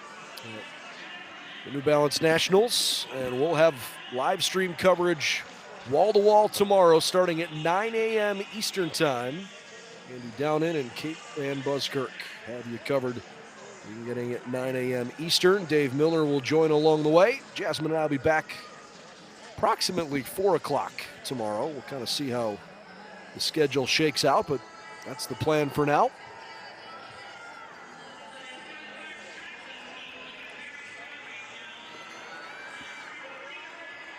If you're looking for live results or for a schedule of the week, all that information is pretty readily available over on the New Balance Nationals website. NBNationalScout.com, your home for all the information here this weekend at Franklin Field. Closing speed here from Ray Pavlik and the Patriot Athletic Club. And they'll take first place 1/4 of the way through. So Pavlik won his leg of the mile. Nicely done. Let's meet the second group of runners on the track. Trevor Fuller for Ridgefield, Ashton Bange for Corning TC. Bib 3 at South Farms is Nick Casarino. Marlington with Cohen Boyce in Bib 4. Gavin Demas for Black Bear wearing number 5. Medina in number 6. It's Jake Seabaugh. NTF with Sam Vigilone in number 7. Bib 8 is John Ursiuli. He's running for MWTC. Brothers in 9, Alex Mastroli. Danbury with Ryan Pereira wearing 10. Union Catholic Sean Wilson, bib number 11. George Andrus for Haddonfield in 12. Patriot AC, bib 13 is Charlie Kessler. All TC with Ethan Striff Cave in 14. And Green Wave has Benjamin Daniels wearing bib 16. Bibs 13, 9, 3, 10, 12, and 4 are all toward the front. That's the Patriot Athletic Club, Haddonfield, Danbury, Brothers, Marlington, all jockeying up front.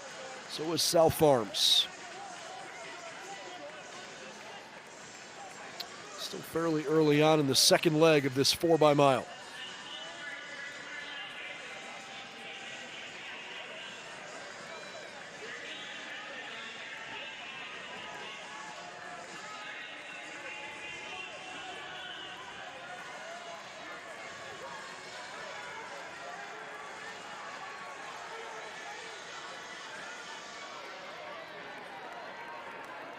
Nice performance for South Farms.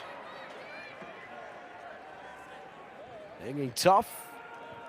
The Patriot Athletic Club continues to lead, but basically just by one stride. Brothers TC is keeping that really close. Ryan Pereira from Danbury doesn't look terribly winded wearing bib 10. Haddonfield RC.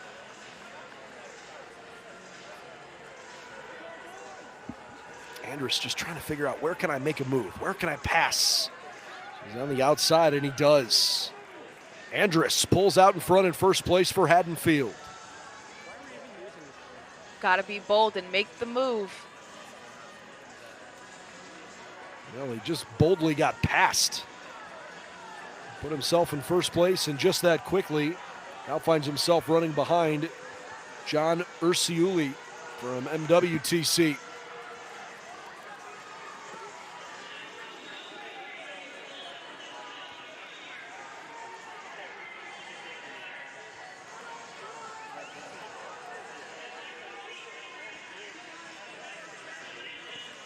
One more lap around for these guys. Good move from Haddonfield. No reason for anybody here to leave anything in the tank at this point. Haddonfield, Danbury, and MWTC all pushing hard. Patriot AC fading a little bit. South Farms run their way into fourth.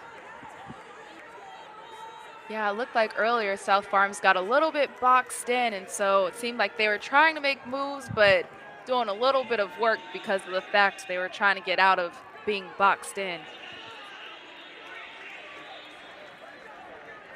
John pumping and gritting his teeth, trying as hard as he can to finish strong, and he does.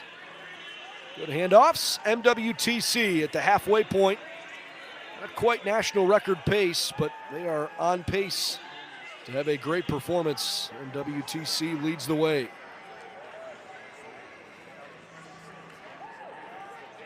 Let's introduce to you the third leg runners for all of our schools here. Sullivan Dunn for Ridgefield in bib 1. Bib 2 is Gabe Cornfield from Corning TC. South Farms with Cameron Nephew wearing 3. Arlington with Nash Minor in 4. Bib 5 for Black Bear is Tyler Katchik. Medina with Dylan Hack wearing number 6. MTF with Isaac Opperman in 7. MWTC Gavin Catherwood wearing 8. Number 9, Brothers TC Zach Schroba. Michael Kaminsky in 10 for Danbury. Union Catholic with James Wischusen wearing 11. Number 12 is Bennett Wright for Haddonfield. 13 belongs to Harrison Dow. Yeah, Harrison Dow running third. Henry Reichel will run last. Avery Allen for Hall TC in 14. And the Green Wave in that bright pink of Caleb Serra running in 16.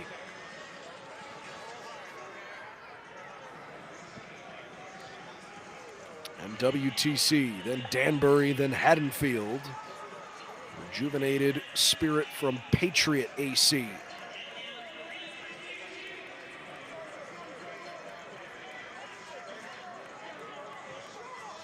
That massive lead that Gavin Catherwood got off to has shrunk considerably. Michael Kaminsky says, "Get out of the way if you don't mind. I'm going to pass you with a big smile on my face." Excuse me. Pardon me coming through. All of a sudden, Kaminsky realizes he's in first place at the New Balance Outdoor National Championships. Still work to be done.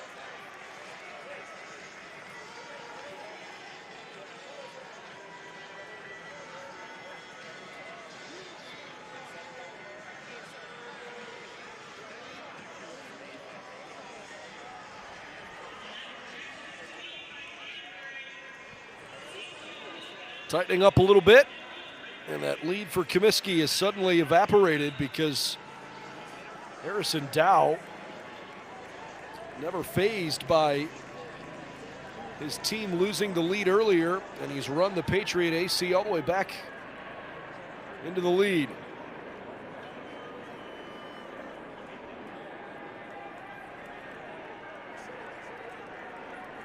High school boys championship division, 4 by mile.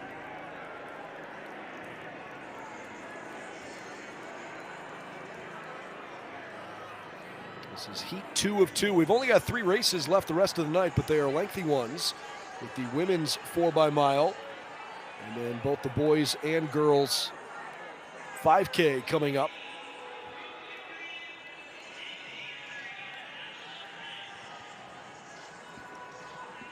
Harrison Lengthy, Dow. but they definitely kept them moving throughout the day today. Oh, for sure.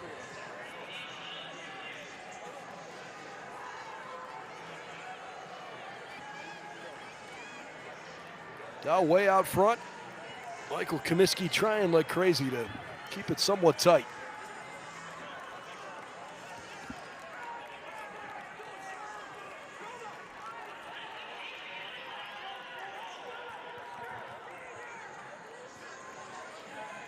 Ray Pavlik with a great move at the end of the first leg. Put the Patriot AC in first place at the first handoff. Charlie Kessler, I thought, ran fine and kept Patriot AC very much part of the conversation, but that impressive third leg from Harrison Dow, really good mile for him. And as we move into the final stretch, Patriot AC comfortably in first place for the time being. Now it's up to the anchor legs all the way across the board, starting with John Humphrey of Ridgefield wearing number 1. Tevin McLaren, bib 2 for Corning. Warren Martin of South Farms in 3. Colin Cernaski, Marlington with bib 4. Bib 5 for Black Bear, Aiden Cox on the track. Santino Ramos for Medina in 6. Nicholas Slough of NTF wearing 7. Colin Gilstrap for MWTC in 8. Lucas Ward for Brothers in 9. Danbury with Joshua Roos wearing bib 10. Ryan Sichaki, Union Catholic, bib 11. Haddonfield with Donald Jellig in 12. Henry Reichel for the Patriot AC in 13. Hall TC with Isaac Muller. And Green Wave with Colin Walsh. Everybody trying to chase down Henry Reichel.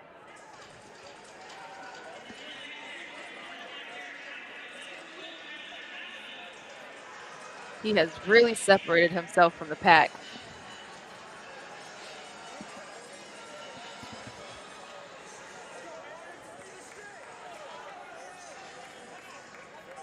Hunter College TC in our first heat ran 17:42.28.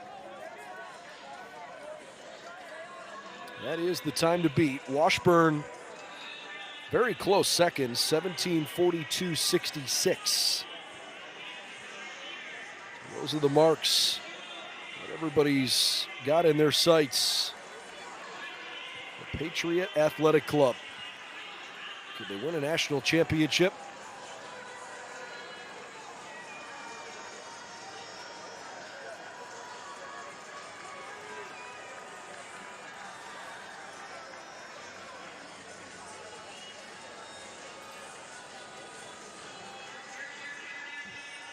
Reichel looks like he's mostly keeping pace.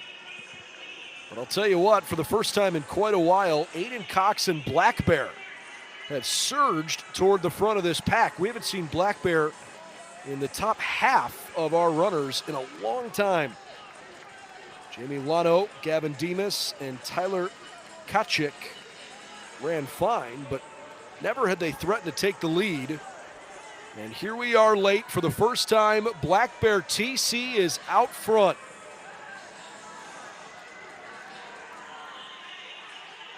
The Patriot AC hanging tough in second.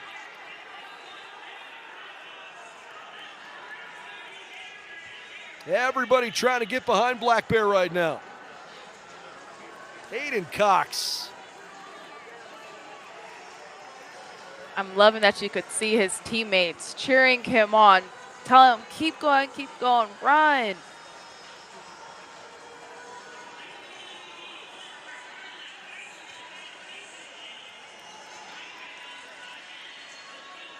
Good fight from MWTC. They've made their way into second place 200 meters ago. Colin Gilstrap running out of gas a little bit. Quick glance over the left shoulder. Black Bear. Can they hang on? MWTC and Black Bear, stride for stride. What a closing stretch. Colin Gilstrap, MWTC, 17:29.49. Gilstrap runs MWTC to a boys 4x-mile national championship. Black Bear in second, then it's Marlington in third. Little under 0.3 of a second ahead of the Patriot AC. Danbury, South Farms, the next to finish in this heat. Top 5 in this heat. For the 5 fastest overall times, South Farms, who's 6th in this heat, will finish 8th overall. Congratulations to MWTC. The boys 4x-mile national champions, 17 minutes, 29.49 seconds. Absolutely. Huge congrats to those guys.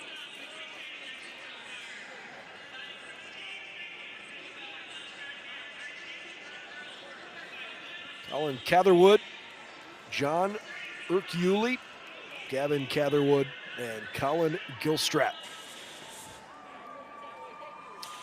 Congratulations to MWTC as we turn our attention now to the girls 4x-mile. You just saw as they ran off screen there, purple TC. Here are the Carolina Cavaliers. That'll be a group to keep your eye on. We'll tell you about them here in just a moment. Tub Gator wearing bib 3. Hip 4 from Connecticut is Glastonbury.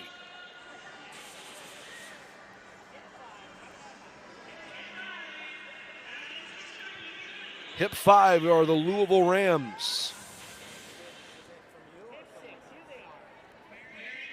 Hip 6, Cow Harbor.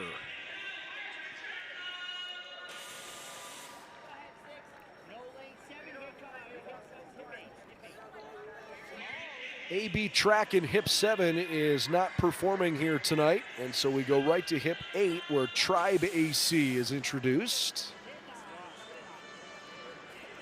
Bib 9 is the Lady Kingsman Track Club.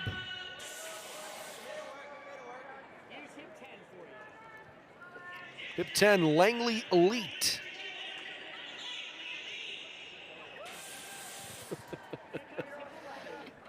Hip 11, the DC Cadets.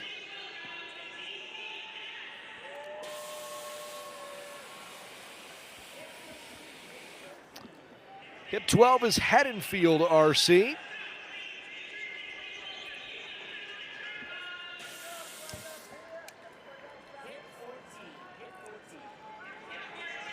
Hip 14 will be Green Wave Track Club. No Hip 13 for Union Catholic today.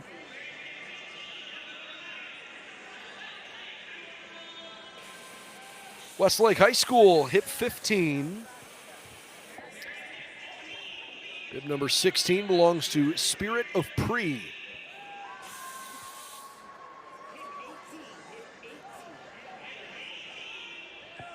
Go right to bib 18 for Shoveltown Track Club. Squan TC not running. Hip number 19, Crozet Crew.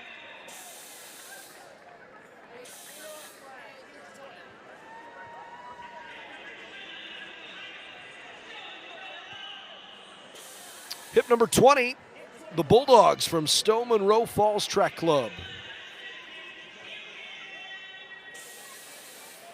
Bib number 21, New Canaan. On Hip 22, the Potomac School.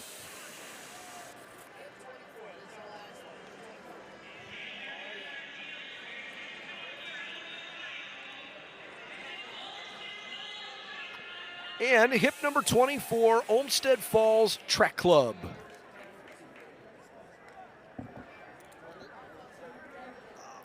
So we do have a few schools that have scratched here on the girls championship 4x-mile.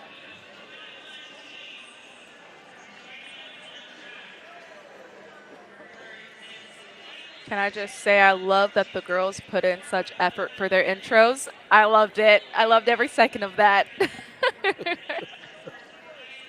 Oh, they're having a good time, as they should be.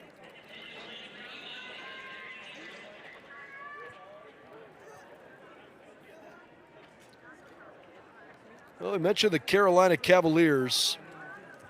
That team in Bib 2 is pretty darn good. I think we're looking forward to seeing a lot of pretty impressive schools out here.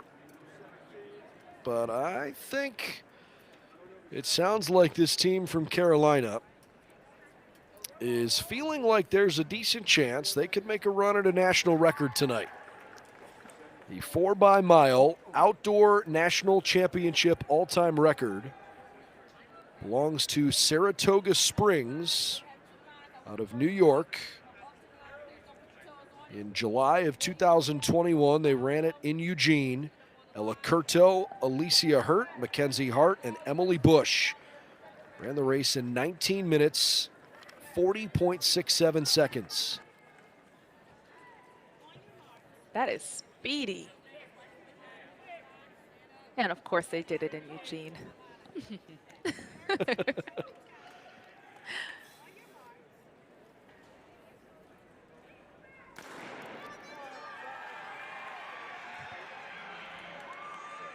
One gun and we are off. And it is the Cavaliers on the inside, off to a good start. But faster moves from Tribe and Lady Kingsman to push them out front of the pace at the moment. Here are the young ladies competing out on the track at the moment. Emily Cooper for Purple TC. Justine Presano for Carolina Cavaliers. Madeline Meter of Tub Gator. Glastonbury with Lila Garbett. Louisville Rams, Jessica Secor. With 6 for Cow Harbor is Emily Wickard. Tribe with Noel Barlett in 8. She's in second place behind Lady Kingsman, Julia Economou. Langley Elite in bib 10 with Lila Waters. Meredith Gotzman for DC Cadets. She's in 11. Union Catholic wearing 13, Courtney Kaiser. Catherine Taborzik from Green Wave in 14. Westlake High School with Sydney Peer in 15. Spirit of Pre wearing 16, Corinne Gady. In 18, it's Shoveltown TC, Katie Sobiraj. Crozet Crew with Haley Hodson in 19. Dina Ingracia, bib number 20 from Stowe Monroe Falls. New Canaan with Charlotte Moore in 21. Reagan Exley of the Potomac School in 22. And Olmsted Falls with Aubrey Prada in 24.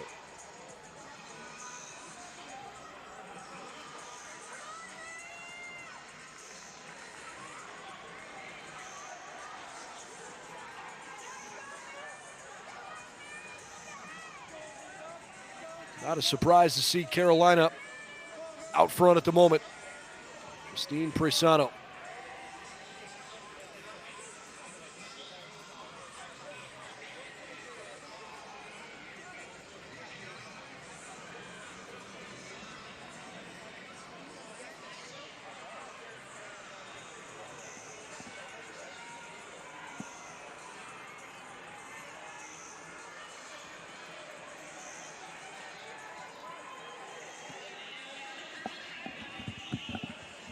Purple TC giving a little bit of an early charge here. Of course, Olmsted Falls, who's competing in this race. Everybody kind of feels like you always have somebody that, you know, quote unquote, puts you on the map. And Olympic gold medalist in the pole vault, Katie Najat, now Katie Moon, after she got married this past fall. Katie Moon from Olmsted Falls in Greater Cleveland. Olmsted Falls was awfully proud when they welcomed Katie back home after her Olympic gold medal. And a really cool parade through town. She has been quite the hero in Northeast Ohio since winning gold, and she's having a heck of a season again here in 2023 with high hopes to keep things going. Absolutely, as we are cheering on Katie Moon to make this World Championship team in Budapest.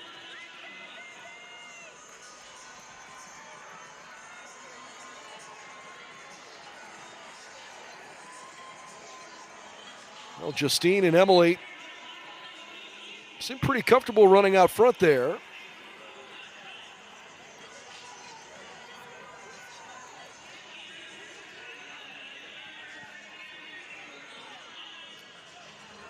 We'll do our best along the way to try to track for you based against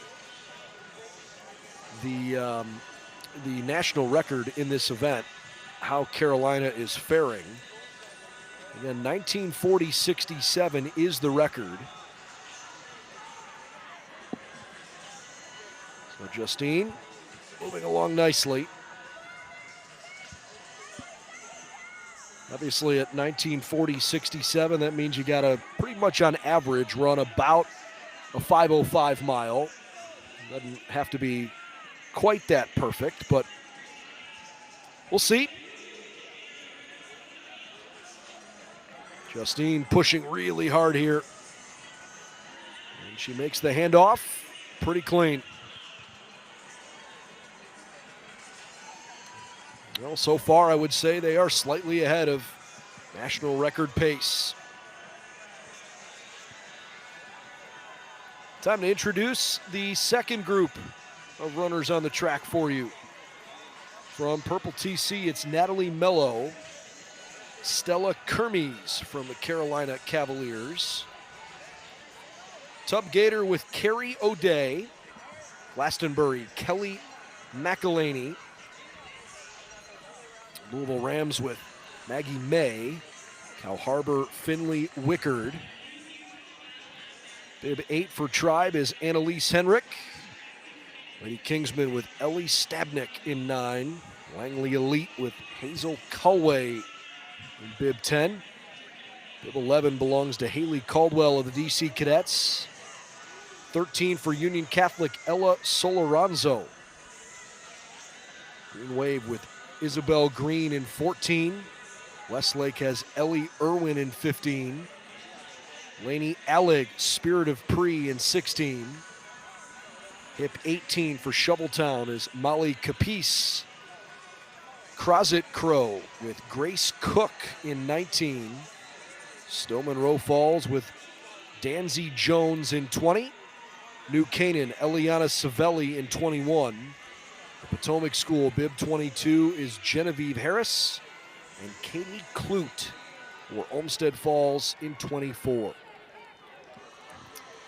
But everybody's running a long way behind Purple TC and Carolina Cavaliers. Certainly wish everyone well as they try to put up some of their best marks, but we are seeing two pretty darn good performances from these two teams so far. Absolutely. They have definitely separated themselves in this field.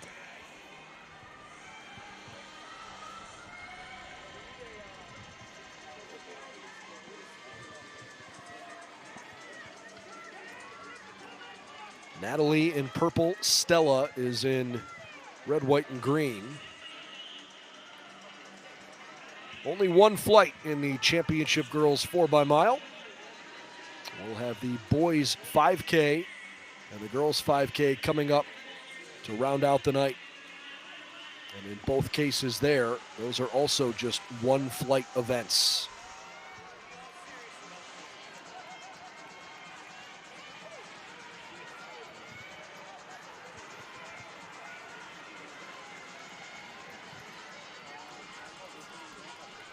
Been a fun afternoon, and now into this Thursday evening.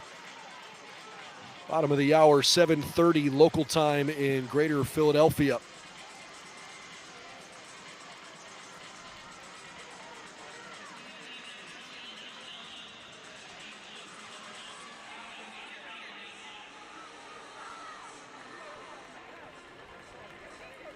Purple Track Club just staying in range, trying not to get pushed too far back here.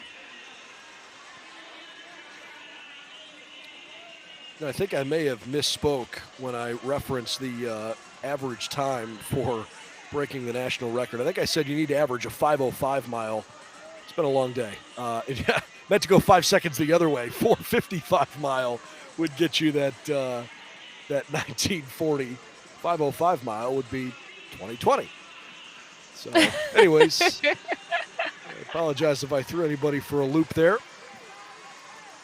I believe the first leg was right around 4:56, 4:57, depending on exactly where you consider that to be on that handoff. I'm guessing they are just slightly behind pace at roughly 4:57. So we'll see if Stella and company can make things up. The craziest part is I'm so bad at math that I'm like, oh, 5:05, even better.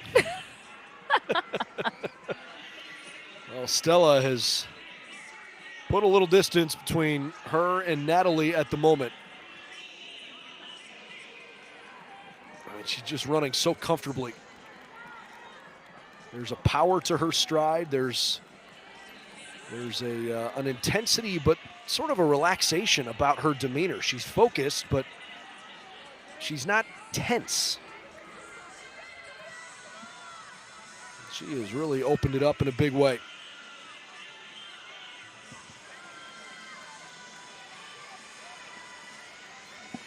And so we move to leg 3.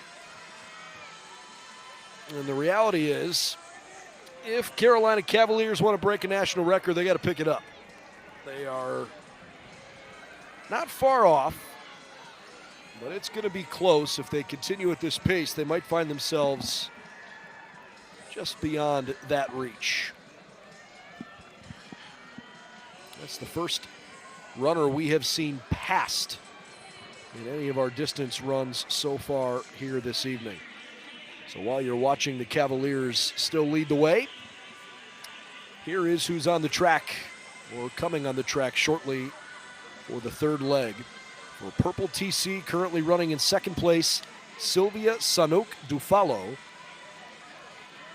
Justine's sister, Alyssa Preciano, for Carolina Cavaliers, running now. Tub Gator with Kelsey Niglio. Glastonbury, bib 4 is Jacqueline Dudas. Louisville Rams, Emerson Wyatt in number 5. Hip 6, Maya Wickard for Cal Harbor.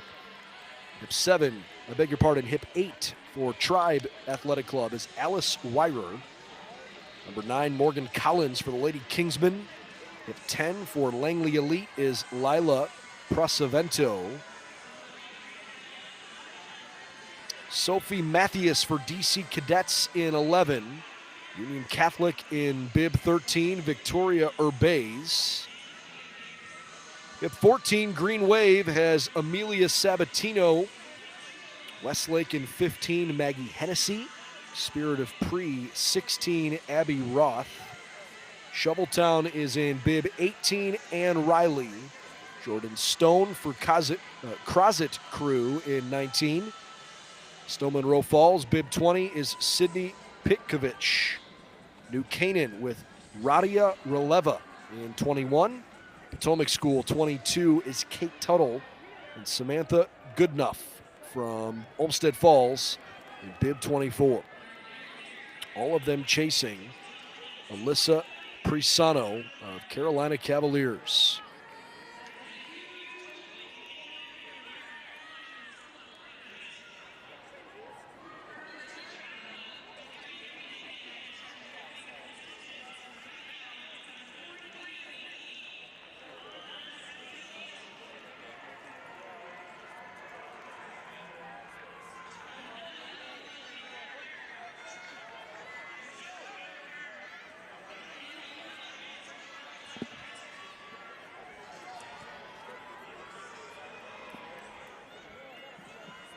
Alyssa Prisano. You know, I would imagine that it's got to be difficult to be so far out in front of the rest of the field that you better be so in tune with your internal timing mechanisms, because you're not running based on how someone else is performing. Exactly. It is definitely you and the clock, and that's even if they can see a clock in front of them. So a lot of the times, or if they have a watch on or a coach that's around that can kind of keep them on pace to keep them going. But definitely once you're out there by yourself, it is literally just you racing time.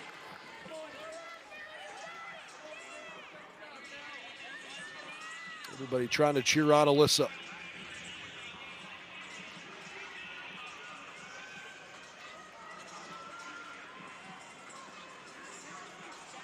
I just want to throw in a quick side note and say I'm really enjoying the Cavaliers uniform colors. Like the Aren't those colorway, cool? immaculate.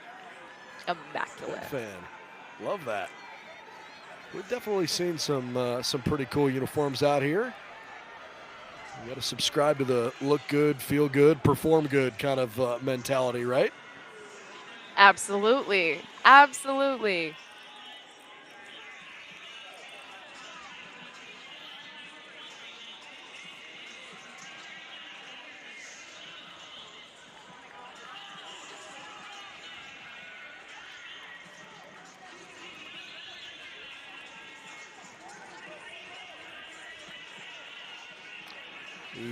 Again, if you missed it a little bit earlier, the national high school record in the women's 4x mile is potentially within reach. We'll have to see if the young ladies here from Carolina have it within their grasp, but it is possible.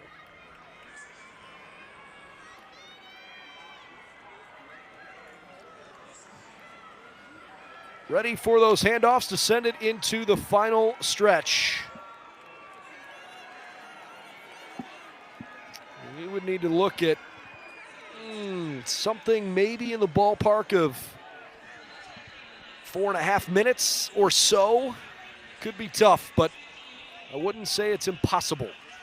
We take a look at the young ladies who are now out on the track for Purple TC: Rachel Forsyth, Charlotte Bell of Carolina Cavaliers, Megan Niglio for Tub Gator, Jacqueline Karen of Glastonbury, Flora Byro from Louisville Rams, Kitty Hayes with Cow Harbor, Jillian O'Rourke running for Tribe AC, Lady Kingsman of Mary Eubank, Madeline Spanner of Langley Elite in Bib 10, DC Cadets with Jennifer Maxwell in 11, Union Catholic Bib 13 is Emmy O'Hearn, Sydney Kelleher for Green Wave in 14, Westlake with Sarah Peer in 15, Spirit of Pre in 16, that's Lily Schlack, Hannah Dupill for Shoveltown, Crozet Crew Emma Schmitz, Jayla Atkinson is in 20 for Stowe Monroe Falls, Shauna Ferraro, New Canaan in 21, Potomac School in 22, Ariel Kuyumajin, and Rachel Dellup from Olmsted Falls wearing number 24.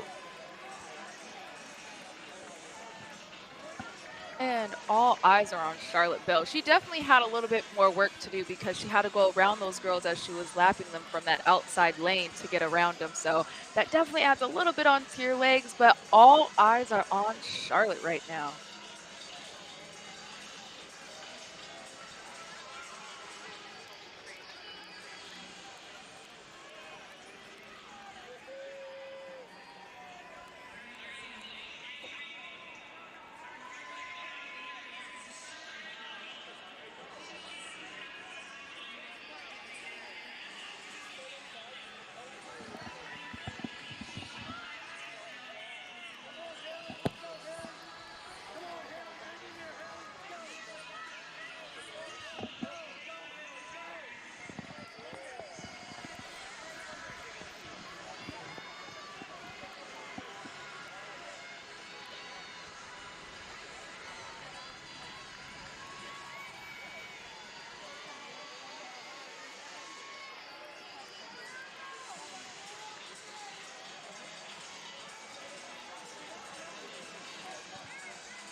Carolina Cavaliers continue to be impressive. Charlotte Bell.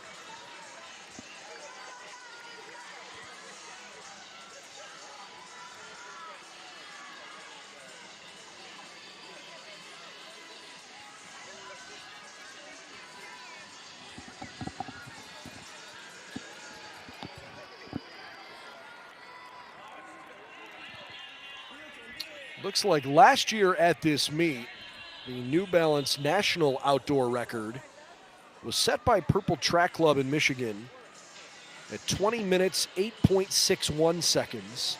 But that is not the all-time national high school girls record. So perhaps there could be maybe some saving grace if Carolina can't set the all-time record. Maybe they can at least break the New Balance outdoor national record. We'll keep our eye on that. Charlotte Bell trying to close strong.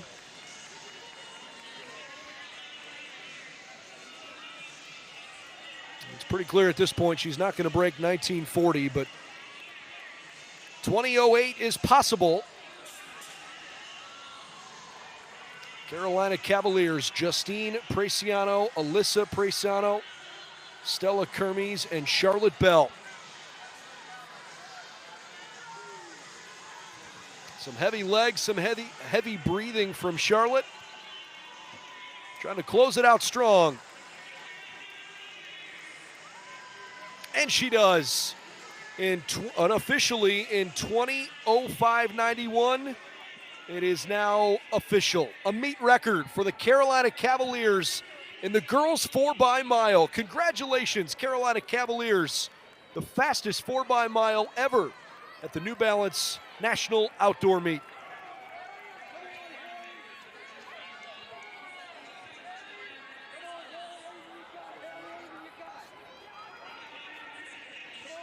Second place finish to Purple TC at 20:26.23. Louisville Rams come home in third, 20 minutes, 31:31. Those are big, deserving smiles for Carolina. Cow Harbor finishes in fourth. A tough sprint to the finish. Right half of your screen, they're going to start seeing some additional schools across. What a job by Olmsted Falls. That's a great closing stretch from Katie Clute. Olmsted Falls in bib 24. They were never really part of the conversation at the front of the race. But the Bulldogs with Samantha Goodenough, Aubrey Prada, Rachel Dellup, and Katie Clute finish in fifth place. Tub Gator goes sixth. Westlake High School in seventh. Lady Kingsman, Langley Elite, DC Cadets round out the top 10. And again, huge shout out and congratulations to the Carolina Cavaliers with that meet record.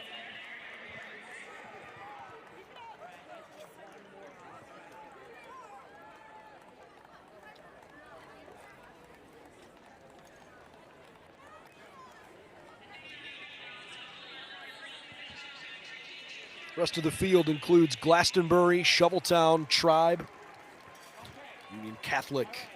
Green Wave took 15th, Crozet Crew, Potomac School, Stowe Monroe Falls, Spirit of Pre, New Canaan, all into 20th place.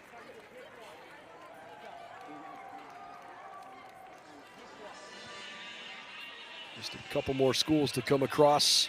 But in the meantime, cause for celebration. The Carolina Cavaliers, by 3 seconds, the fastest ever in New Balance Nationals history. Okay, over to our final men's race of the day, the boys 5K.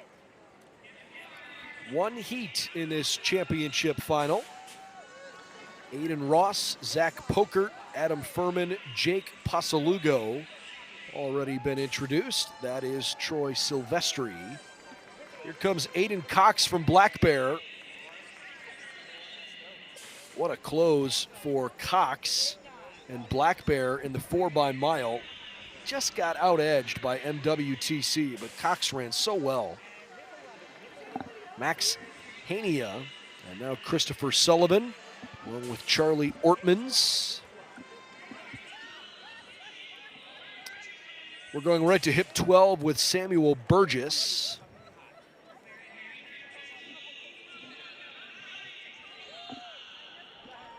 Unattached, Brian DeCola. Hip 14 is Kofi Furjur.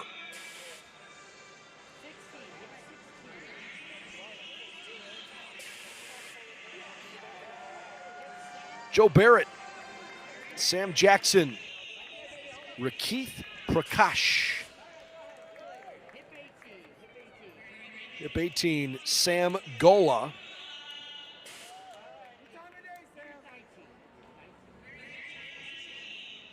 At 19 is Brendan Gomez.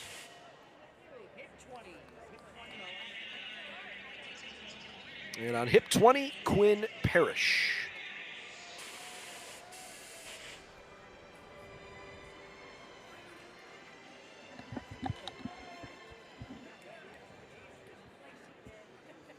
The boys' national record among high school runners in the 5K belongs to a young man from Portland, Oregon, from Central Catholic High School, Galen Rupp.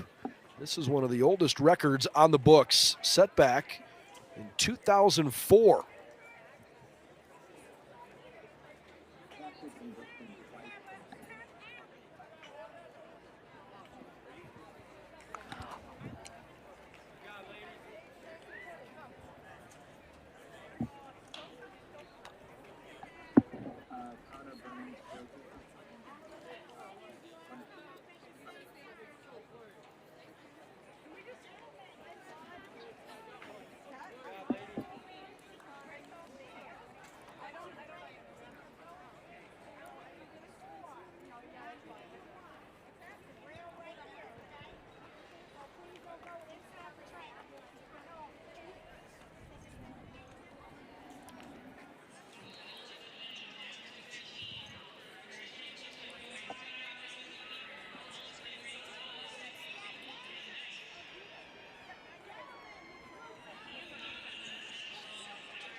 I don't know if there's a stipulation on one of that. I've just seen this result, so you can speak to that. All right, the gun goes off, and off we go. Boys National Championship in the New Balance Outdoors in the 5K.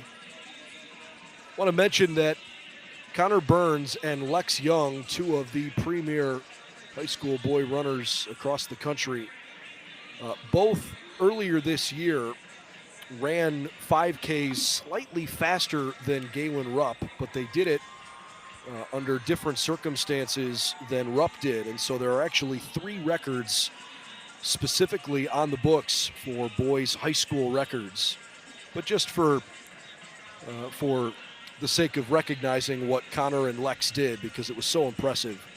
Connor Burns ran 13:37:30, and Lex Young 13:34:96.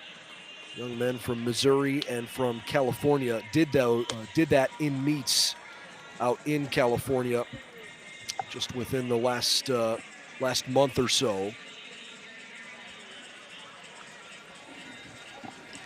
And how crazy is it that it was only a 3-week period from record to record is what I'm seeing on my end. So imagine breaking this record and 3 weeks later, somebody else breaks it. Crazy. You know, records are meant to be broken, right? That's part of the deal. Absolutely. It's part of the deal for sure. Well, in the meantime, you got a chance to see all of the guys as they made their way out onto the track. Sam Jackson, in bib 16, leading the way. His first 200 went 31:81. And he leads the way at the 600-meter mark, 1:43:23, about half a second in front of Charlie Ortmans. Final boys race in the championship division of the 5K. At least a final race of the day, I guess I should clarify.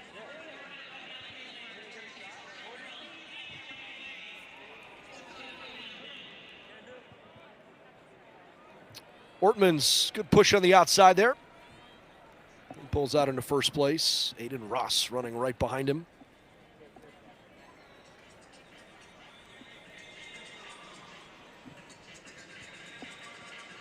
And Parrish, stride for stride in 4th place. Brendan Gomez hanging tough.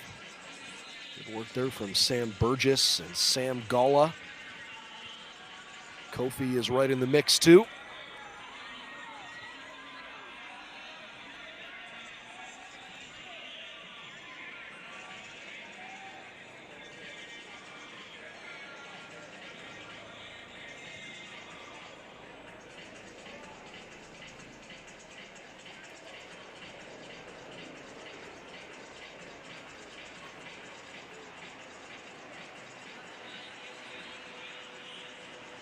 At the 1,000 meter mark, Ortman's about 2/10 out in front.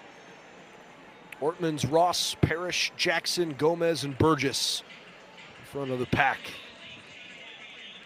And some work to do, some heavy breathing from Silvestri.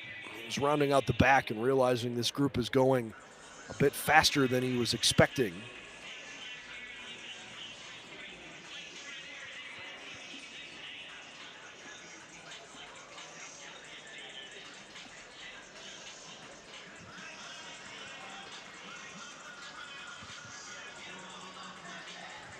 Ortman's looks confident, pretty calm, leading the way. How about Brian DeCola? At the 600 mark, DeCola was in 15th place. At the 1,000 mark, he moved to 9th. And by the 1,400 mark, he's moved to 1st. So DeCola picking a spot to try and make a surge here early. Ortman's right behind him. Looks a little unfazed. Ross and Forger right there too.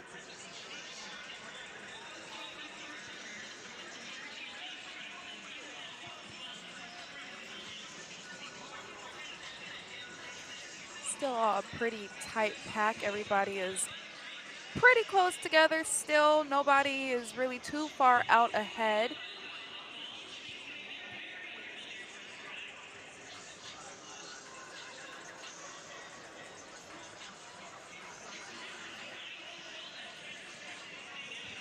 Well, DeCola's lengthened his lead by maybe a couple of strides here the last 200 meters or so.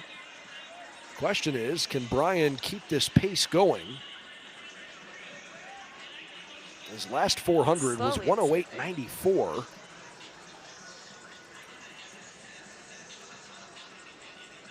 He lengthened his lead by a full 1.5 seconds. He continues to pull way out in front of the field, but how sustainable is this early on for Brian DeCola? We're going to find out. He must have heard me say that the field was still close and we hadn't started to see it breaking into packs yet, because he was like, oh, okay, let me start taking some of this lead. He certainly has put himself in the conversation here early.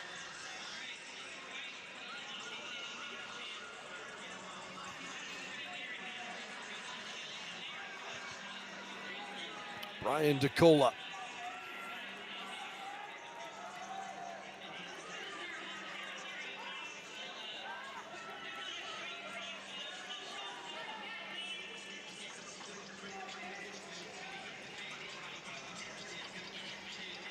DeCola's lead is now 5 seconds.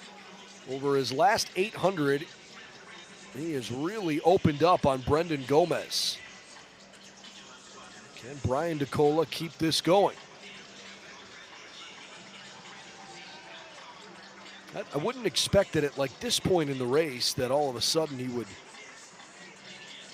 lose all of his steam. It's still too early for that to happen. The question though becomes, how likely is it that in that last 1,000 that he won't lose anything? Exactly. Can he maintain this pace throughout the entire race?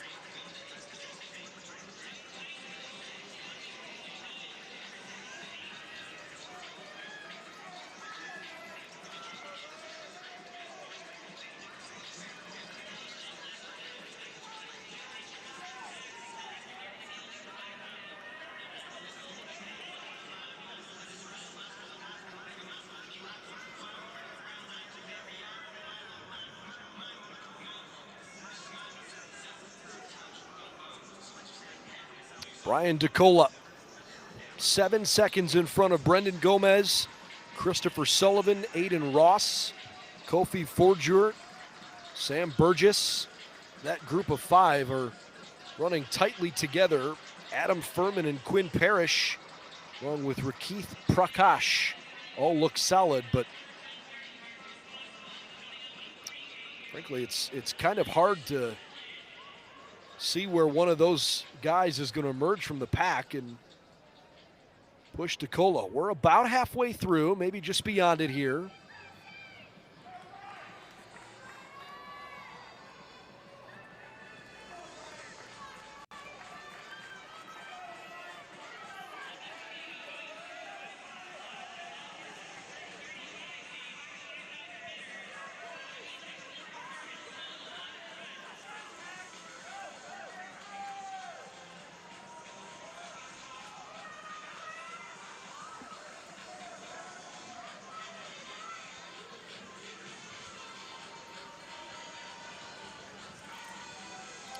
Well, Brian DeCola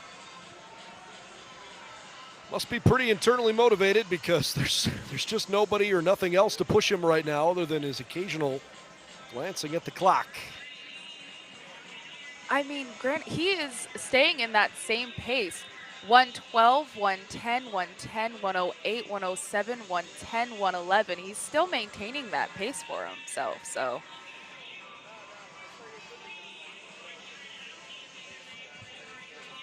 Pretty darn impressive. Well, we've just gotten some confirmation on the record. The reason why it is written the way it's written on the National High School record books, there's a P for essentially that the record is pending next to the time that Connor Burns and Lex Young ran in breaking Galen Rupp's record. The reason for that simply just because it was a meet that was so recent. They haven't ratified the record officially, but the national 5K record that Galen Rupp ran back in July of 2004 was broken twice this year by Connor Burns and Lex Young.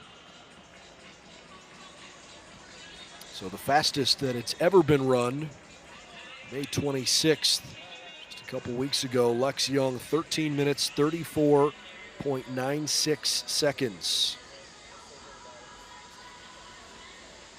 Absolutely insane. And it does take a little while before these records are ratified and secure. So that definitely makes sense. But it's crazy that it was broken 2 times in 1 year when that record was held for a long time. 2004? 2004 was a long time ago. Well, I'd have to do the quick math on it, but there's a chance that both of those 2 young men may not have even been alive when it was broken in 2004. If they were maybe a year or 2 old at most. I don't know if they were Brian because DeCola. I was in 4th grade. Well, most guys that are in high school, right? I mean, you typically, if things go according to plan, you typically turn 18 during your senior year of high school. And if it's a 17, well, I guess 2004 would be a 19-year-old record. It's possible, depending on where they were in high school, that they may have been alive or maybe not. Either way, pretty impressive. Anyways, Brian DeCola at the 3,800 mark continues to run about as steady as you can. His last 4 splits, 110, 111, 111, 110. And that was after he had a 800-meter stretch where he ran 108, 107 back-to-back to really create some distance. Christopher Sullivan is in second place. You just don't see him because he's a mile. Okay, he's 6 seconds behind. He's not actually a mile behind, but he is literally 6.5 seconds in second place. It's DeCola, then Burgess, then Sullivan. Charlie Ortman's currently running 4th. Brendan Gomez hanging around, but Forger and Ross have just stepped ahead of Gomez. Furman and Parrish, Pasalugo are behind him. But all eyes right now on this young man, Brian DeCola, who's got 800 meters left. He's He's looking good. I mean, the fact that he's maintaining the steady pace the entire time is very impressive.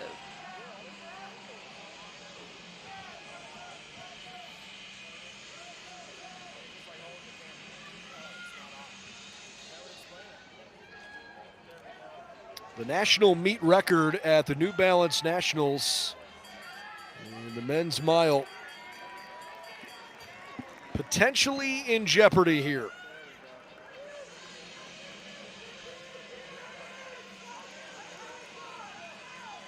$5K was run by Riley Huff. Actually, I beg your pardon, by Jack Lenningang in 2013 at 14:11:61.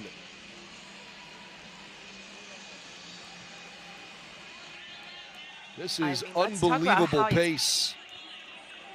It's very unbelievable. That's one of the things that I was actually going to mention is the fact that he went 110, 109, 107, and he is closing in. You see he's really digging in with his arms here.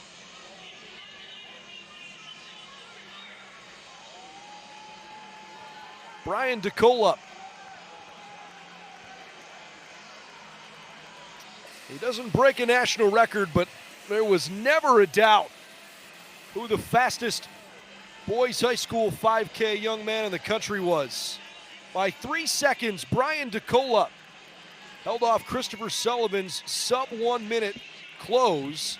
Sullivan ran 8 seconds faster in his final 400, but DeCola still way out front and beats him by a full 3 seconds. Brian DeCola, your 2023 national champion.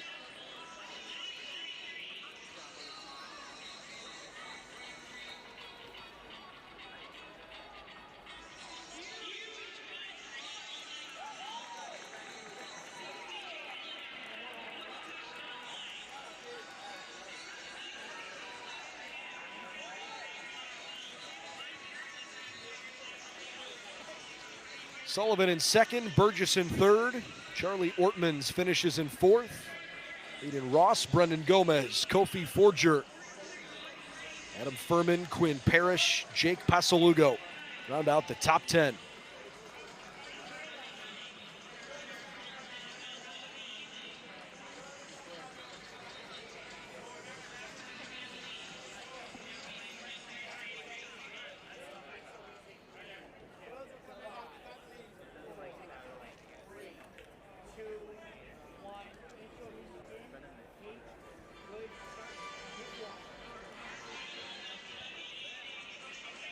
So Brian DeCola gladly walks back to the middle of the infield and enjoys the fact that he is your national champion. Okay, time for the final race of the night. You just saw Isabella Layton and now Hannah Ray Schaefer being introduced. Moving to hip 5, Ellison Wolf. Again, this is the championship division of the girls 5K.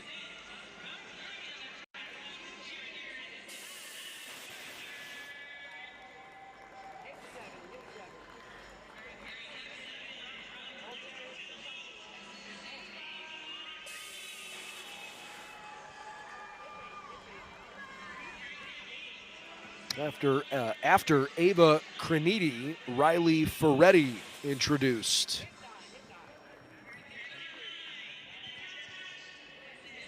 Natalie McLean.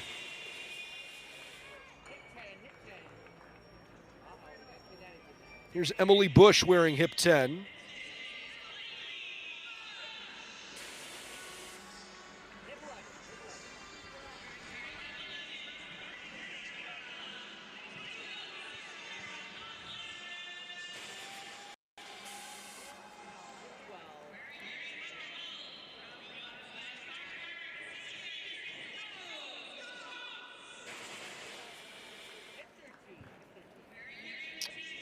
All right, hip number 13 is Emma O'Day. Here comes hip 14, Erin Bowler.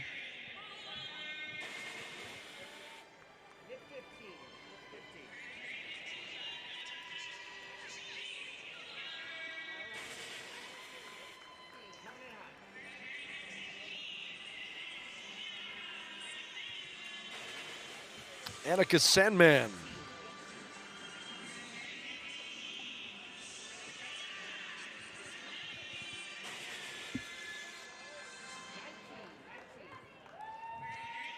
Shannon Zugletter.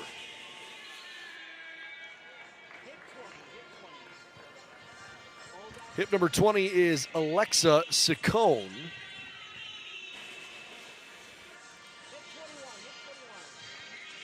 Hip 21 belongs to Sarah Mladic.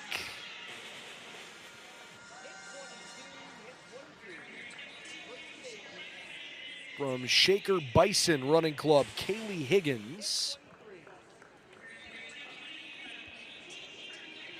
And from Team Kentucky Elite, Allison Kopser. This is Ellie Kiefer.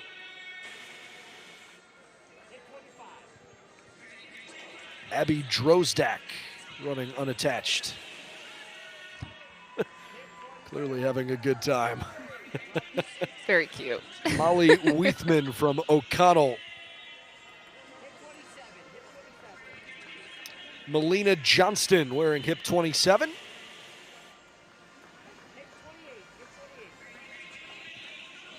Catherine Marchand in hip 28.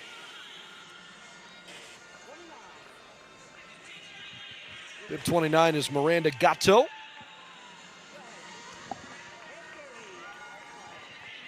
And hip 30, last but not least, Sophia Holgado.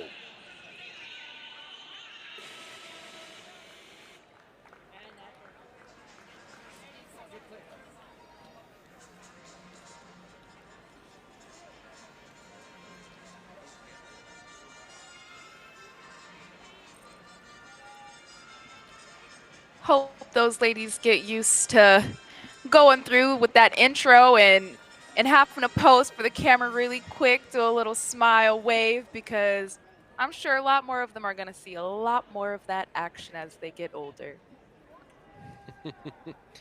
I'm sure they are hopeful that's the case.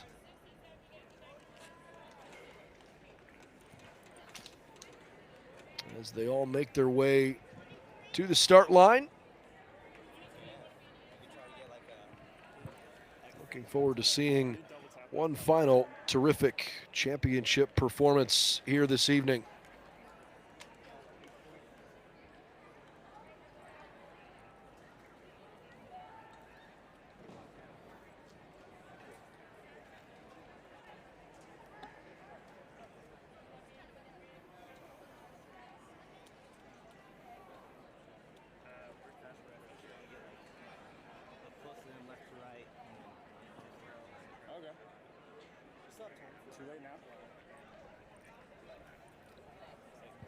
Some last minute instructions.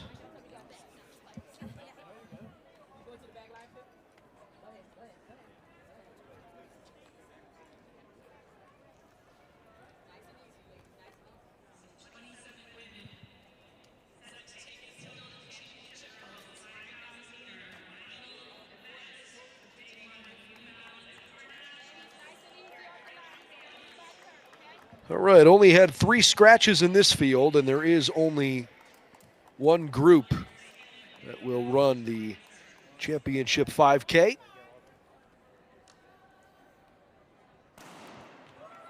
Here we go. 5,000 meters.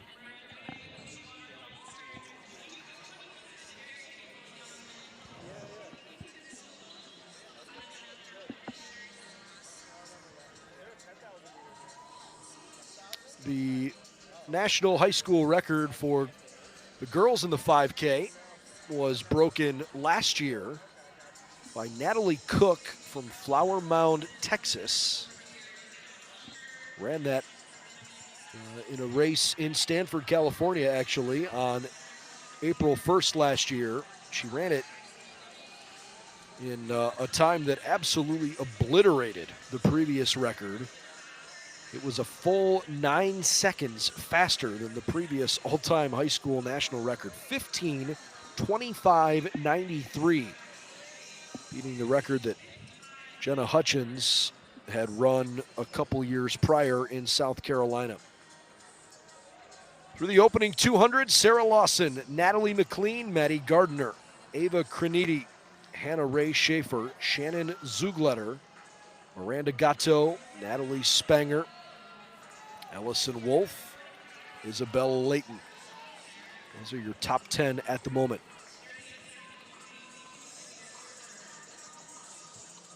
At the 600-meter mark, Wolf has moved 8 spots ahead into first place. That can't be right. Perhaps, you know what? Yeah, that's not right. It says she ran a 1.92 split. So just a computer glitch. That was a little funky.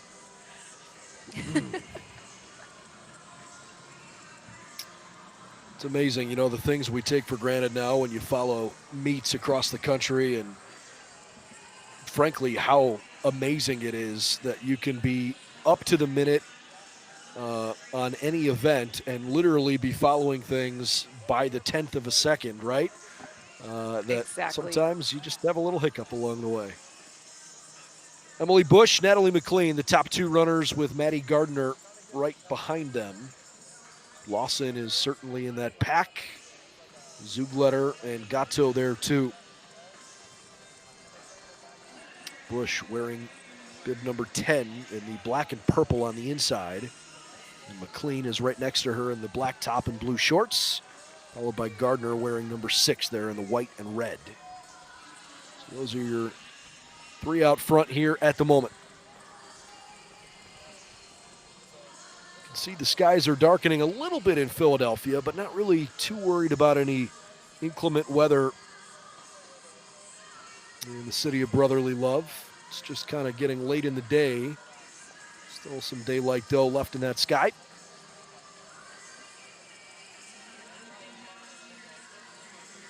Franklin Field, one of the coolest venues in the country, no matter how you slice it. It's kind of like going to Fenway Park or Wrigley Field. It's been around forever, but there's a charm to it that is awfully cool. Oh, absolutely. It's got its own little bit of magic over there. So I enjoy being at Penn.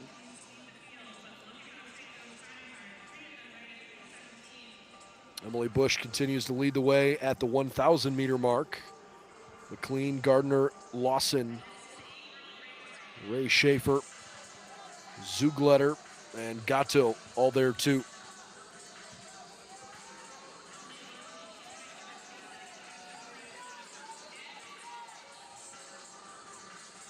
On the men's side, when Brian DeCola won this race, he really made his move pretty early in the race, all things considered. It was just past the 1,600 mark in his 5K that he really went after it.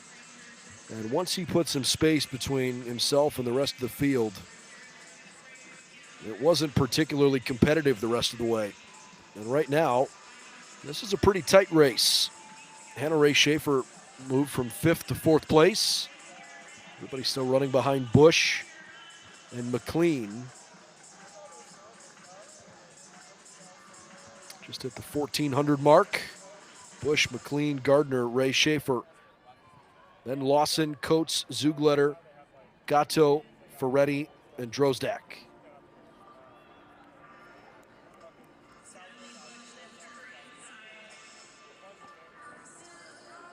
Kind of like what I'm seeing from Gardner right now in 3rd. Doesn't look like she's overexerting herself, just kind of out for a run where admittedly Bush and McLean look like they're pushing a little bit harder. I definitely agree with that. I feel like Gardner right now, she's running her race. She knows what she needs to do. She's just kind of sitting back and not doing too much of that work because it is a long race. They still have about nine laps to go. So definitely sitting in good position, not allowing them to get too far from her and still keeping them in close range.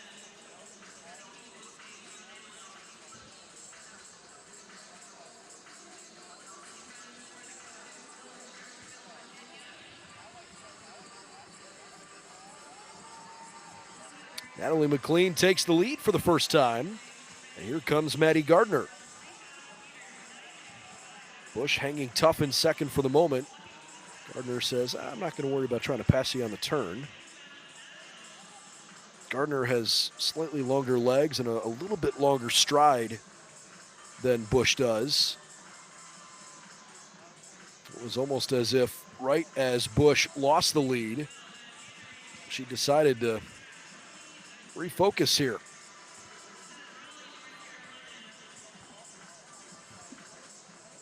Anna Ray Schaefer ahead into third.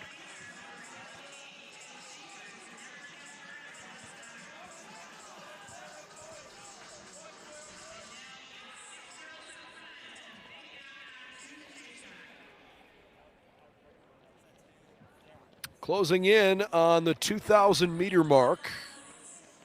Just about 40% of the way through. Natalie McLean, Emily Bush, back and forth at the front of the pack. Bush leading the way at the moment, with Hannah Ray Schaefer wearing number 2 in pink. All of a sudden it looked like there might be an opening there for Maddie Gardner in 6. And suddenly she can feel some heat from the outside in Rose Coates from Prospect Park Youth. At the 2,200 mark. Continue to be solid splits for McLean, the leader, and Bush in second place. They basically run stride for stride with one another. The pace overall is slowed down just a little bit for the leaders by about a second or so every 400.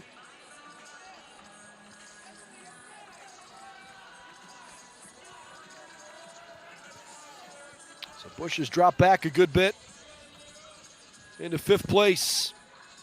See how this chess match continues. McLean at the moment feels comfortable enough to run out front. Anna Ray Schaefer cruising along right next to her. Rose Coates there too. Maddie Gardner looks comfortable in 4th.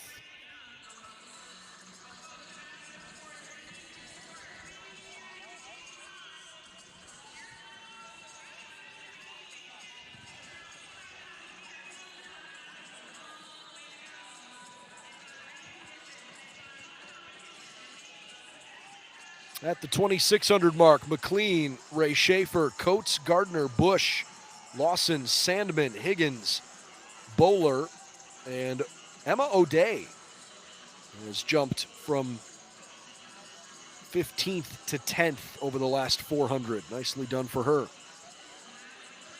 Just want to remind you real quick, since this is the last event we are covering here this evening, that Andy Downen and Kate Van Buskirk, beginning at 9 a.m. Eastern tomorrow, we'll have you covered over on the track with the Rising Stars Boys 2-mile race. That's 9 a.m. Eastern, right here, same place you're watching now on the New Balance YouTube channel. We will take you through the day all the way till the end of the night tomorrow night. We'll wrap up with the boys and girls 2,000-meter steeplechase runs. Got lots of fun races tomorrow, including some cool relays on the track, the 4x8, 4x2. Got the distance medley race in Rising Stars. Championship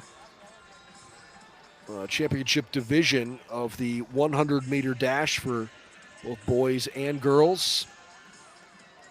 The finals will be run later in the weekend.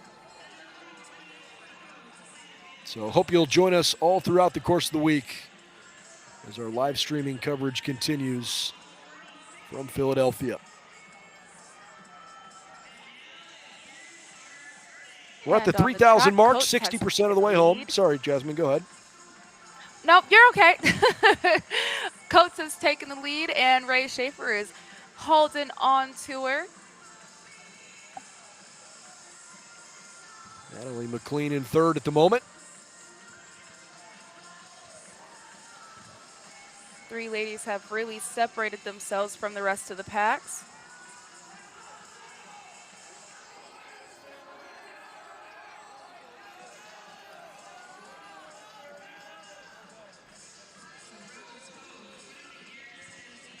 Rose Coates.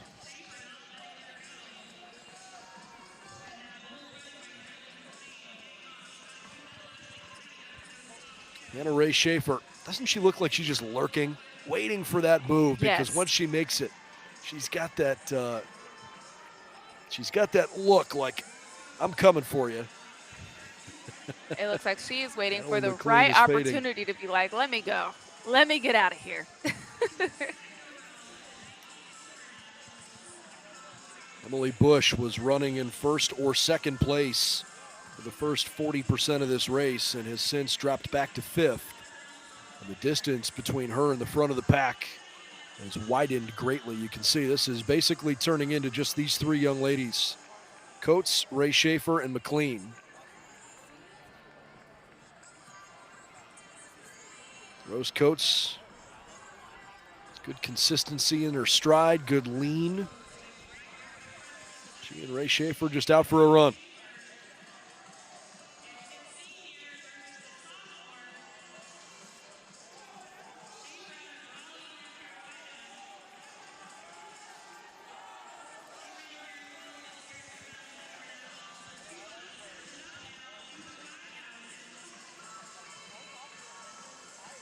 Schaefer looking like she is ready to make her move around now.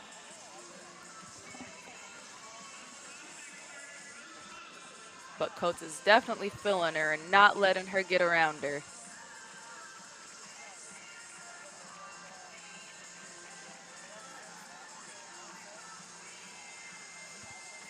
Yeah, Rose Coates has done a good job here. Every time it feels like Hannah is creeping a little bit, it's like Rose can feel that and her stride adjusts. I'm impressed with the way she's strategically running this race. We'll find out if Hannah has whatever it takes in her sprint. Gotta pick your right spots.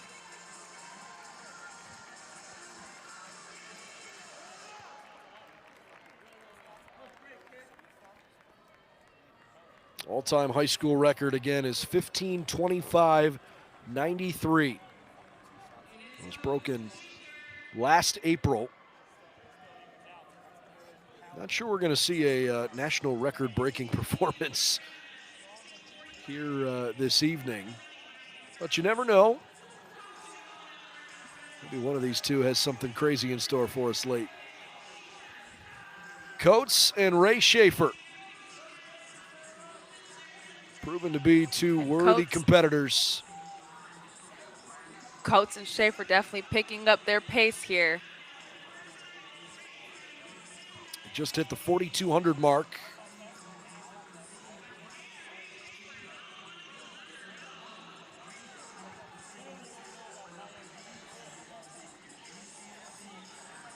Over the last 1,200 meters, I mean, their splits have been within 0.2 of a second of each other.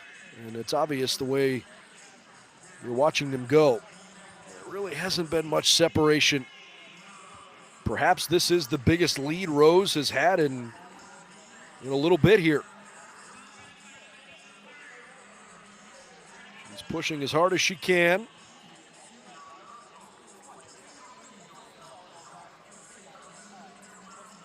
Little separation as Ray Schaefer realizes she has to pass on the turn. Trying to run around Allison Kopser.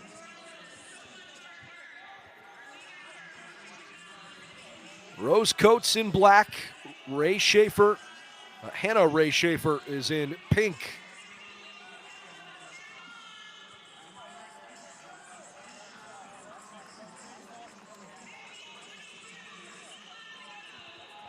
Final push, just 400 meters to go.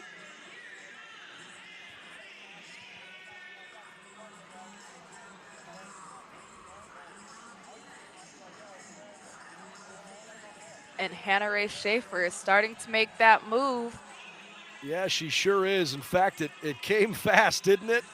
Oh, and you can see the reaction on Rose Coates' face when she saw Hannah coming on the outside. She just almost erupted with this smile as if to say, oh, geez, here it comes. Rose, a competitor to her core, trying like crazy to make a push here late. Hannah Ray Schaefer has an extra gear. And after she had given up a little ground late in this race, Hannah let Rose think that maybe it was going to go her day. And now Hannah has put substantial distance between her and Rose Coates. Hannah Ray Schaefer, the 2023 New Balance Outdoor Nationals Girls 5K champion.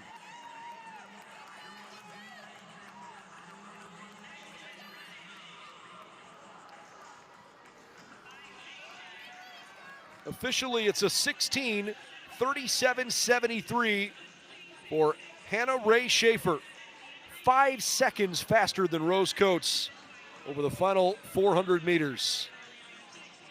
An admirable race for Rose for sure.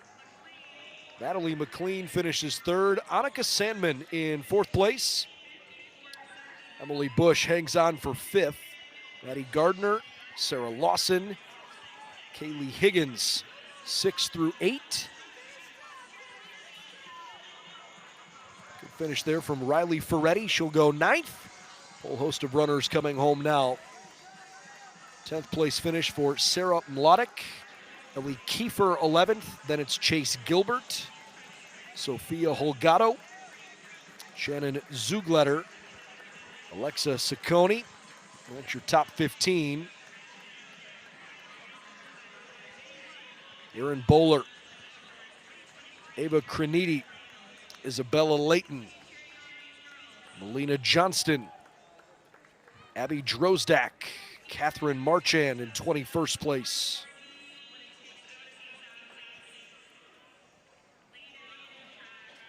All smiles for Hannah Ray Schaefer.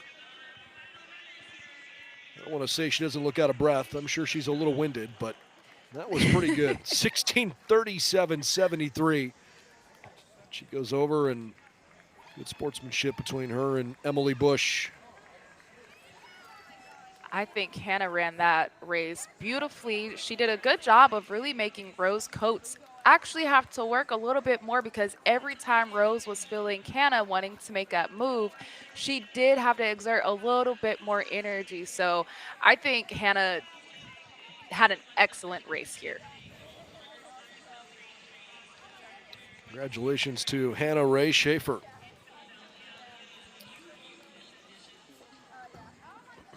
All right, so one final time, the top 10 here in the girls 5K. Hannah Ray Schaefer, a 5-second win thanks to a terrific closing 400 meters to hold off Rose Coates in the 5K.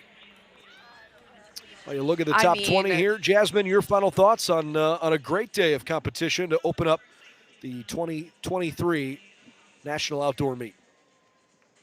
Final thoughts for me, it's only day one, and we have seen such excitement. Congratulations to all of our winners today. I'm going to do my takeaway today. My gold star goes to Skylar Cunningham with an 11:97 in the middle school girls 100-meter dash. That was just super exciting to watch. I'm thrilled and so excited to continue watching the rest of New Balance Outdoor Nationals. Well, it's going to be a great fun 3 days here coming up for sure. And it all starts tomorrow morning at 9 a.m. Andy Downen, Kate Van Buskirk will get you started.